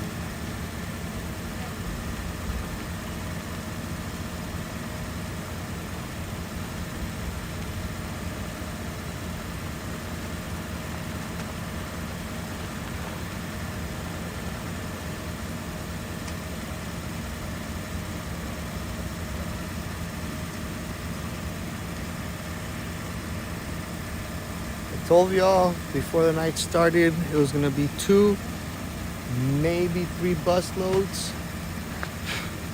And what are we at right now? 3. This will be number 3.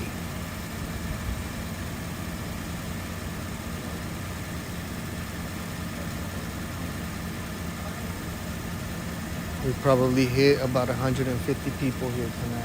That's it. Nowhere near the numbers that we were reporting on a few months back, or last year, the year before that.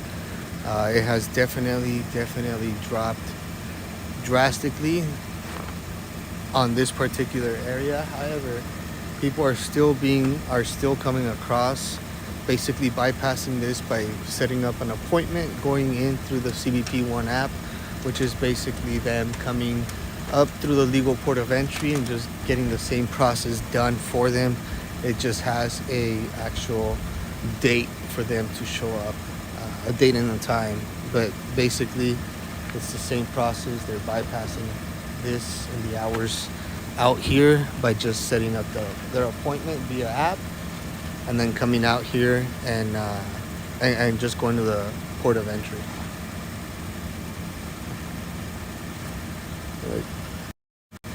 She's mad because I'm recording. Let's go get a little closer.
Straddle Cruncher, you're right, man. You're absolutely right. You gotta take the pictures of your good kids.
those little children that are newborn, it's sad to see them like that.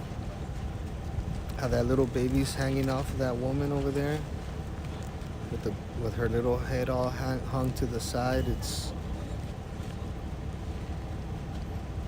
But unfortunately, it's not like we can really do much. I can report it, and then sometimes I'm able to try to tell them something, but right now there's nothing I can do. That kid is actually that lady's kid. I wouldn't have my kid with her little head hanging like that to the side, but that's just me.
Thank you guys so much for being out here with us. Once again, your friend Anthony Aguero broadcasting to you guys live from the Yuma southern border.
Their end game is 100 million of these people in our country, guys. That is the end game here. 100 million of these people here.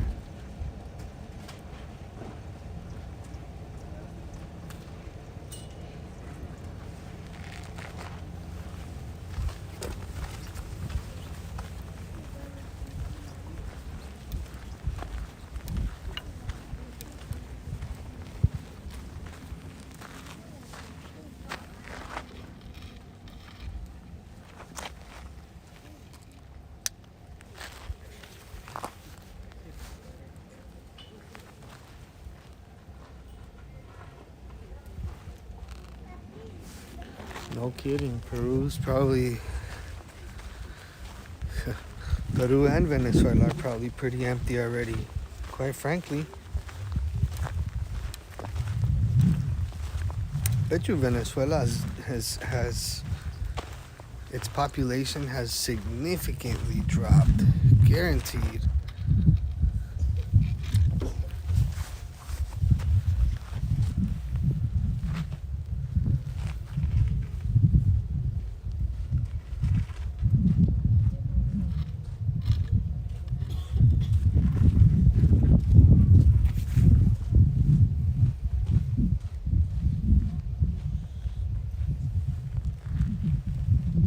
Straggler, you're absolutely right. They sure do say that. The working class of Peru and the working class of Venezuela are laughing to the bank at us right now, saying, "So long, suckers."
Thank you very much for y'all joining us out here. Your friend Anthony Aguero still out here with y'all tonight. Border Wars on Rumble here tonight, guys. Thank y'all very much for the opportunity to have me blasting through your phones tonight, through your TV, through your computer screens, bringing it to you guys.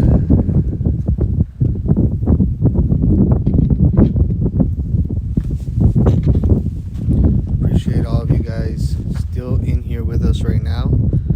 It's an honor. It's a real privilege to be able to bring you guys these nightly live coverages, guys.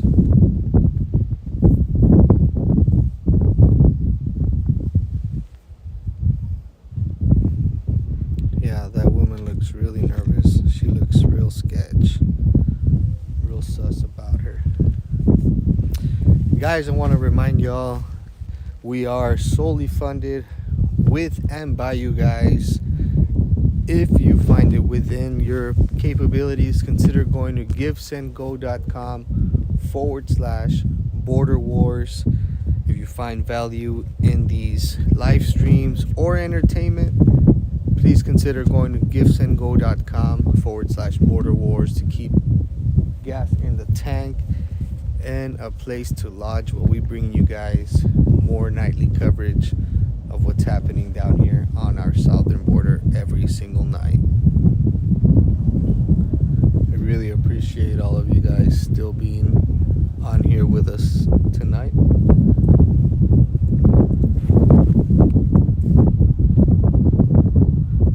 We are going on close to 5.5 hours of live broadcast out here, guys. Almost 5.5 hours. We're at almost 5 hours and 20 minutes. The sun is about to come up, guys.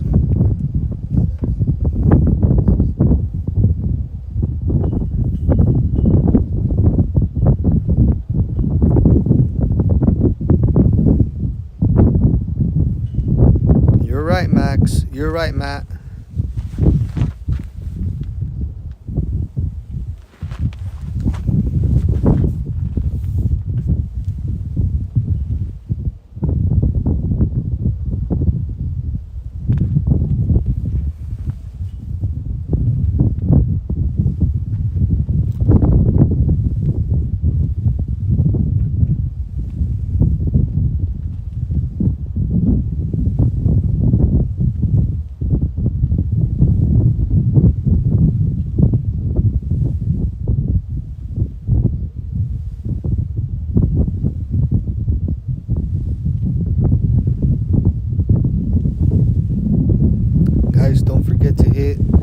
Notification bell so you're notified every single time we are live on YouTube.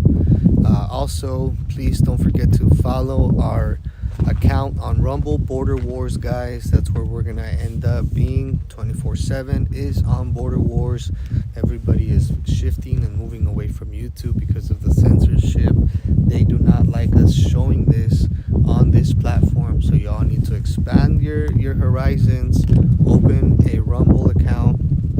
Donald Trump Jr. is over there. PragerU is over there. Kid Rock is over there.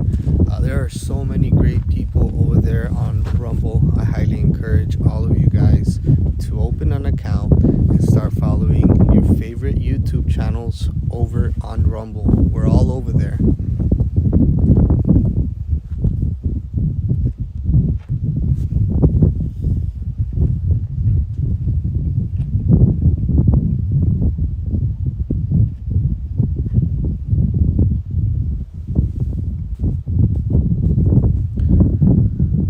Not a cold night at all tonight, guys. It's not a cold night at all tonight.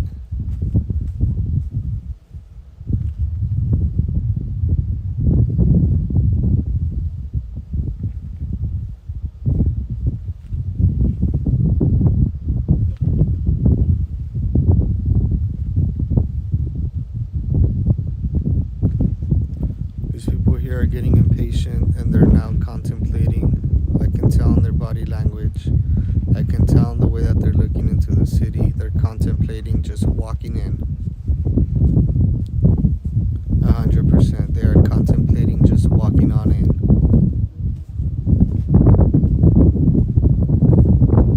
What's up, Jim? Good to see you on here, man. It's been a minute.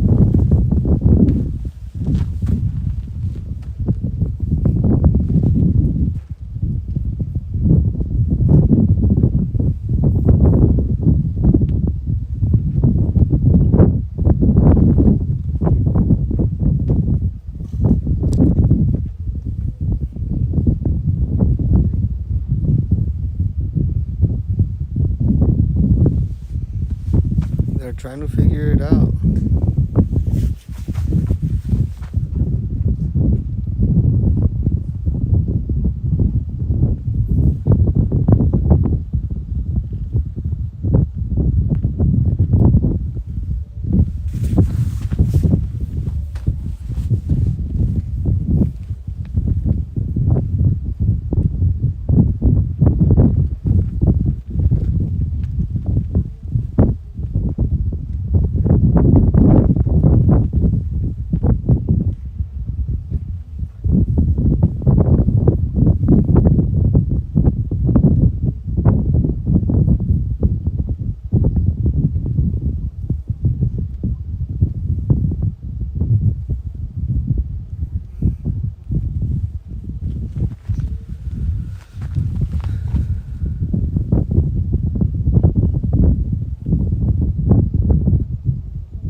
Also, you guys can be getting notifications via Telegram.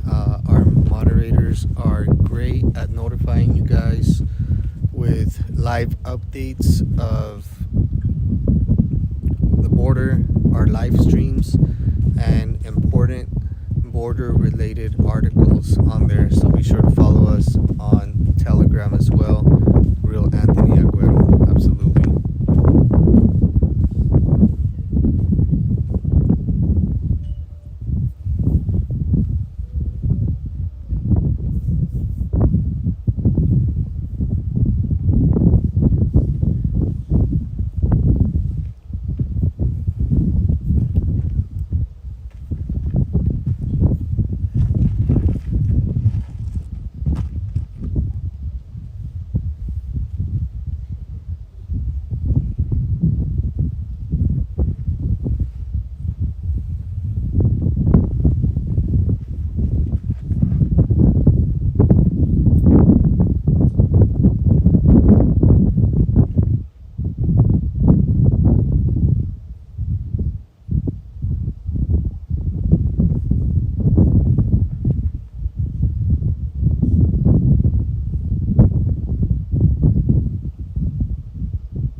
Guys, we are at 5 hours and 30 minutes basically. We are going to be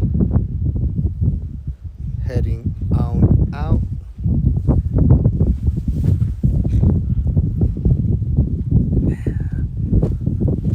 That's where it all started. El Paso, Tijuana. Shout out to our boy Oscar El Blue.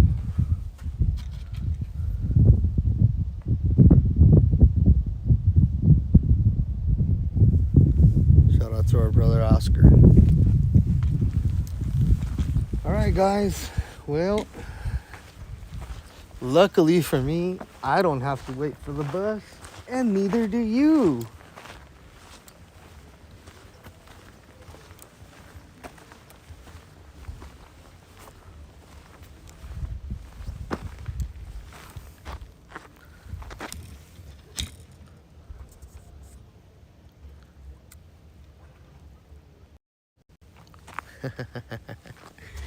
I want to thank all of you guys for being on here and grinding it out with me for over 5 hours that we've been out here on the border tonight. Today, yesterday, and Friday were all pretty much slow days. Tomorrow it will be picking back up, and so we will be back out here to bring you guys more footage, more coverage of what you guys are wanting to see out here on the southern border. Thank you guys so much for joining us this evening. This concludes our transmission for tonight. See y'all. Have a great night. Stay safe. And like we always say, peace and love. And always your country's first. Have a great night, folks. Thank you guys for joining.